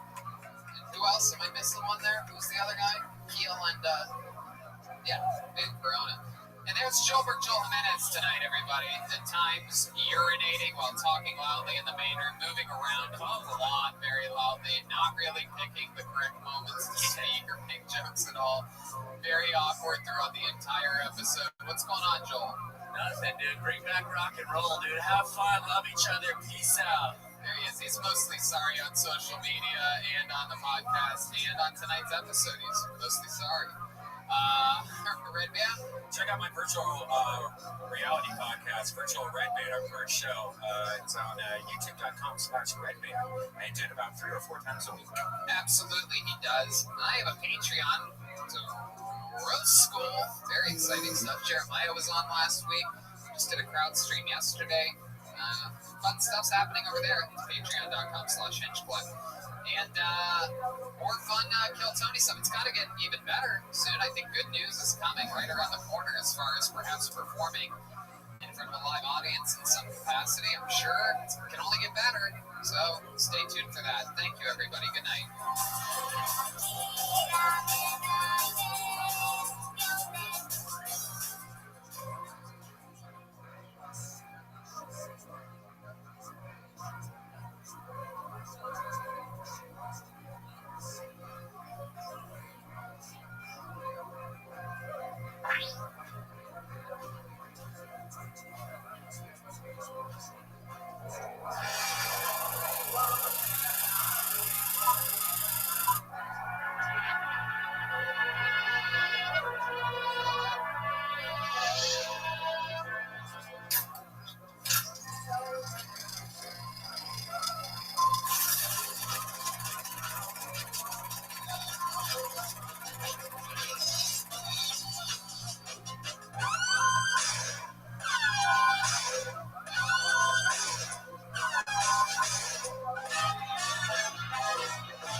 Feels like a strong crowd. It almost feels like it used to be. It almost feels like 600 people all at once.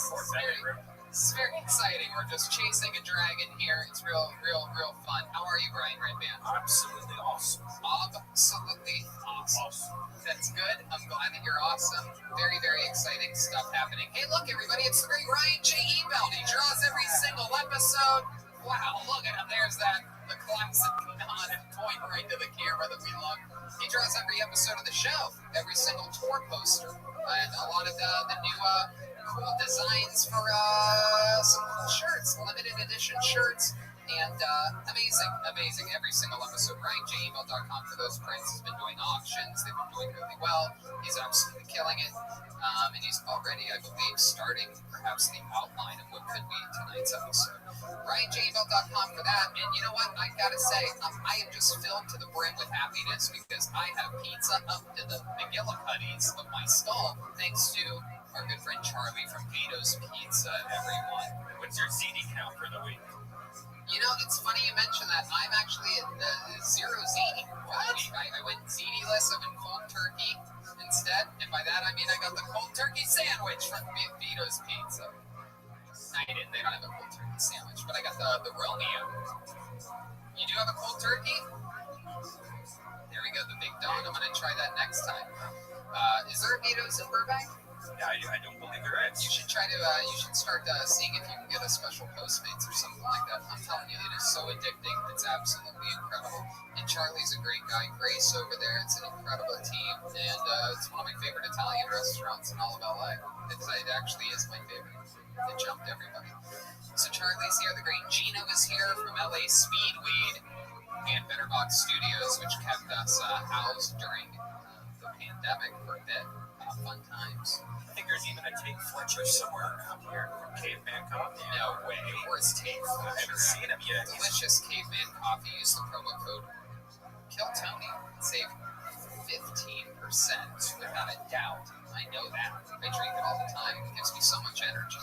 Sometimes I'll eat Vito's Pizza, and you know, you get the pizza buzz going on in your head, and I just take a couple sips of that Caveman Coffee, and it knocks everything right into position. So let's, before we get started tonight with a very exciting episode, let's find out more from our amazing sponsors that made this episode possible. For you, the listener, right now, here are tonight's sponsors. Hey y'all, now more than ever, you really shouldn't put off seeing a doctor when you're not feeling well. And I know that with everything going on, it can be difficult to put your health first. Seeing a doctor can be a real hassle, plus it's scary nowadays to go in there. There might be people in the waiting room coughing. It's frightening. That's why I use PlushCare. They make seeing a doctor so easy, I do it right from home. PlushCare provides virtual doctor appointments through your smartphone or computer. I just pick a time that works for me and book an appointment right online. I don't have to sit on hold forever to make an appointment or leave the house and sit in the crowded waiting room like Tony just said, and then be exposed to who knows what. With PlushCare, I can be diagnosed, treated, and even have a prescription sent to the pharmacy of my choice if needed within minutes. PlushCare accepts most major insurance carriers and is available in all 50 states. The doctor's care. They're here to help by discussing treatment options and providing prescriptions as needed. And they're available anytime I have questions. And if you need a regular checkup or have questions about mental health, PlushCare doctors are available to help. Schedule an appointment today to discuss your treatment options. You know, I did this, Brian, and it was super easy. Turns out I had a little case of food poisoning after eating some diabolical sushi, but I was worried, and I took care of all of it over PlushCare. With PlushCare, I don't put off seeing a doctor, and neither should you. No more excuses. Make your appointment today. Go to plushcare.com/Tony. That's PlushCare.com/Tony. Plushcare.com/Tony. And we're back. How exciting. Thank you to our amazing sponsors. And let's start tonight's show. You guys ready for this? This is very exciting. There's a few people here. I'm not going to lie. People at home, there's a few people. There's the comedians. There's our people. You know, it's getting kind of. We have a guest tonight, everybody. Very, very exciting stuff. Love this guy. I do too. Maybe truly one of my best friends in the world. This guy and I have been hanging out. We were door guys here together 13 and a half years ago. Me and this guy just tearing tickets, letting people in, trying to do whatever we can to get 3 minutes or 5 minutes of the different stages around. And now we're both paid regulars here at the Comedy Store. He travels all around the world. He's a annual writer for the Comedy Central Roast, also the creator and star of his own show, Alone Together. Ladies and gentlemen, one of my best pals in the world, it's the great Benji Flalo, everybody. Here he is. Here comes Benji. Wow, there he is. Hi, Benji. Hello. How's it going, man?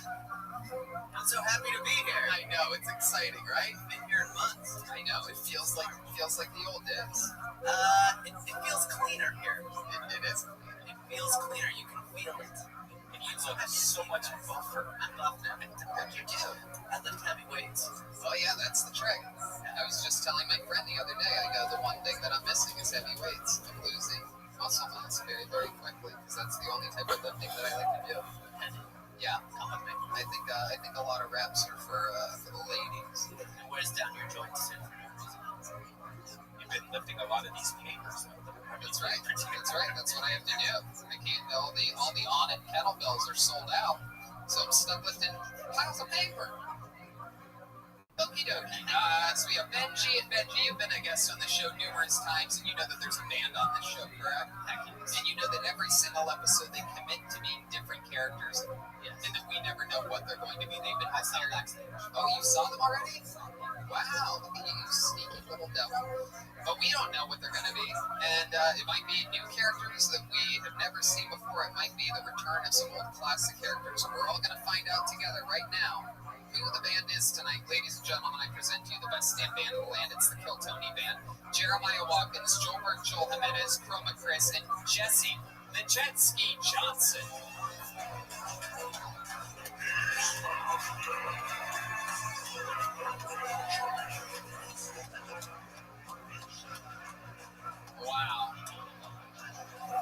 Wow. This is very exciting. Lots of flannel. I do believe this might be truck drivers. I have a feeling that these might be truck drivers. I got it? Yeah. Look at this guy. You don't seem like you would be a great truck driver, sir. What's your name? My name is Rustin Fields. Rustin Fields. And how long have you been driving trucks for? 32 years. 18-wheelers? Yeah, 18-wheelers. Do you have cerebral palsy or something? What's that limb? I got some hip problems. Sometimes can't feel the right side of my body, and then also I've been blind for 20 years. Oh my God, you're blind. You guys might not be able to see at home. Maybe can you lift that hat up a little bit? Maybe we could maybe look at that camera with the red light there. Maybe we can see. Can you zoom in a little bit? He's literally blind. David, you know how to zoom in, right? Lift your hat up a little bit there, Rustin. Oh my God. Oh my goodness. He's completely blind. That's ridiculous. How do you drive trucks like that? Yeah, it's a 7 cents I got. Oh my God! Have you ever hit anything? No. Okay. Oh, that's awesome. Well, nice to meet you, Rusted Wheels. We're gonna have a lot of fun tonight. Look at this. Is this a female truck driver? Yeah, that's crazy. What are you, a female being? Jesus. I thought all the guests on this show. Toot, you little bitch.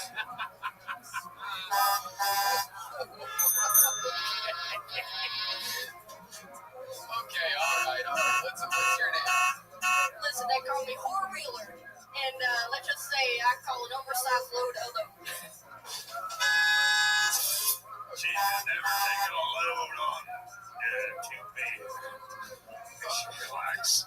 She'll the sharks come. Thank you, Rusted Wheels. All right, and we have another little truck driver back here. Seems very polite, like he rides in the back of the cab sometimes. But you drive trucks? It's full license CDL license driver, Tony. Wow, you said license like 3 times out of 6 words. That is correct. What's your name? My name is Vin Diesel. Is it Finn Diesel or is it Finn? F-I-N. Okay. And then back here we have absolutely what appears to be a Latino type of truck driver. 100% Caucasian. Oh. What's your name? Name's Truck Norris. Truck Norris. We have Truck Norris. Finn Diesel. Four-wheeler? Yeah, you got it right, buddy. Why would they call you that? She's a whore. Yeah, what don't you get? And I drive trucks. And they made all those cum-load jokes. That was like pretty cool. And the wheeler. Some stuff ain't nuanced, Tony. It just is what it is. Like Four-wheeler rhymes with four-wheeler, and I don't see how Because those four-wheeler... are the dicks from Slacking are the four-wheelers that are not driving. Okay, all right. And we got Rusted Wheels, blind as a bat, never been in an accident in his life, Benji Aflalo, ready to go, Red Man and his big wacky soundboard. So, let's start tonight's show. You guys ready for this?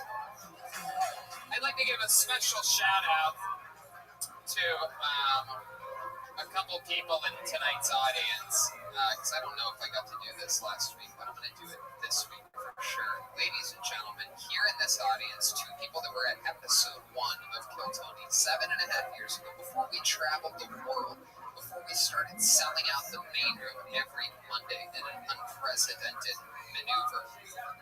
Laney and Jerry are here, everybody. Look at them. I think one of 7 people that were in the audience your first episode. Yeah, absolutely incredible. And they come every single week since, and they just started coming back. It's just super cool because they're a little bit, I don't want to say they're older, but they're not like the youngest people in the room, that's for sure. It takes a real set of balls to come out nowadays. It shows their love for the show, and we love them as well. So Laney and Jerry are here, I just wanted to say, if they catch the coronavirus at a taping of Kill Tony, then they died doing what they loved. You know what I mean?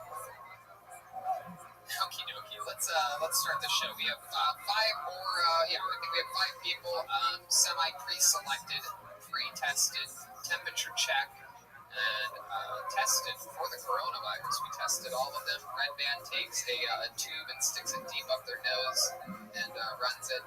Anyway, I pull their name out. You know how it works. They get 60 seconds over there on that side microphone to do stand-up comedy and try their best to be funny.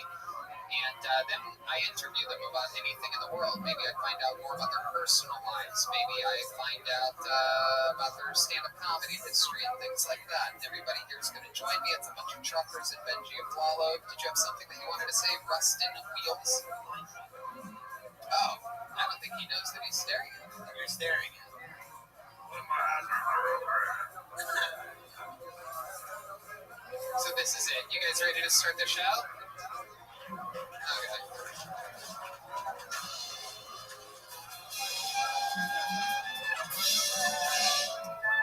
So before before we go to the bucket, why don't we kick it off with something special? Ladies and gentlemen, there are regulars on this show, and this first comedian doing a brand new, never heard before minute of stand-up comedy is one of our favorites. This is the longest tenured regular in the history of Kiltony. He's coming off of his second performance ever after his first headlining show in Eureka, California. Kicking off tonight's show, this is it. This is the beginning. Ladies and gentlemen, I present to you the Big Red Machine, the Devil's Child himself, William Montgomery.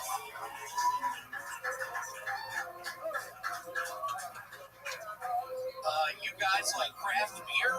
I like craft stew. My parents' minivan is not where I lost my virginity, but if you could help me find it. I'm actually pretty crafty, and by crafty I mean doing drugs in my parents' carport.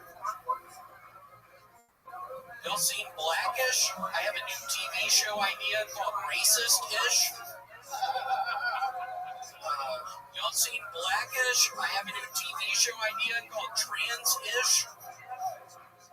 Y'all seen Blackish? I have a new TV show idea called I'm Doing Drugs in My Parents' Carport. I love how everyone that hopes Trump goes to hell will probably meet him there. Oh my God. That sound means it's a minute. William Montgomery. William, how are you, man? I've been better. What's going on? You seem a little disheveled this week. Yeah, I'm totally disheveled. I continue to make pozole. Yeah. I ate some pozole earlier. How much pozole have you been eating? I don't know what is that. He got a crock pot a couple weeks It's a Mexican dish. Aren't you Hispanic? No, I'm not Hispanic. Oh, okay. You look like it. You look that way. Yeah, I heard you the first time you said it. Yeah, okay. I said it again. Okay. Okay, perfect. Have you ever seen William before? Yeah, I've seen him before. We've met outside before, Benji. Yeah, you want to say what you look like? Yeah, I thought you were about to say, do you want to say what we did? We kissed. Tell him. Yeah, we made out one night. I would never kiss you. Stop it. We made out one night. That's not true. Yes, it is. Benji. I'm starting to believe William. We made out one night. My goodness. So, William, let's talk about it. Did you just learn what the word craft is this week? Yes. How could you tell? Because you had so many jokes with the word craft in it. You had 4 jokes and 2 of them involved the word craft. Did you like it, Benji?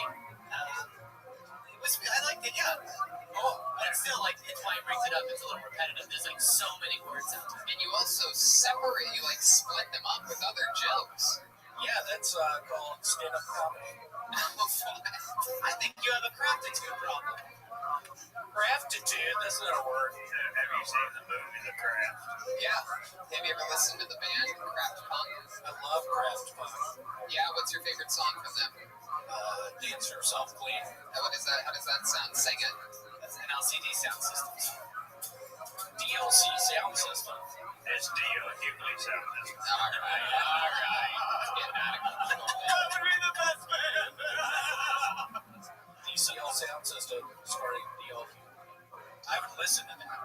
William, how's the drinking been going? It's been good. I've heard you. Thanks, Benji. That's the crazy thing. Thanks, Benji. I was starting. Why do you say that? I was starting. I've been doing good. And you came at me. Whatever, Benji. We kissed that night. We did kiss. Yeah, we did. What kind of kiss was it? You put your tongue I put my tongue in his mouth. We did. Stop. I'm starting to. You're really getting on, Benji. I kissed you that night. No, you didn't. And you responded. No, I didn't. I didn't kiss it back. You didn't. Yeah, you did. Make believe. Yeah, you did. Stop it. Yeah, you did. Hey, we loved each other. No, we didn't. We loved each other. No. Yeah, you did. You loved me. Leave me alone. I loved you. I'm just trying to be a guest. We loved each other. Leave me alone. We loved each other. All right. Jesus Christ. I thought there would be a big button coming any second. I thought you guys maybe pre-planned something or something. It's literally the worst podcasting in the history of podcasting. It looks like the steroids are working on Benji. Yeah. I don't like your job. Benji! Oh, shit. So, William, William, what else has been happening this week since the last time we saw you? Just a bunch of Zoe. Went on. Jeremiah had a music video shoot. I went on there. Yeah, on a boat. My back is burned. Something tells me by the look on Rustin Wheels' face that maybe William wasn't supposed to mention that or something, or is that just your face? Are you smiling? I can't tell what's happening. You missed some spots on my fucking back. I burned badly on my back. I see your back. Wait, you put lotion on his back? Did you rub sunscreen on his back? It was a spray. Don't look at me like that. I didn't touch him. My God. Can we see your back? Can we see your burns? Yeah, let's see it. How many of you want to see William's back, huh? Wow. Oh, my goodness. Where's the burns at? Y'all see that? It's not really that bad. How is your stomach in the way of your back? Huh? I've been losing weight. What are you talking about? Oh, yeah, you look great. That's what I was just about to say. Thank you, Benji. Yeah, it was right about to say how awesome you look. And Benji, I was about to say how awesome you look. Thank you. I missed you. Oh, I think you guys are about to kiss again. I missed you. Hold on a second. How have you been losing weight? What have you been doing to lose weight? Sit-up machine. Is that a machine? You watched you sit-ups? How does the machine... How does the YouTube video, I watched somebody do sit-ups on a machine. No, really. I've lost, 15 pounds recently. How many sit-ups do you think you can do? God, probably 400. Okay, can we see you do 400? It's going to take a while. Can we get some sit-up music for William? It's going to take a while. I'll do some. Okay. General Zach Bogus, you want to hold his feet or something? Nothing better than holding William Montgomery's feet during a global pandemic. There's some good sit-ups. Wait, square up to the camera, William. There you go. Yeah, like that. But William, every time you come up for a sit-up, look directly at that camera, okay? That one over there, the one with the red light. Here he goes. William Montgomery will now perform 400 sit-ups.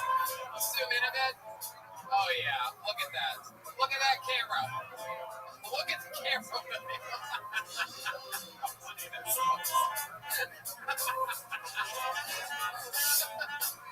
Oh, this is fantastic history right here. If you don't tell your friends to listen to every episode of the show after this, and this is just the beginning. Does Joe Rogan have people do sit-ups on his show? No. All right, I believe he's at 8 or 9, and the castle is crumbling over there. Big trouble. Oh, he's done. There it is. There you go. That's it. How many did we get off there? Like 6 or 7. Maybe 11 or 12. Was anybody counting? 6. I think he's got a fat tire there. There he goes. Look at that. Look at this struggle to get up. This is actually the best part of the entire thing. That was actually the real sit-up, was him just sitting up. He's having serious problems. I'm starting to think he's semi-retarded. Oh, that's a semi-joke. Whoa.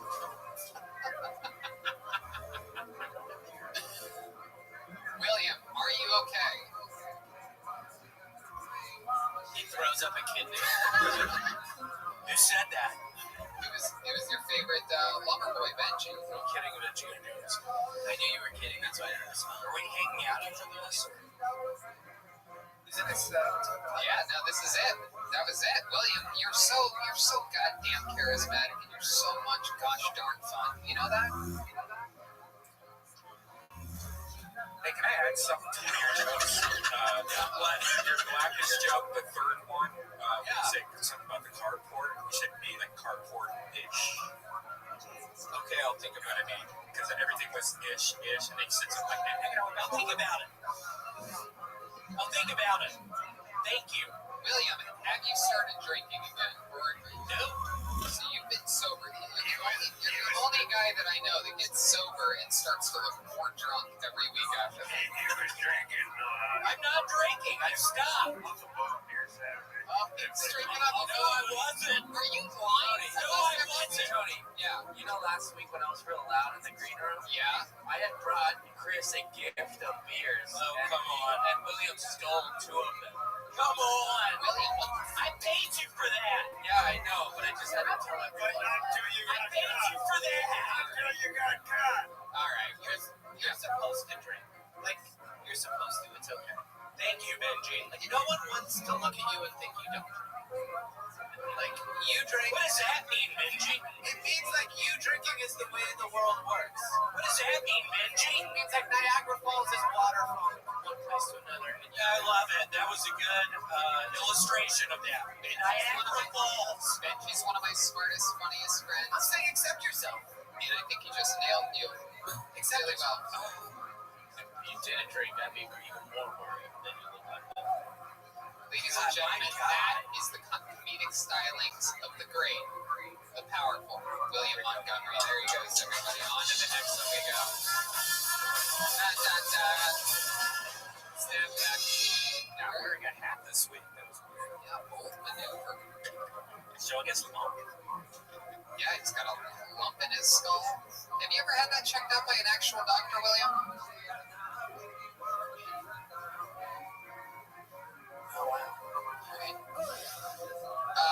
This is very exciting. This young lady, I believe, made her stand-up comedy debut exactly 1 year ago to the day of today in San Francisco at Kill Tony Mania. This past weekend was scheduled to be the return of Kill Tony Mania, our big, huge annual event. This young lady's son was on the show, and he absolutely bombed. I believe he said that his mom was funnier than he was. I called her up, and she was indeed funnier than her son. Since then, for an entire year, she has been preparing a new official minute-long set of stand-up comedy, and she's going to debut it right now. Here, live, in the main room of the Comedy Store. It's Laura Liu. Laura.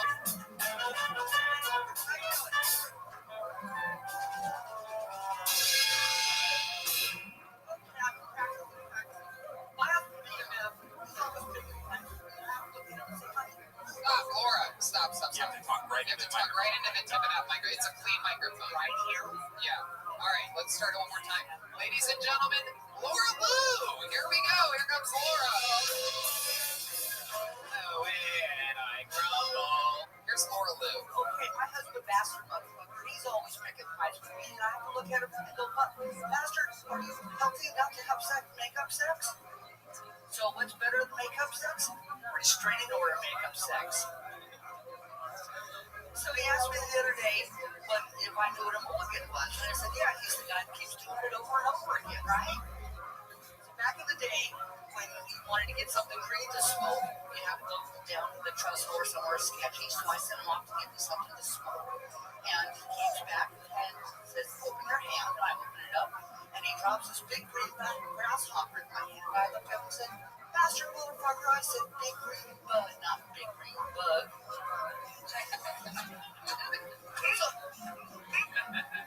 He's like, I'm not on my bucket list, and I did skydiving last week, and he sends me off in the plane and says, darling, I'll be praying for you, and I had to stop and think, what exactly are you going to be praying for? And so I love the camo pad. I'm from the store, and I looked around and I couldn't find any. Kept bumping into people wearing camos. I'm sorry I didn't see him. Wow, look at that. How adorable is she? I mean, wow. Combos when you are not here. Hi, Laura. How you doing? Welcome back. Is there a restraining order makeup sex? True story. Wow, I was just about to ask about But that. I got you again, didn't I? Yeah, that was hilarious. So you got a restraining order on somebody, or what? My ex-husband, yes. Yeah. And so he came over to get the rest of the stuff out of the house. One thing led to another, and there we were on the living room floor going, Damn, on the floor. Is that carpet or hardwood? I believe it was carpet. Wow, that's I nice. got the burns. There you go. Absolutely. Wow, you still got them, huh? Yeah. My goodness. So was there a certain distance that you had to stay away? I Or? believe it was 100 yards or 100 feet. was counted at that. Right, exactly. And then after he was done, were you like, restraining order still on? I did let him get his stuff, get out. Yeah, pretty much, yeah. Okay, well that's fun. How long ago did that happen? 5 or a long time ago, 35 years. Okay. And what's your love life like now? You're beautiful. For those of you just listening to the podcast, I mean, she is a beautiful young lady. Laura Lou looks like Elizabeth Warren was actually Native American. It's true, Tony. She's the most beautiful woman I've ever seen in my life. Well, last time you said it was product of Warren and Bernie Sanders. You do. You look like both Elizabeth Warren and Bernie, so you look like the Democratic super god. Goddess, thank you. But at the same time, you sort of look like Mitch McConnell as well. So Not a tablet. Look like Tom Petty and Samuel Adams. So when the band came out, I feel like you look like you've been getting molested by the same guy for 70 years. 40 years. I'm sorry, 25 years. What did you get the restraining order for originally? Something you're familiar with, over drinking and, over drinking. You know about this, right? Hell yeah, dude. This is my future job. Have you ever driven a truck before? No, not really. What do you do for work? What'd you do? You work at a stick shift. You work at a cigarette store. No, I work for Safeway in the deli. Safeway, I was so close. Safeway is a place where a lot of people get their cigarettes. Yeah, she grabs a flatbread. Do you smoke? Yes, I do. We smoke. We used to smoke as well, and then we started chewing loosey nicotine. Yeah, I was interested in it. It's my namesake too. When you work for the deli, do you smoke meats or do you smoke? I sell the smoke meats. Oh my goodness! Look at you, and you smoke a lot of marijuana, huh? Oh, you bet. How do you like to smoke? I feel like you have like a bong that looks like a corn dice. Yeah. Well, actually, no, it's an amber pipe. And so I like the flower. I have my night flower and my day flower. And you were probably around back when like people were smoking like Vietnam Jam style. shop days. Wow, really? Yeah. What's your favorite concert you've ever been to? Johnny Chaplin. I think when we went to Beethoven's Fourth Symphony. the US Festival, we'll definitely remember this back in 40 years ago, and we went to the country version of it with Hank Jr. and Nelson. Rumor has it that I'm Willie Nelson's second cousin. I can see it. I can actually see it. I don't know if a lot of people tell me that. Like Tilly Nelson. Tilly Nelson. Absolutely. Do you play any musical instruments or sing or anything? You seem like you might play the spoons or the ham bone. You ever play the ham bone? I don't. You know what the ham bone is? No. You don't even know? You know what the ham bone is, right? Oh, yeah. Look at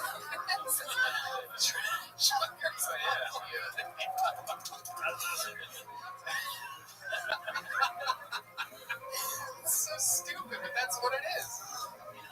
How long you been playing ham bone for, Truck Norris? Ever since I saw Willie Nelson and Hank Willie, it's been a long time. 50 years, 60 years.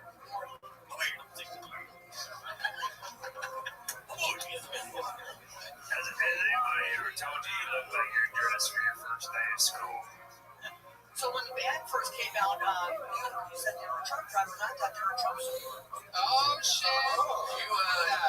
You look like the only fest you go to is the Grand Wizard of Oz Fest.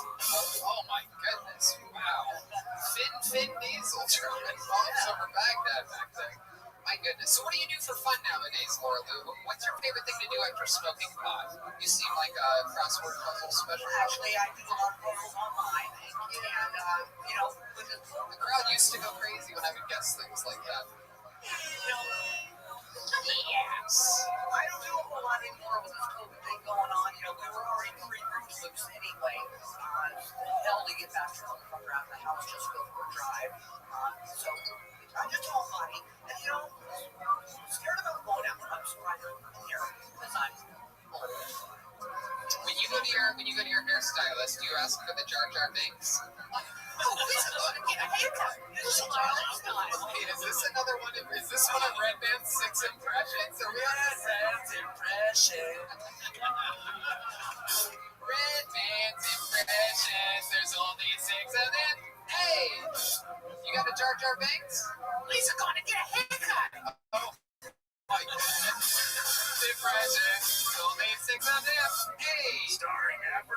Oh, I miss Aphrodite. It's been a long time. Hopefully we'll get to see her soon. Laura Lute, I'm sorry, let me get this one question out. Do you do any impressions, Laura? No. Nothing? Really? That's her. Nothing? Never? Get her first impressions, last impression, like character work. Yeah. Yeah. Pretend you're like a businesswoman. Yeah, can you do anything I like do a good impression of Master Motherfucker. I don't know. Oh, I love you. So, but I'm in love with you. I'm so glad that I'm behind a table so that nobody can see my erect penis right now. Tony, can we bring out the elephant in the room? I kissed this woman in San Francisco. That's right. Yeah. Which leads me to believe the only thing better than kissing a year ago in San Francisco is kissing again now tonight during the coronavirus. You should go kiss her again. Give her a kiss. Give her a kiss. The crowd's chanting. No, thank you. Put your beard on. Put your beard on. Beard on. We got a glory hole backstage. No, it's okay. When we met you, your son was the actual person that signed up for the show and did comedy and failed, and you came up and did way better. Now, is your son still doing comedy? Has he given up on it? Yeah, I think he's giving up on it. Thank God. That's what happens. I mean, your mom's funnier than you in front of a sold-out San Francisco super show. That's basically Well, it. he had the ulterior motive of Mexican grandma. He did. He wasn't really interested in comedy. And that was and let me just remind everybody that was one of the all-time great Mexican drum offs. I do believe I remember, what was the big button on your thing that night, Chuck Norris? Was it dildo? You threw the dildo at him? Oh, yeah. I came out with a salad bowl and dildo inside. He was eating a salad. Yeah, he was eating a salad with tongs. I was wearing ass with Pierce Guild, and I kissed his mother in front of him. That's what how can I forget? You kissed his mother to end the drum solo. Did your son say anything about that night? You know, like on the way home, like was he upset? Was he? No, he agreed that I was in Fox. And you did it again tonight, Laura Lou. It's incredible. I love that you prepared a minute to actually do. You have a cool style. You keep it in your own voice. A lot of fucking cocksucking motherfuckers and all that other shit that you said. I like that. You're not trying to be something that you're not. Super cool, and I think everybody enjoyed it, right? Laura Lou? Thank you. All the way from Spokane, Washington. There goes Laura Lou, everybody. Thank you, Laura. There she goes. No, I tried to hide it.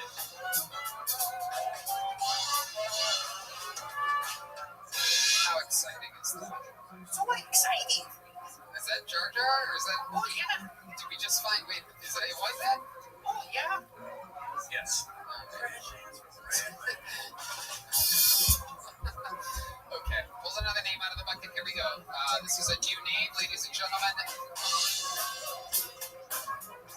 Ladies and gentlemen, first... I didn't play yet. Don't you look at me. It's good. You're the leader of the band. They weren't involved with me. He's glad.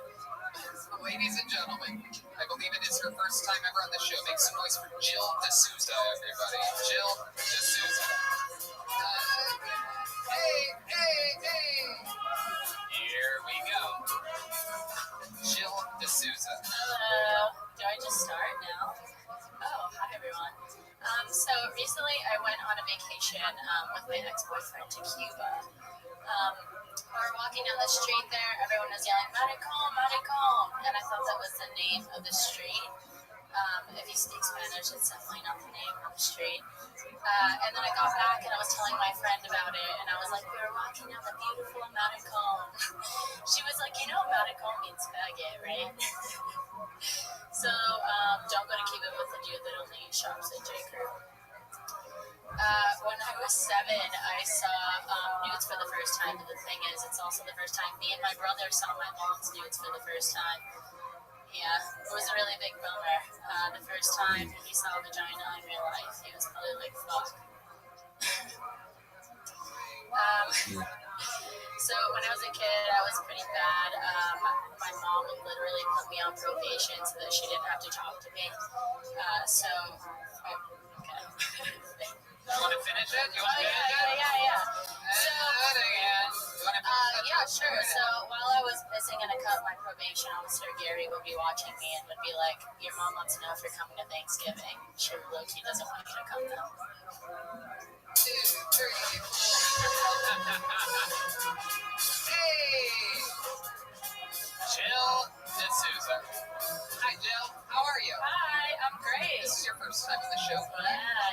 long you been on stand-up comedy for? 3 years. 3 years. Where at? All of it here in Los Angeles? No, I just moved here actually from New York. Right in now. May. You moved here in May. Yeah. Stuff was getting crazy there, or is it something you've always wanted? Yeah, my lease was about to be up, and I was like, if not now, then when, you know. Cool.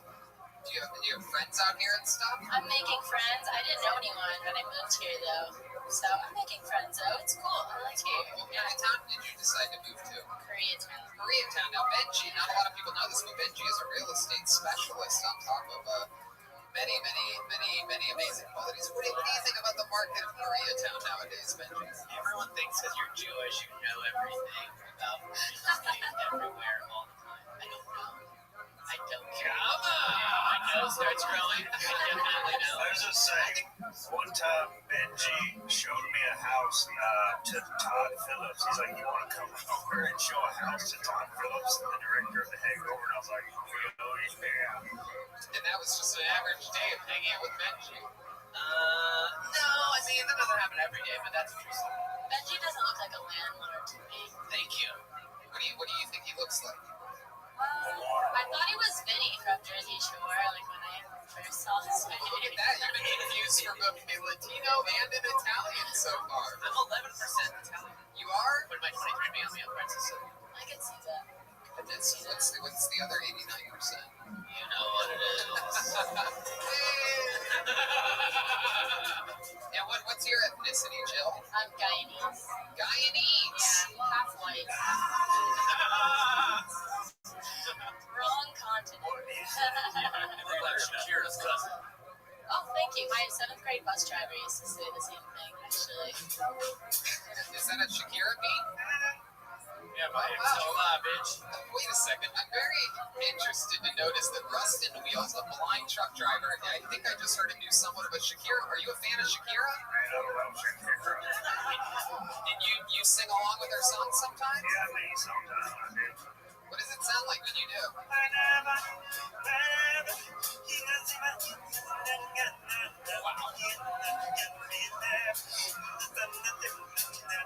Very good, Rustin Wheels. Very good. Okay. All right, Rustin. Relax. Jesus. I really enjoyed that. Thank you. All right, so Jill, you've been here since May. Do you have a job? I do, yeah. What do you do for work? I'm a innovation expert for a Fortune 100 company. That's on the What exactly? You're in a cult. East Coast. Yeah, what do you do? What does that mean, innovations? So I do like corporate innovation. So like new products, services. I interview a lot of people to learn like what products we should be making, stuff like that. I have a real job. Must be nice. What do you like to do for fun? Any hobbies? I mean, I do comedy. Hang out with my dogs, my own business. I have a golden doodle and a blue tick hound. A golden doodle? Yeah. What exactly is a golden doodle? It's a golden retriever and a poodle mix. He's actually calling in right now. Oh, he's all alone. His name is Bogart. He's really cool. You said you're Guyanese. Yeah. But it's like where your parents from? My dad is. Did any of them remember Jonestown? They were there for that, yeah. Wow. Yeah, but it was kind of far from where they lived. I mean, they didn't have a car, so, you know, the shit's kind of far when you're walking. So you guys not carry Kool-Aid in your house because of that? Yeah, they get a little triggered. You moved to LA with 2 dogs and no friends. Yeah. You drove here with 2 dogs? Yeah. That's not a country album. I don't know what the hell that is. How was that long drive? How was that? It was nice. I was cooped up in my apartment at Crown Heights for like months, so it was actually really nice to get out. You saved up, Had you saved up or like, To move? To move, yeah. Not really. I mean, I have a job still, so I'm remote, so like I just. Did you stay places? Did you stay certain places around across the country when you made that drive? Yeah. Did you stop at any truck stops? A lot of Red Roof Inns. You hit the roof. What's the longest you've ever driven, Rustin? 43 days straight. 43 days without any rest? Yeah. Were you blind then too? Wow. Wow, you can tell he's blind. He reminds me so much of my stepdad, like same person. Yeah. What qualities does your stepdad possess? Lazy eye. He was a truck driver. Big cock. Oh my goodness, Rusty. Have you ever Well, you never seen your stepdad's cock. Have you ever seen your stepdad's penis? No. Thank God, no. That's his cock. What about his cock? Okay, there you go. I'm sorry, but these guys are truck drivers. They're very... Okay, you don't have to play with me. No. All right. They keep asking about cocks and they go to Shakira for now. Okay. Jesus. Rusty actually has a tiny cock. He's just never seen it, so he thinks it's huge. Wow. Is this true? Have you two ever hooked up? Just did it once. Yeah, what happened?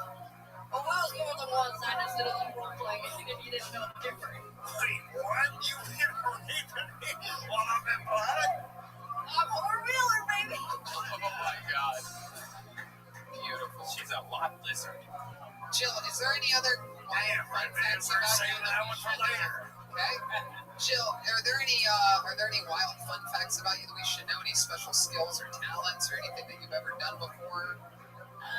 No, I'm sorry. I'm not. You speak to your Guyanese with your parents a lot? My dad? Yeah. Okay. Yeah, my dad's the best. And what language does he speak? English. It's an English-speaking country. Oh, that's right. Yeah, just a nice, thick accent, you know. What does he sound like? Can you do an impression of him? Oh, it's like really West Indian. I don't want to do it. Redman, Redman's famous for his impressions. Why don't you do an impression of her West Indian sounding father? Impressions from Redman. Channel like Jamaican. I guess I gotta get out of here. Spot on. Really good. All right. Jill, so much fun. Congratulations on your first ever Kill Tony set. Hopefully you'll come back another time and do it again. I shall. Thank Jill you. D'Souza, everybody. There she goes. Yeah. All right. It's that time, everybody. It's time for another regular. This young man, truly one of my favorite comedians in the world. He has a podcast with the guy you saw earlier, the great William Montgomery, called Brothers in Cursive. They have a Patreon that's out there killing it. I've been looking at clips of that. I'm a member of the Patreon. Everybody knows I support everybody. Yeah, I'm on the Patreon. I buy ornaments from Jet Ski. I support everybody here on Kill Tony any way that I can. And here he is, one of my favorite comedians, Point Roaster. It's the great David Lucas. Everybody, here he is.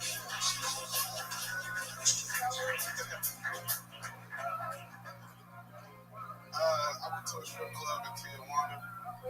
They had some really young assholes. They were so young, they were doing homework in between dances. They're like, hey, when it's open 10, do you carry the gun or what?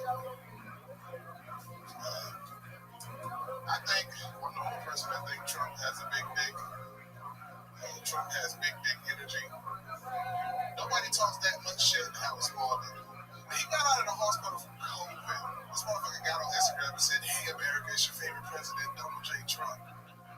Like, can you imagine you do that shit in real life to your girl and you ain't got the biggest dick that she fucking? She'd be like, yo, get your goofy ass out of here, dude.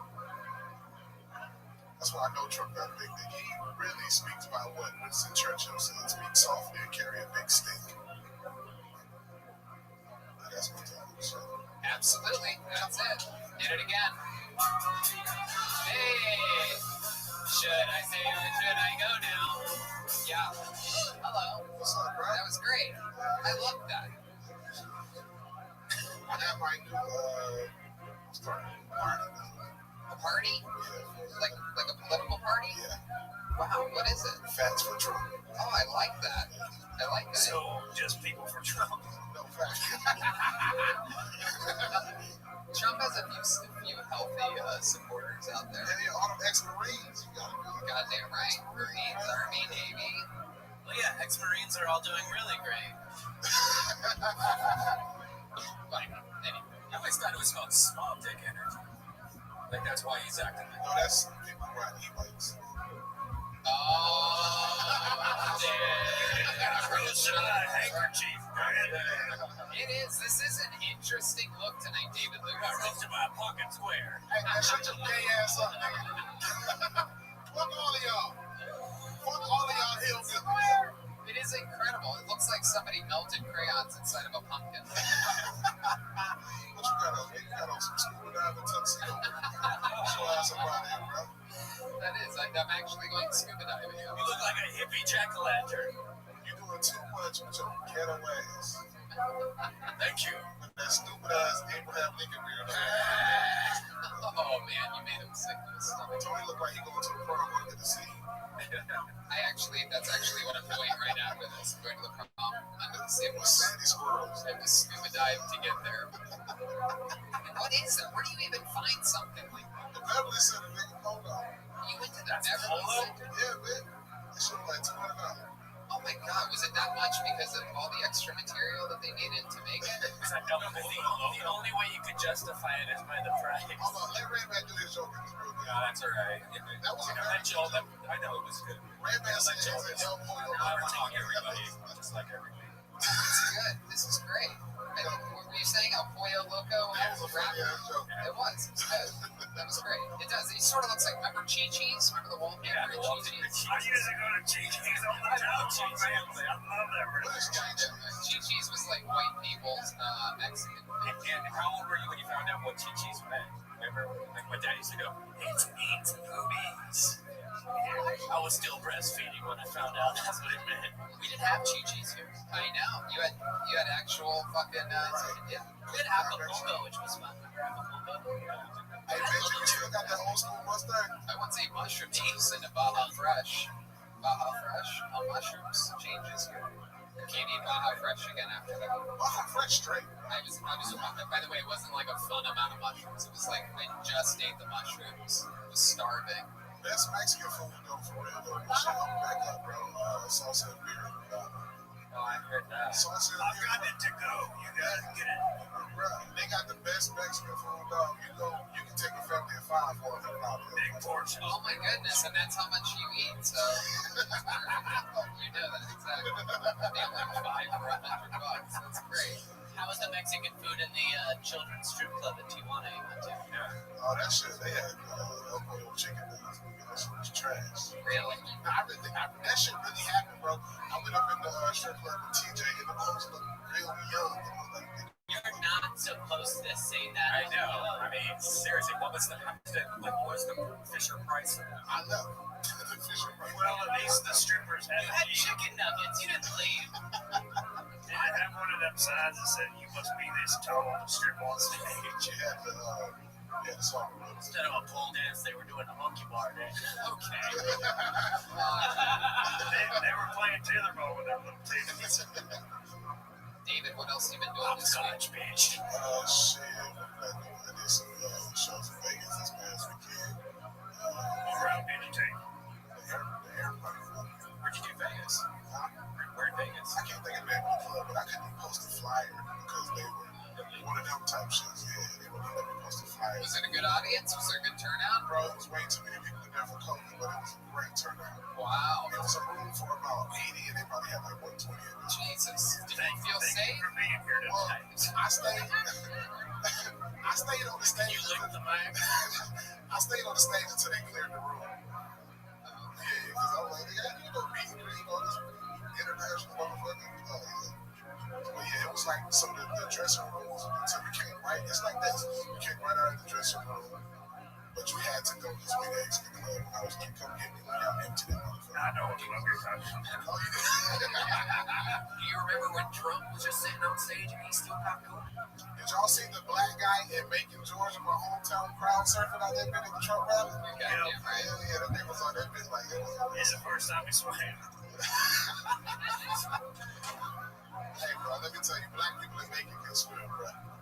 Yeah? Yeah. Why is that? Because we got Lake Tomasaki. What's it called? Lake Tomasaki. Tomasaki. Tobesofke. Wow, Toby is in it. Okie dokie. Wait, can I get another shot at that? Sure, go right That's ahead. spelled Tomasaki without Toby. Not as good. All right. Is that a reference to the movie Grease? Exactly. Thank you. You got it. Why didn't everybody else? Because it's racist, Joe. You're damn right it is. I'm a truck driver, and my name ain't Joe. It's Truck Norris, bitch. Well, David, I mean, incredible stuff. I love it. I agree with you. I think Trump has big dick energy as well. Did you see the way that he danced yesterday? Hell yeah. That motherfucker. Did you see people? I saw a compilation of people mimicking the dance. Like it became like a real thing. They don't got compilation. They don't got as much swag as him, bro. I defend my boy everywhere I go. You know what I'm saying? Somebody was arguing me the other day talking about Trump had a loan of $1 million from his daddy. And I was like, nigga, can I give you $100 right now? You bring me back 1,000. You can't make $1 million out of $1 million if you want to, bro. It still takes some level of geniusness. It is very, very true. And I read an article the other day that said he's $1 billion in debt. And then if you get to the middle of the article, it says, yeah, he's $1 billion in debt, but he's worth $3.5 million. So he's worth $2.5 billion. But they mentioned that in the middle end of the article, which is the part right where liberals quit reading. All I know is his steaks are great. That's it. The crazy thing about the taxes, bro, I just like information. Don't try to base something off of headlines when they say he only paid $475 in taxes. The previous year he prepaid $50 million. Right, and he pays more in property taxes than most human beings do. All right, ladies and gentlemen, with the election coming up, it's a hot button issue. There goes David Lucas, everybody. Hey.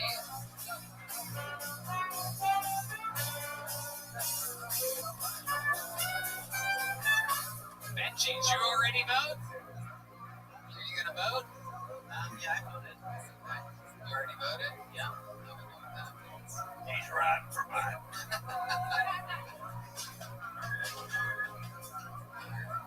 Photo name out of the bucket, ladies and gentlemen. His first time on Kill Tony. He's very excited. Put your hands together for Cody Held. H-E-L-D, Cody Held.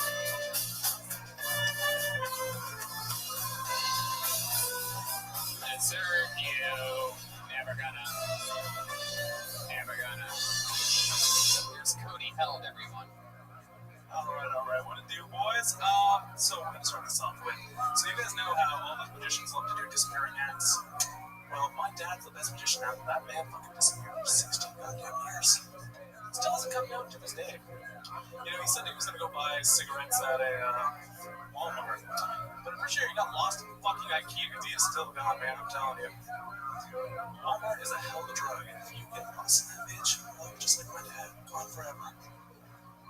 Now, if you guys know, you guys know the app Twitter? You guys know what I'm talking about? Yeah.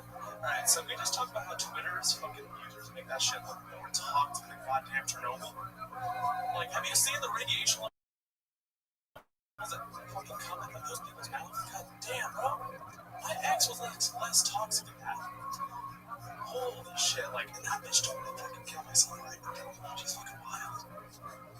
So, and there's my time.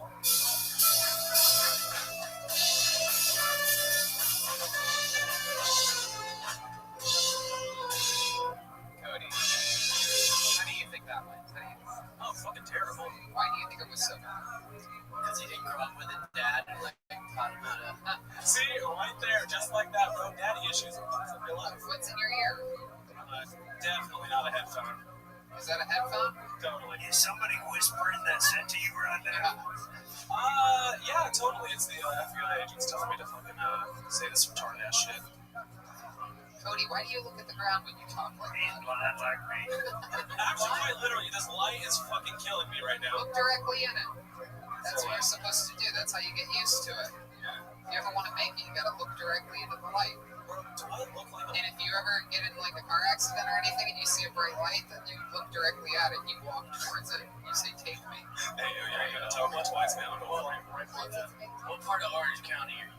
Good question. Orange County, Huntington Beach. Boom! Orange County. Bitch, I fucking does this. No doubt about it. They can't make eye contact and they seem weird as fuck. Bluetooth headphones. Yeah. I got these Bluetooths from my grandma for Christmas last year. I haven't taken them out since. They're stuck in there. Nothing but wax and Bluetooth. Honestly, I think there's more wax in this headphone than there is a freaking cable. Why'd you take it out when you're not using it? Because I'm always using it. What are you listening to right now? Some rock. I'm listening to Mr. Cold. Right now, Yes. during that whole performance and on a podcast, you're listening to a song. So where do you draw the line? Like, let's say Joe Rogan had you on his podcast. Would you feel... Hey, what's up? Whoa, we got another impression! Impressions with Red Man. That's a great Joe Rogan. I was going to say, was that Joe Rogan? Gotta get on it. All right. I mean, if you guys don't mind, I can do an impression too. Oh, yeah? Who can you do an impression of? Aussies. Yeah, Australian people? Russians. Okay, let's hear your Australian impression. This should be amazing. Oi, cracky, man. Do you see that fucking crack over there? Do you see that motherfucker? Okay, let's hear some Russians.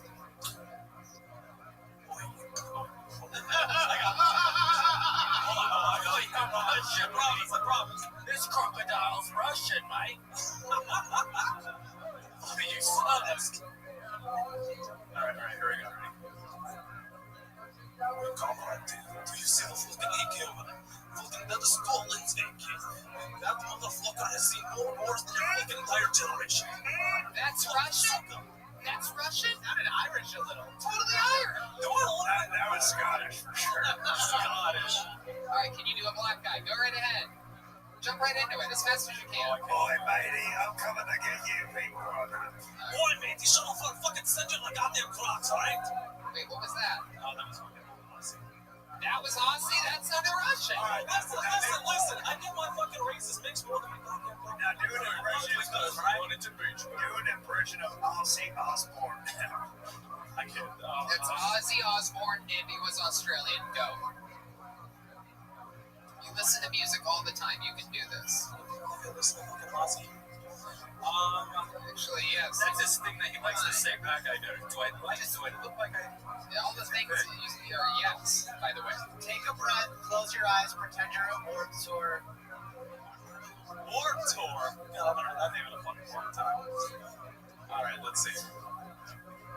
Aussie Osbourne, you got this. I got this. They're playing it. You don't need to listen to it.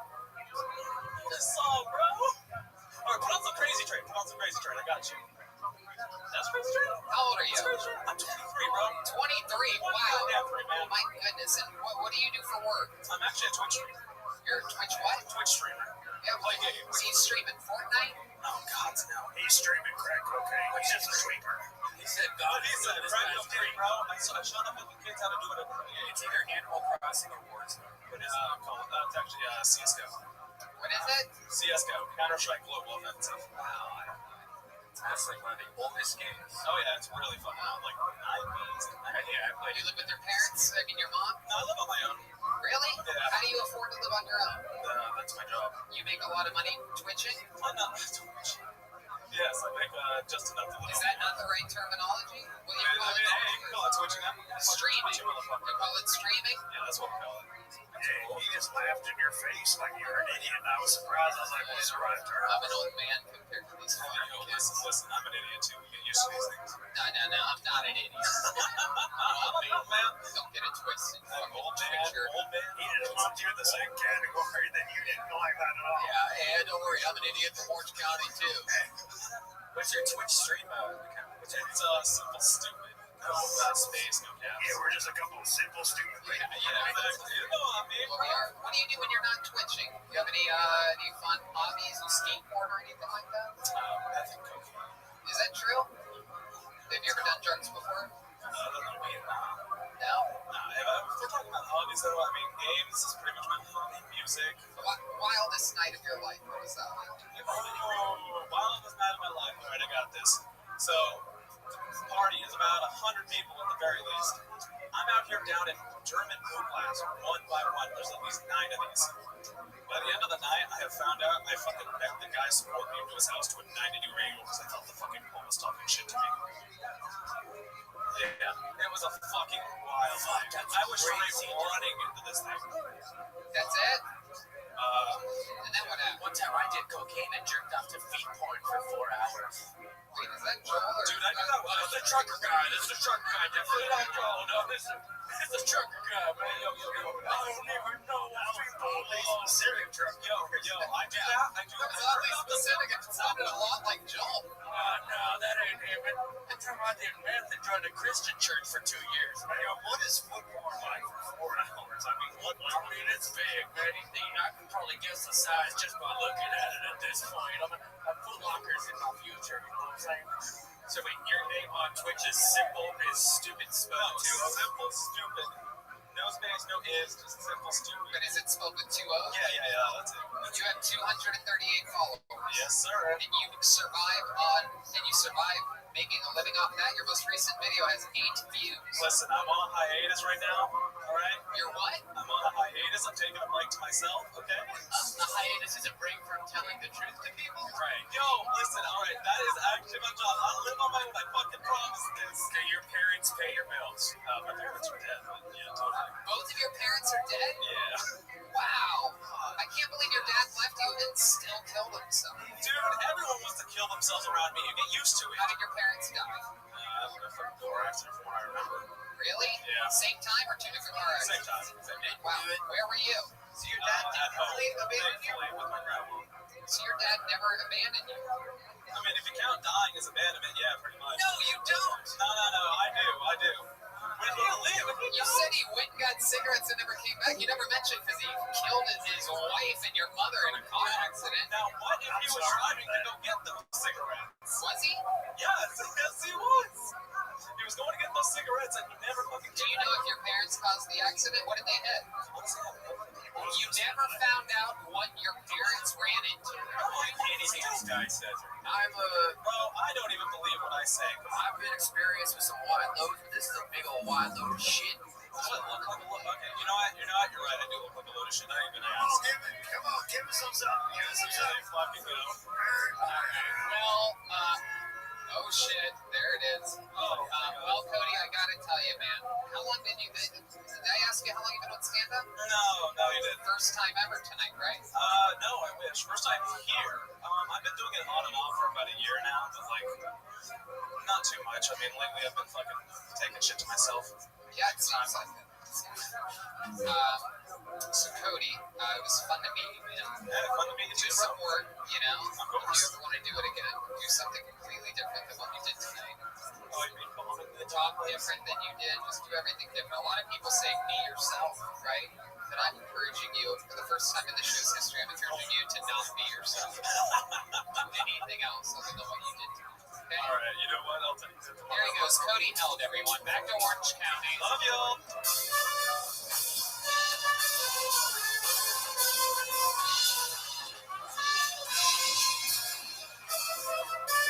And we're gonna say goodbye. Wow. It seems like just earlier, this lady's name came up.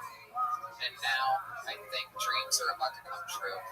This young lady, a legend here in Kiltony, famously one of the ladies pulled out of the bucket more than any other human being in the bucket's history. She has extreme luck. And she, I believe she's 72. We're going to talk with her all about it. But she started here on Kiltony. And, you know, she got better and better and better every single time that she came out. And she absolutely loves the show. She's a big piece of the puzzle here. And she's definitely her own flavor. I present to you, Kiltony fans, the return of the great Aphrodite. Here she is. Wow. It's the real deal. Aphrodite. How y'all doing? I need to make an announcement. I'm very proud to let you guys know that I have actually the wettest motherfucking pussy in the history of the Kill Tiny Show.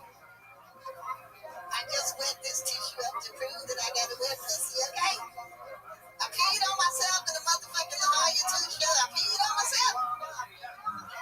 So that just eliminates that goddamn cardiovascular B or cardio B, whatever her goddamn name is. You stole my motherfucking concept. I'm gonna get my motherfucking royalties, bitch. I'm telling you right now. I want y'all to know, I know some of y'all worried, you know, that you might get the coochie Lorona of the grabbing of pussy of the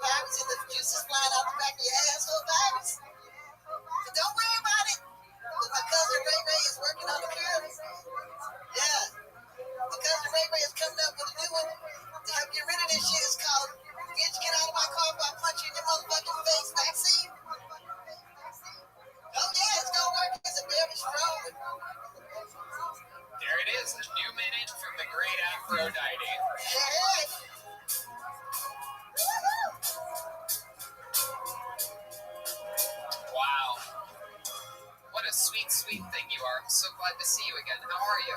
Fantastic. I do not have the coochie to prove. So let's talk about your set tonight. What do you mean you have a very wet pussy? Because I peed on myself. So, when did that happen? On the La Jolla 2 show, you don't remember I peed on myself? I told everybody I peed on myself. On the what? On the La Jolla 2 show when we went on tour.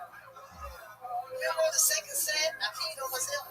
No, you're doing callbacks from last March. So that means I have the wettest pussy in the goddamn tiniest. Sometimes we recollect things in our life that we realize that other people don't care about as much as other people. And one of them was you pissing on yourself.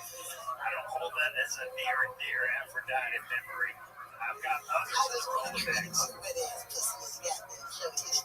Oh, that's right. Why do you call it Kill Tiny? You know it's Kill Tony. I know, but he's a little tiny. Me? No, just listen. You talking about me? Yeah, I'm just making fun of the show title, Kill Tiny instead of Kill Tony. Why would you call it Kill Tiny? Oh, I get it. Because you're a little guy. The fuck do you mean I'm a little guy? You're mighty, though. You're mighty. What the fuck is this supposed to be? Of all the people that stab me in the back, what kind of Game of Thrones shit is this? I've always been nice to you. Nah, I'm not mad. I'm bringing out the mouse. And I need some cheese. I miss you too. Welcome back to when tiny guys find out they're tiny. Oh my goodness, it really hurts coming from you after. I'm sorry, I don't mean it. I don't mean it. Tony, her whole persona is pussy piss. Just relax. Coming from another tiny. You know, older people pee on themselves all the time, Tony. I'm 65.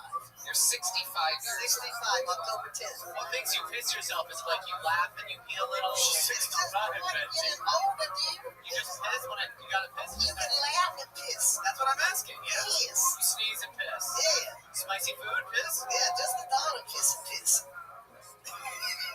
So are you reluctant to hydrate because you're worried? You're like, I might as well be dehydrated, otherwise I'm just going to be pissing everywhere I go. Well, I try to watch it, because I don't want to pee in public. Peeing at home is okay, but what you going to do with no diapers? Right. What the fuck is happening? Afro, what have you been doing during this pandemic? You're a very, very social woman. A little fun fact is that the night that everything, absolutely the final fucking night that everything shut down. You remember that night? Yes, I do. Yes, I do. The final night. Everybody knows I'm a young, staunch Republican. So, of course, I don't believe in that shit. I'm going to party and I'm trying to find things to do. Anyway, but I remember that the Top Shelf Brass Band was playing that night featuring Aphrodite, and I always wanted to have a chance to see them. The Comedy Store closed, the Improv was closed, the Laugh Factory was closed for the first time ever in Los Angeles since I was a fucking kid here. I had no spots, nowhere to perform, no comedy clubs to hang out at, and I looked at my social media, saw the Top Shelf and Aphrodite were performing. Top Shelf, of course, has been featured on the show many times, so was Aphrodite.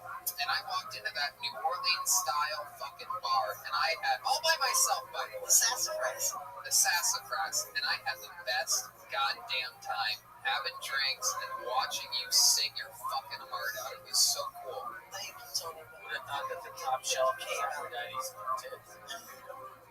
Never forget that you came out. Still thank you to this day. All right, we'll give you something on the hell. All right, yeah, we'll give you something. Yeah. To the hell.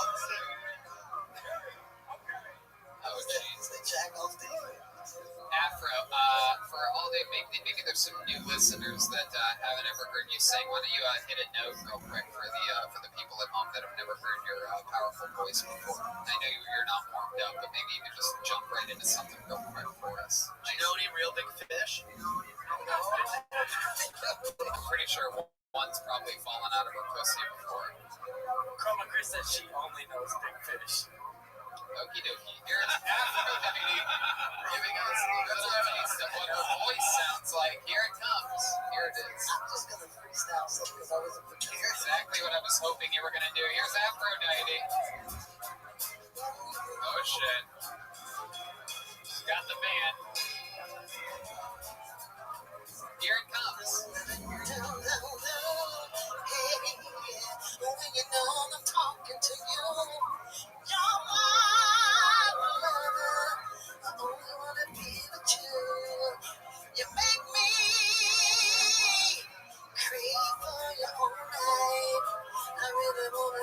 with you. I've never met a man like you, baby, baby. I never met a man like you.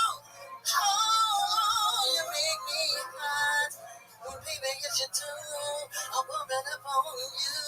You're my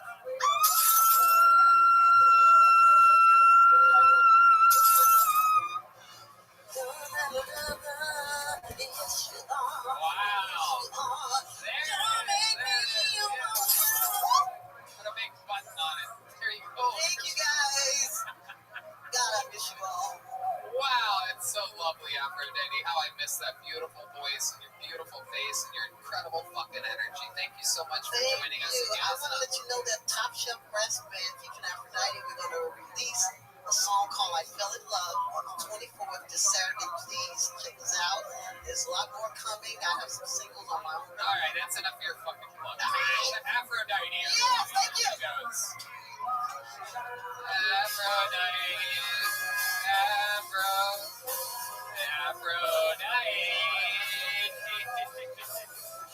There's Aphrodite. All right, here we go.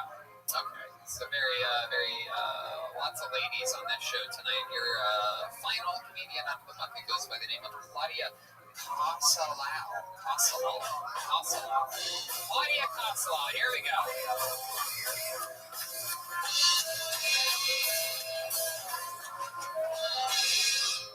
So I go to Burning Man, of course.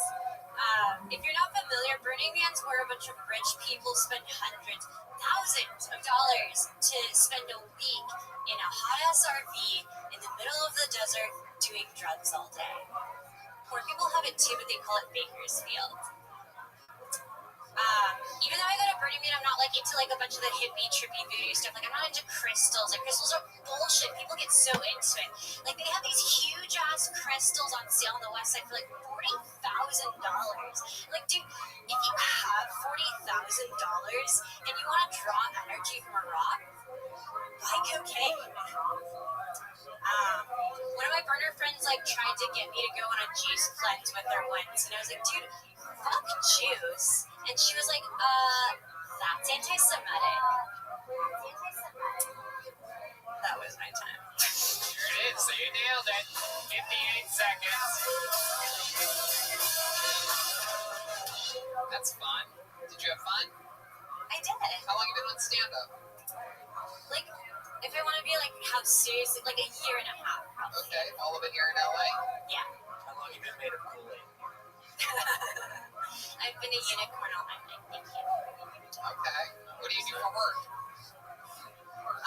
So I'm like in, this is borderline crisis here. I was in tech doing headhunting until May, and then I was like, I'm gonna be crazy and like go after my dreams like in a pandemic. So. What dreams? Comedy. What are dreams? Yeah, I also like sing and stuff. What do you do? Can we get a little? What kind of music do you like to sing? Evanescence. A lot of. You seem like a big Evanescence fan. Look like a dive bar Billie Eilish. All right, she's not that smart. I was just saying, like, I'm like the Billie Eilish person, but I'm not even like the original like Billie Eilish. Yeah, we know. Can you do it? You want the band to back? You guys know any Billie Eilish? No. Can I do like a weird thing I did on TikTok once? It's probably not gonna work. I really wish you just would have left out that you did it on TikTok before. That makes it seem really cheap to feature it now on this, the #1 live podcast in the world. But you know what? We'll edit that part out and just say, here's a little something that I wrote just for this. My bad. Just kidding. Go right ahead. This is an impression of Christina Aguilera having a COVID scare. Every day is so wonderful. Suddenly, it's hard to breathe.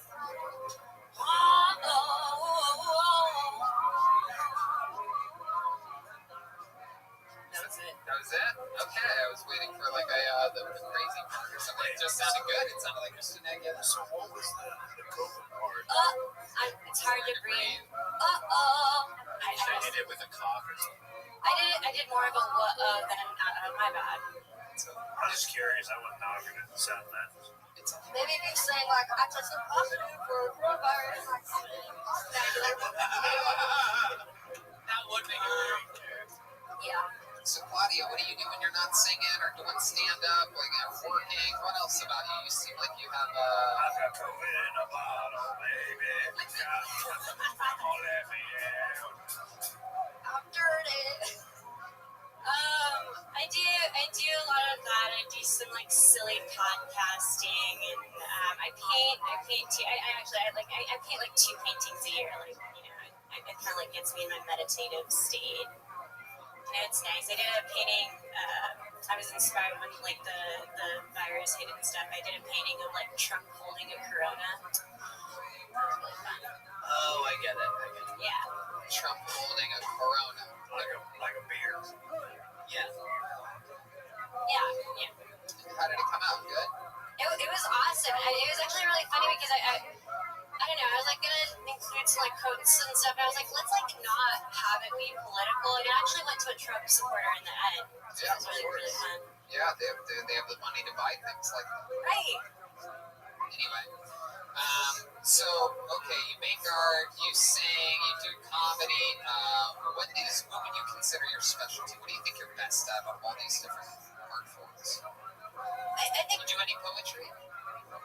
No, not really. I can't really take myself seriously. Are you from Phoenix? Is a great question, and I also, much like Joel's Orange County pick earlier, I'm going to double down on that. I'm going to even go more specific and say Tempe, Arizona. I'm going to go Phoenix or maybe Sacramento. Ooh, that's a great third one. Nah, I mean, actually, I've been in LA longer than anywhere else now. Like, I've been here 8 years. Where are you from? I lived in Fresno for. Oh, shit! Fresno, for those of you that don't know, the perfect middle between Sacramento and Phoenix. Yeah, Midwest of California. It's the Tempe of California, without a collar. You look like if some of the characters from Inside Out became human. Dang. I went to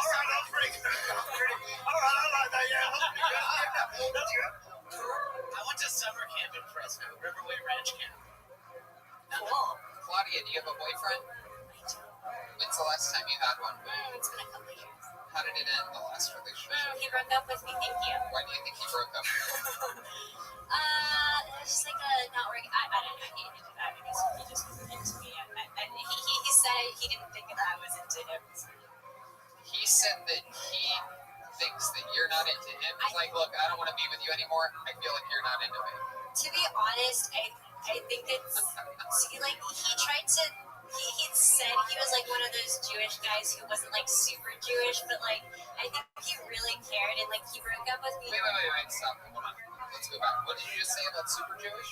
Like he tried to, you know, like how some Jewish people are like religious Jewish, and then some people are like I'm Jewish, you know. And like he tried to be like the second one, but no. Hold on, I got this. Okay, so there's very religious Jewy people who are like, you better be a religious Jew. Then there's just Jews who think they're better than everyone else, and then they don't want to breed outside other Jews. Because a lot of you people turn out like, look around. So it could be that where he's dating you, and then he's like, fuck, I gotta meet some sort of Jewy girl. Yeah, he broke up with me on the first day of Hanukkah. Oh my goodness. The first gift. Oh, wow. Did you at least get to light a candle or anything like that? Or any of the fun, what the Jewish people consider super fun? To be fair, I completely didn't realize it was Hanukkah, so... Oh, you came over in a Christmas sweater and Rudolph antlers? She comes over, she just signed a bad loan, bought a wig runner, all sorts of Christian shit. She's like, what? It's Hanukkah? Let's make casserole. Isn't that what you guys do too? No, we don't. And was that the first Jewish guy you dated? Yep, yeah. Okay. Now, Benji, a little fun fact about Benji is that you're sort of into I've grown up. I'm not like that. Really? I know where you're going. You don't like boys anymore? I don't like boys. No, I like boys, but I will still date non-Jews. But I know where you're going with this. Yeah. So that's changed. What what do you think made you grow up and not be solely into? Because I mean, I look at a girl like Claudia, and I know your type. We've been very good friends for a long time. Yeah. And what do you think? Because you used to be into girls that maybe they were white, maybe they had a couple tattoos, maybe. Just say the words. You were into I'm not saying that Claudia is this, right? What ethnicity are you? Polish, super Polish. Yeah, that's white as fuck, Benji. White girls from, I don't know, I just feel like, I'm sure she's a great white girl. Did something happen with a white girl that had multicolored hair and tattoos that made you not like them anymore? I've had a lot of, gnarly things. I mean, it is what they say. Once you go white, you gotta take flight. Alright, well, Claudia, any other fun facts about your life that we would be really surprised to know about you? I mean, are there really any surprises? Sometimes people will be like, oh shit, You said something about Billie Eilish. Do you sing like her, or is it just the hair, It's the style? just like the hair, like when I wear my sweatshirt and I'm all sad looking, like Billie Eilish. Jesus. I mean, all right, that's pretty good. No. What up? He's blind, goddammit, leave him alone. Yes, I do. I'm a Billie. Yes, I do. I'm a Billie Eilish. Why though? Why eyelash? Because her name's Eilish, but she looks like an eyelash. Why does she look like an eyelash? No. No amount of drums. No amount of drums is going to help this. She doesn't look like an eyelash. Why would I charge it for her to look like an eyelash? She would have to it's like, why are you just playing the drums fast? You should sound like a Louis eyelash. Louis eyelash. Alright. Eyelash just open and shut, you fucking idiot. Damn. Tell Tony, 2020. Suck COVID. Alright. Ladies and gentlemen, Claudia, did you have fun here? I had lots of fun. Thank you so much. Thank you so much for coming on. There she goes. Claudia Casala. There she goes. Claudia Casala. Step back from that ledge, my friend. We're done with the bucket, so let's see what the superhero himself, truly one of my favorite human beings on the planet, one of my favorite comedians. It's time for your third and final regular. You know, you love him. This was sent in by the great Michael Laird. A lot of people are disabled just because they're fat. I know one in a million MCs. You're the Burger King. I ain't fucking with you just because we both think you have a penny. My disability is inspiring other people with disabilities to try comedy. Please stop. If you got disabled, do not contact me. I've been in these comedy streets for 2 decades. I'm way too sick to read their sick-ass, trash-ass jokes. I am not an inspiration. I'm an alcoholic drug addict. I fuck up. You kill yourself. I get sued. My elephant man fingers can't handle the paperwork. I'm not your average disabled guy. Semi-collectively using more self-harm. Not faster than my wheelchair. And there you go. Michael Laird did it again. Make sure you go to michaellairdcomedy.com. And that's another episode of Kill Tony, everybody. We did it. Live. At the world famous comedy store. And while you all sat there doing nothing and enjoying this episode, right Ryan J. emailed Drew the entire fucking thing. The entire damn show. Let's look at what we got tonight. Wow, look at that. It's a big truck with my fucking face on the front. And you got Benji in there, you got Red Band, you got the band, Dina Lucas and William Montgomery, and Michael Lair are the wheels. Absolutely incredible. Any mind-blowing drawing to have done all that in the hour and a half that we've been recording this show's fucking incredible. Make sure you check out all these prints at RyanJEmail.com.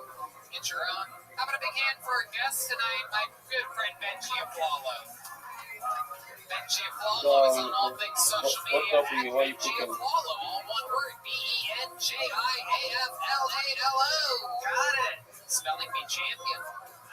Obviously. Yeah. What else is going on, Benji? I got nothing really. I got a new car, trying to exercise. Ooh, what kind of car did you get? I got a Tesla. Ooh, what kind of Tesla? The Model 3. Oh, nice. Oh, yeah, goodness.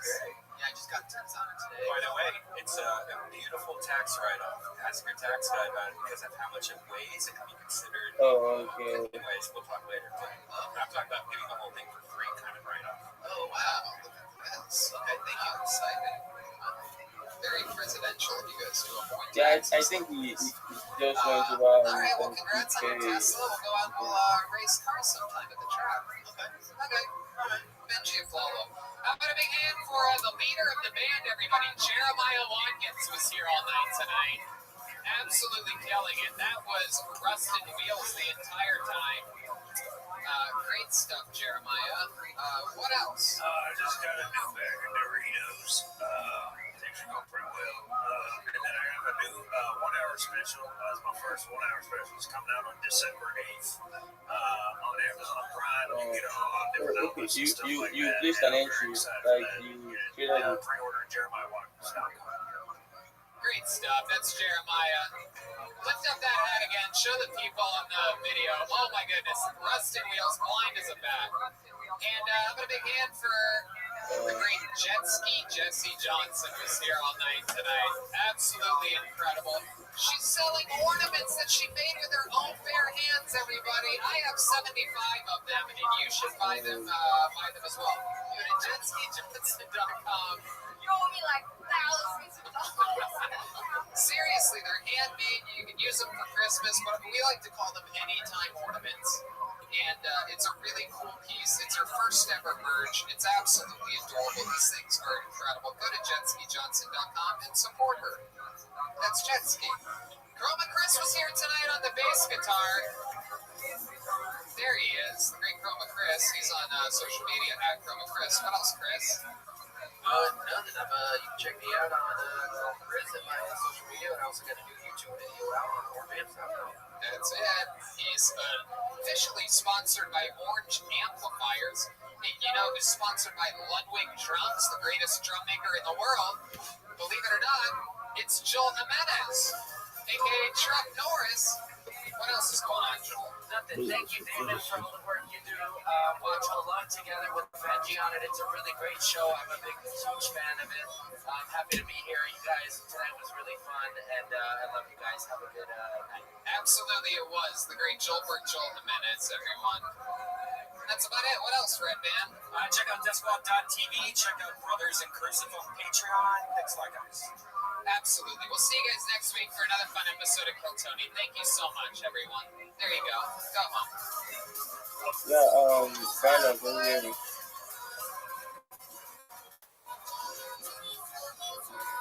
Yeah, so you like do like forex trading or crypto trading?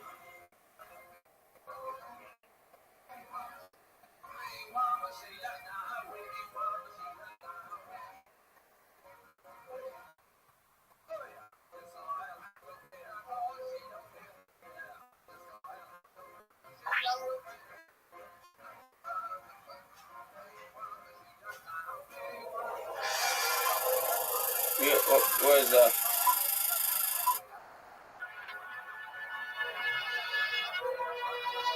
Yeah.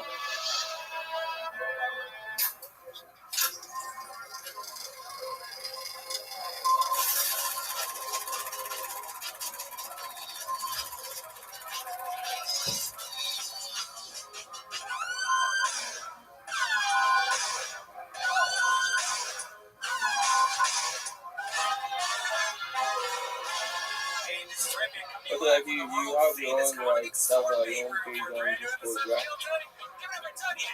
Yippee-doo-dah-day, motherfuckers. Here we are. Good evening and welcome. Okay, just Ryan send me like back from the beautiful info. Austin, Texas. Back from sitting on the throne during a wonderful slew of Joe Rogan Experience episodes, including, of course, my favorite episode of all time, the great Kanye West. Yeah, so we got 2 hugs from him.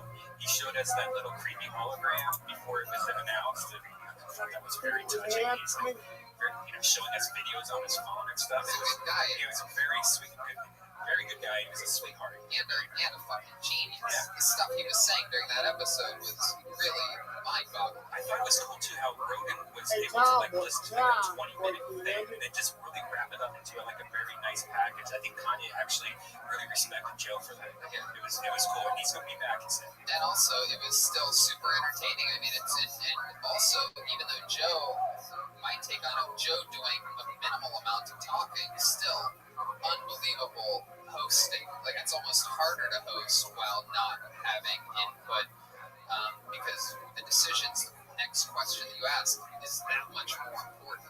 And it was just incredible.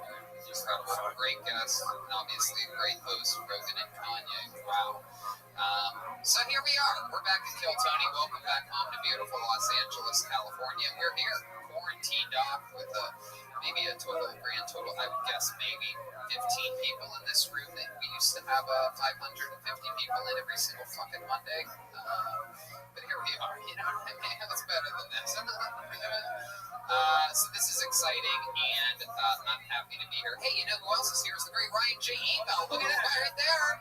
Whoa, there's the wink and the point and another point. Oh, shit, he's just giving them out for free tonight. He draws every single episode of Kill Tony. All those prints are available at RyanJEbel.com, including all the tour posters, a couple of limited edition t-shirts, and the drawing of tonight's episode, which he has already begun right now, hard at work. Some other great people in the audience tonight as well. Charlie from Delicious Vito's Pizza is here.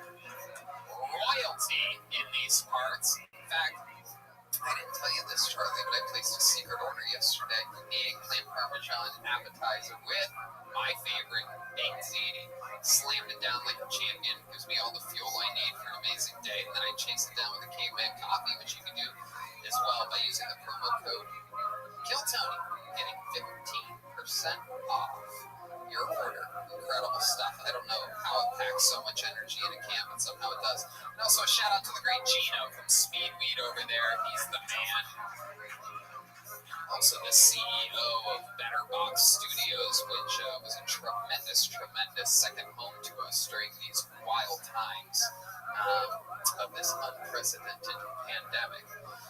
And so, with that said, we are all set to start tonight's show. But before I bring out tonight's guest, here's a little bit more about the amazing sponsors that make this episode free for you, the lucky listener. Hiring can be challenging, but ZipRecruiter makes it fast and easy. One CEO, Ali, needed to hire for a multifaceted role at his wallpaper company, Walls D-Blog. He was looking for someone who was the right fit for his team and culture, but his search was slow going. So he turned to ZipRecruiter. ZipRecruiter's powerful matching technology identifies the right people for your job and actively invites them to apply, which is why you should try ZipRecruiter for free at ZipRecruiter.com/KillTony. That's how Ali found Savannah Rick. Ali said Savannah's skills and experience were a great match for the role. Plus, she applied within a few days after he posted the job. Through ZipRecruiter, Ali has hired everyone from head of marketing to sales director to lead graphic designer. But Ali's not the only employer who loves ZipRecruiter. That's right. A lot of them do. 4 out of 5 employers who post on ZipRecruiter get a quality candidate within the first day. See for yourself how ZipRecruiter makes hiring faster and easier. Try it for free. That's right, free at ZipRecruiter.com/KillTony. That's ZipRecruiter.com/KILLTONY. ZipRecruiter.com/KillTony.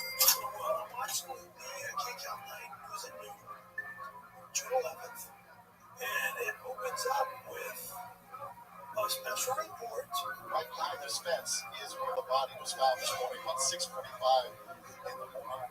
And they showed Don Harris's apartment complex. That's the apartment that the bandits was in. I wonder if Don killed the guy. There's no changes. I tell you, this out of county murdered somebody. Sports doctor put this magic dust on him, totally transformed him.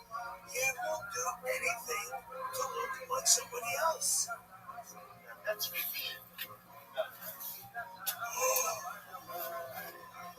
Right. Oh my God. For the guy that has been taking abuse from him for the past 26 years, I hope I'm the guy that puts him away and locks him up. He is the son of Satan, the devil. He's a murderer, a killer. Now he's not dead Barnes, he's dead new dead. Now he's new dead.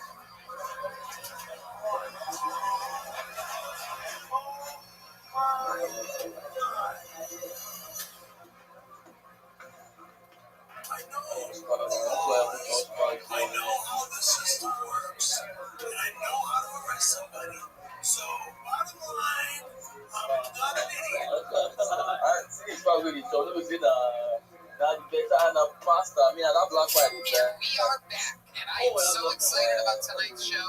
This is probably, pound for pound, without a doubt, the best guest that we've had, not only since the pandemic started, but also perhaps of the year 2020, because this man was on the show in January of this year, one of our famous sold-out shows here in the main room, and he brought the cast of the movie that he created with him, the greatest comedy movie of all time, Windy City Heat.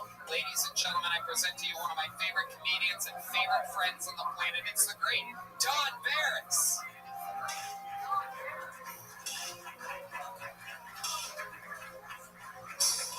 Wow, it's really him, live in the flesh, on a Monday at 8:15 p.m. He is here, he's back, the king of late night at the Comedy Store, the creator of the Ding Dong Show, the longest running show in Comedy Store history, and the star of the Comedy Store This just came out all time.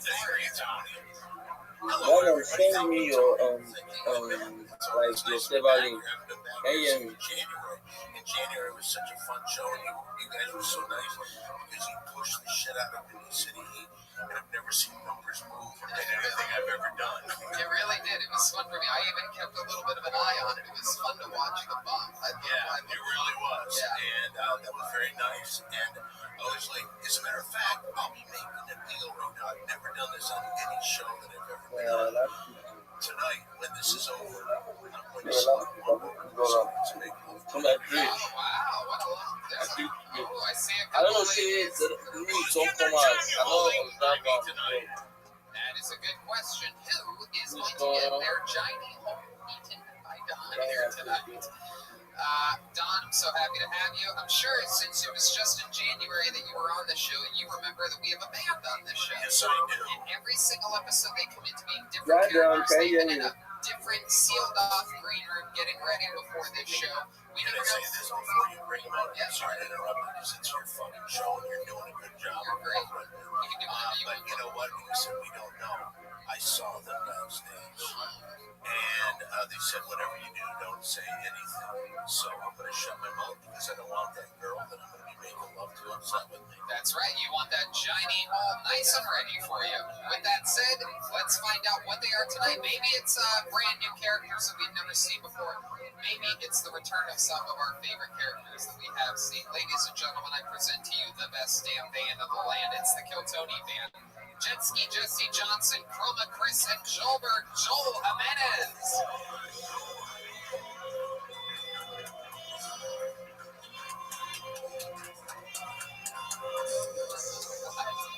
Wow. I have no idea what this is. Wow. I don't think I've ever been this confused before about what the band actually is. I just selected the girl I'm making love to. Uh-oh.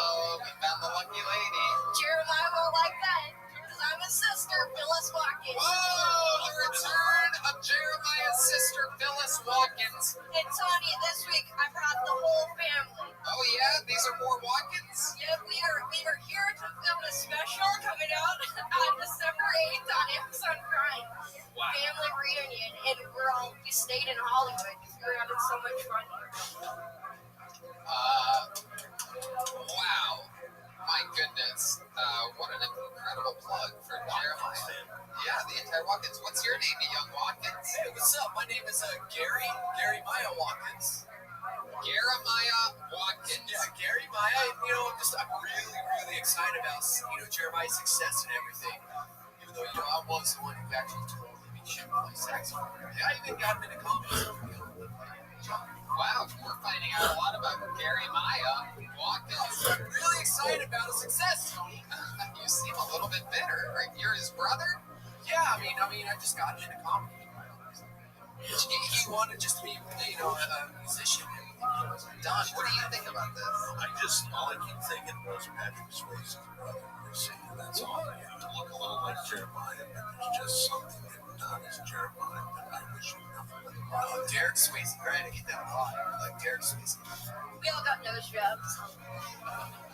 Yeah, I'm really interested to find out how this young man behind me on the drums fits into the Watkins family.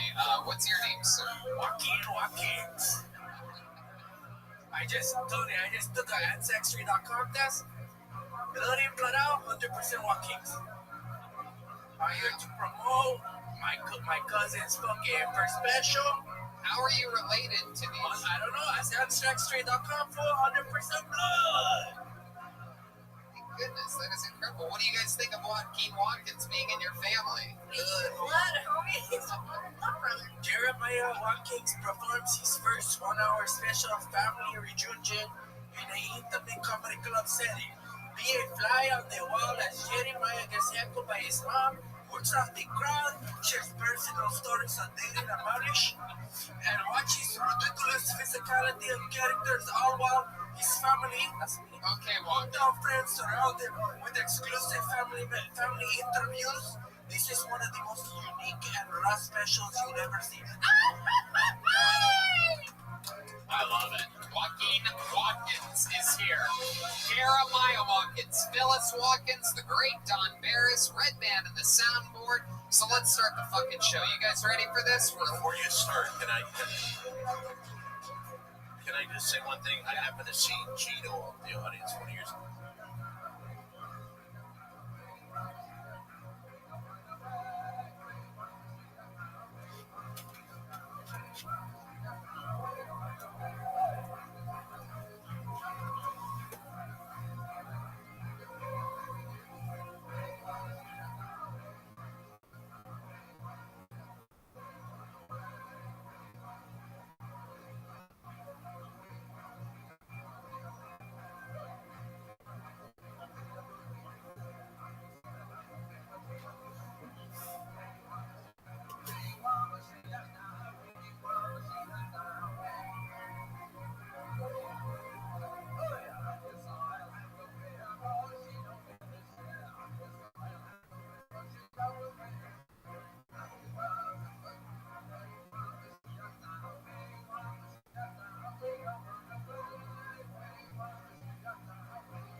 Yes, indeed. It is 27 57, 6, 13, 57.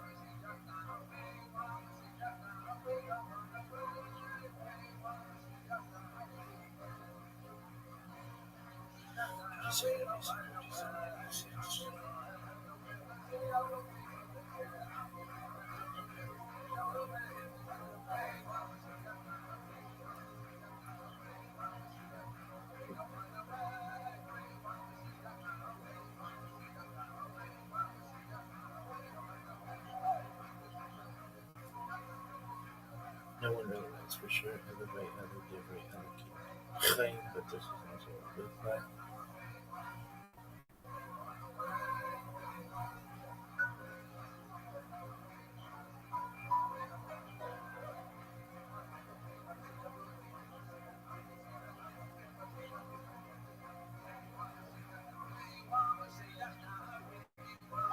Justin Slash, 3769 creation of the world, birth of Adam and Eve, 3631 137 17 3526 235 Enoch. Seth was born. is getting a handle on just how these ideas developed over time. It's tempting to think that, for instance, Kabbalah is just 140 is the shit, baby. that we haven't, that Kabbalah is Let's do it. at all. Of course, neither of these positions is really tenable. Such notions developed greatly through the ages and are still developing. And there are now, and there have always been, numerous mutually exclusive schools of Jewish mysticism and Kabbalah. This class is meant to serve as an introduction to Jewish mysticism and Kabbalah from the point of view of its incredibly complex development from the prophets of ancient Israel to the rise of modern Judaism in the 18th century.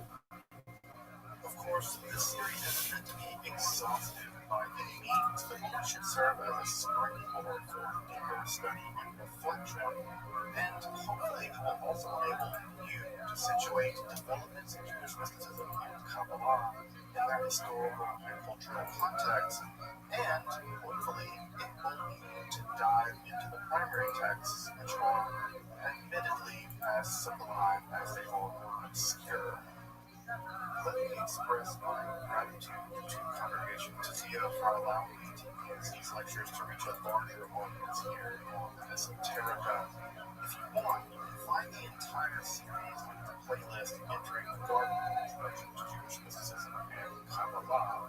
I'll be uploading them over the next few weeks, or you can find these episodes after autumn of 2021 and want to watch the entire series. You can find them in that playlist. If you find this series on Kabbalah interesting, I'd hope you check out my other content on topics of esotericism, and perhaps consider supporting the production of free academic scholarly topics in occultism, hermetic philosophy by joining my Patreon or perhaps with a one-time donation. You can find those links below, and I really appreciate the consideration. Now, let's enter the garden of Jewish mysticism and Kabbalah. Folks, welcome back. We're getting to, in some ways, the high water mark of the Kabbalah tonight. I say the high water mark because Encyclopedia's formulation of Kabbalah has basically become Jewish theology. And that's something I think that you can't really shake a stick at that. It's a really incredible thing that fundamentally one God, in many ways, formulated how Jews all over the world understand their God, understand their scriptures, understand the world that they live in. And it's a glorious version of the Kabbalah is so deeply embedded in Judaism that phrases like tikkun olam, a phrase that I've met everybody in this class has heard a dozen times. Shuls have tikkun olam committees. This idea comes directly from Encyclopedia. So many ideas that are commonplaces in Judaism really emerge from Encyclopedia. So tonight we'll get to his ideas. Now we're not going to exhaustively deal with his ideas for a couple of reasons. The first reason is that most of his books aren't even translated into English. The vast majority are not translated into English, and even the books that remain in Hebrew are so technical and so difficult that I have to admit, often can read pages of these books and still not know quite what the world's going on. These books are very, very difficult, and part of how Encyclopedia's Kabbalah developed was people trying to make sense of what the world was talking about. And so part of what happens is that the books are very complicated, and that the complicatedness has its own life. So we'll talk about that a little bit to get to Encyclopedia. But to rewind a little bit to talk about this period that I sometimes refer to as the interregnum, it's the period after the composition of the Zohar, but before the rise of the great Kabbalah. What we have is that in that period, Kabbalah didn't really spread very quickly. It was a very underground, it was a very elite, it was a very hush-hush kind of thing, as I said, people were publishing things, talking about Kabbalistic ideas, but there was never started to make it public. It was a very hush-hush elite esoteric practice, very much so. And by 1492, Harvard decree which declared that basically all Muslim Jews had to leave Spain or converted. You have the Kabbalah transforming from being a very elite, very inner, very inward-looking, very secretive kind of thing, to the Kabbalah actually becoming imbued with a very eschatological, at the same time, the world in very messianic themes. And so in the aftermath of the disaster that was 1492, Kabbalah is going to branch out into the world and it's going to become popularized. And many of the refugees who fled from Spain were actually saved by a Muslim leader. I don't know why that doesn't get more press, but it should. Bayezid II was the Muslim leader of the Ottoman Empire that basically saved the entire fleet of Spain and saved as many Jews as he could. Not because he was a great guy or anything, he may have been that too, but he realized that he came like your doctors and lawyers and scientists in other countries. Of course, he wanted them, and he was trying to do a government sponsorship from the invitation of the refugees after the 1492 Harvard Decree, by the way. And also notice that Spain was terribly good in many ways in the aftermath of that, right? So many of these Jews are going to settle in the Ottoman Empire. Many places they're going to settle is going to be in Salonika. Salonika, of course, had traditionally known as the only two Jewish cities in the world. And so Salonika and Greece are going to be one places they're going to settle. But many of the Kabbalistically inclined people are actually going to move to the place that they're most familiar with, at least from their sort of imaginary landscape.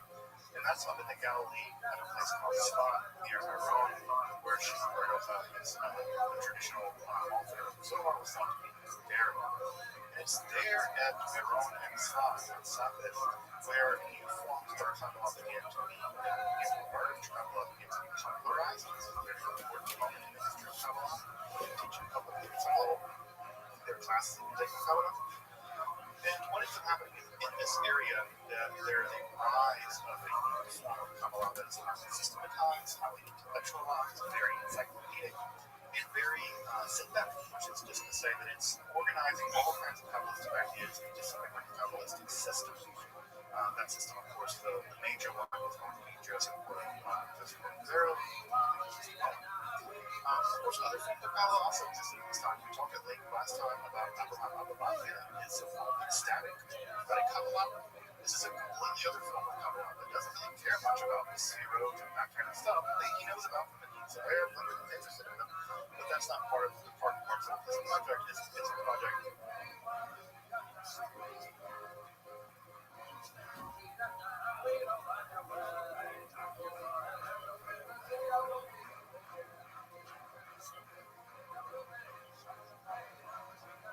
Is a kind of intellectual communion with the divine, and that's accomplished by a wide range of things like breathing techniques and focusing in on combinations of words and various kinds of mantra-like instructions. So there are other forms of Kabbalah that come about in the milieu of the Zohar that didn't quite make it. Now, what's going to be really important is that in these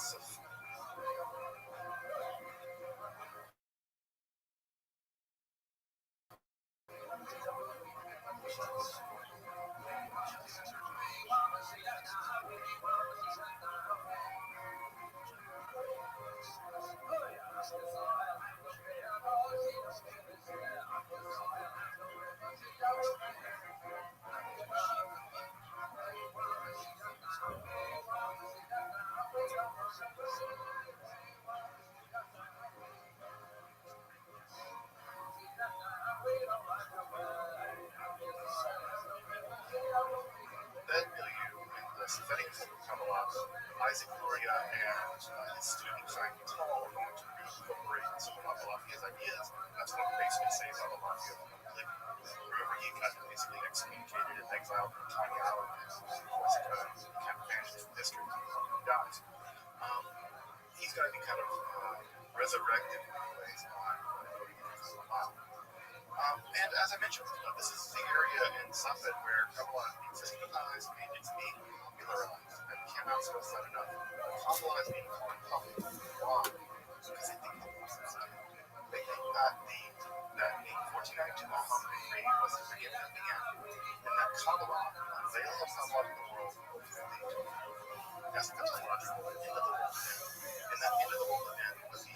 with some level of Kabbalistic speculation origin of the sun. And in fact, there were people at that time, Cordovero being one, Ptolemy another, Gloria being another, that made people, including those people themselves, hope they are the Messiah. So as we told, we have some of his notes, his autobiographical sketches and journals, diaries. He even says in his notes that if I just studied the Mishnah a little longer, I would have become the Messiah. I know it.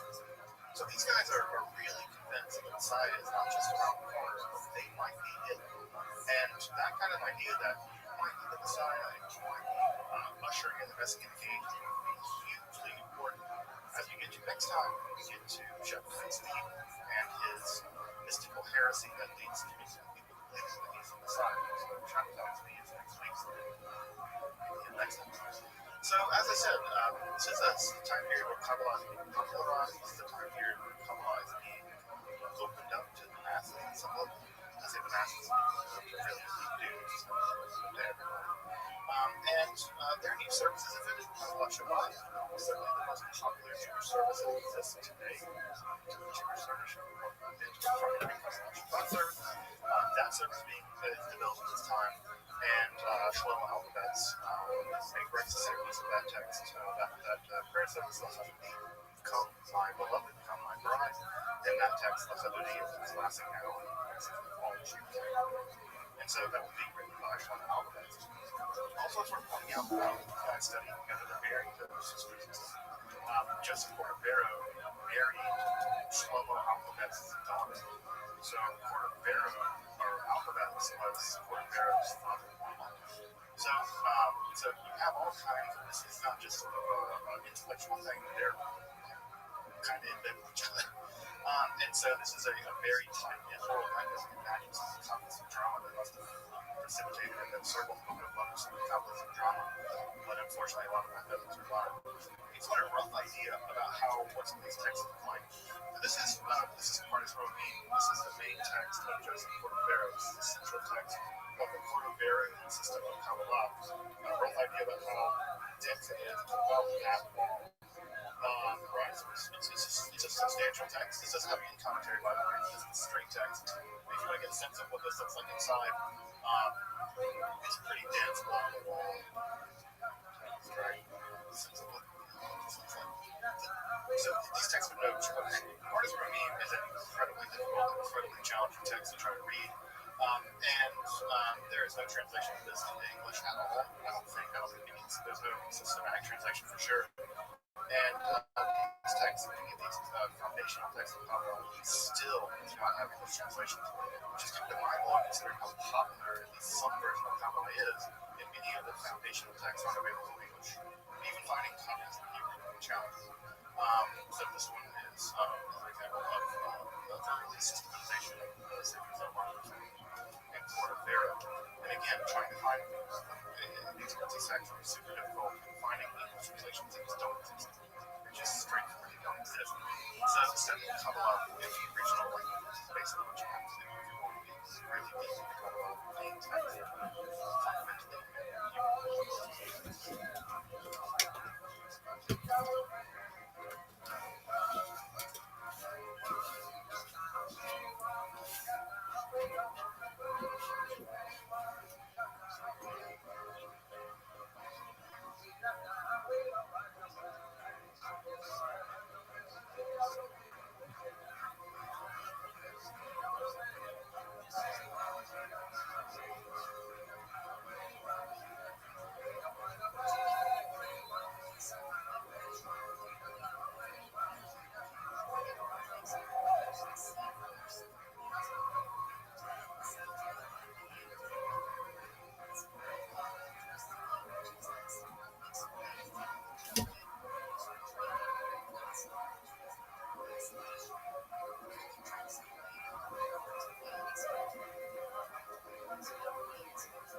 So, beginning in the 15th century, not only are Jews become a lot of Christians are too.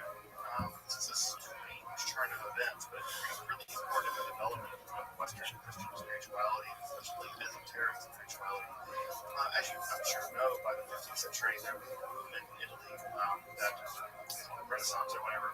But what we have is the arrival of a great deal of new texts that are being imported from Greece. They're actually old texts. But they're being imported into Italy, and what's happening is that many of these old texts, they are providing an idea that's going on, that in order to get to pure intellectual reality or pure intellectual appreciation of what's going on in the world, we need to go back in time to the original text, the original foundations of this literature. This is sometimes called the ad fontes revival, which is social. And what you get is a massive translation project led by people like Rossini and Ficino, who are translating for the first time the entire works, for instance, of Plato. most Christians in the Middle Ages had basically never read Plato. They had fragments of him. If they had the Timaeus and the other documents, but most pieces of Plato had never been read by a Christian. It just didn't exist. And so you have an enormous influx of old ideas coming in from Greece in the 15th century. There was an idea that was current at the time that primordial wisdom is somehow more reliable than the ages. In fact, it's the Renaissance humanists are going to refer to that time period before they got them. The gods, of course, were destroying the Roman Empire, the Eastern Roman Empire, and the humanists really hated these things. They felt backwards, superstitious. Their writing was incomprehensible, etc. And so there was a long idea of the Renaissance humanists that the Middle Ages basically was a mistake. All of the scholasticism, all of it was a mistake. And so what we need to do is go back to the original Latin and Greek writers and learn from the original sources, not through a bunch of commentaries and cut all that out, just the original sources. And so this ad fontes approach also included bringing in what's going on in Jewish life as well. Because Christians believe that fundamentally Christianity is birthed from Judaism and that they were primordial. We have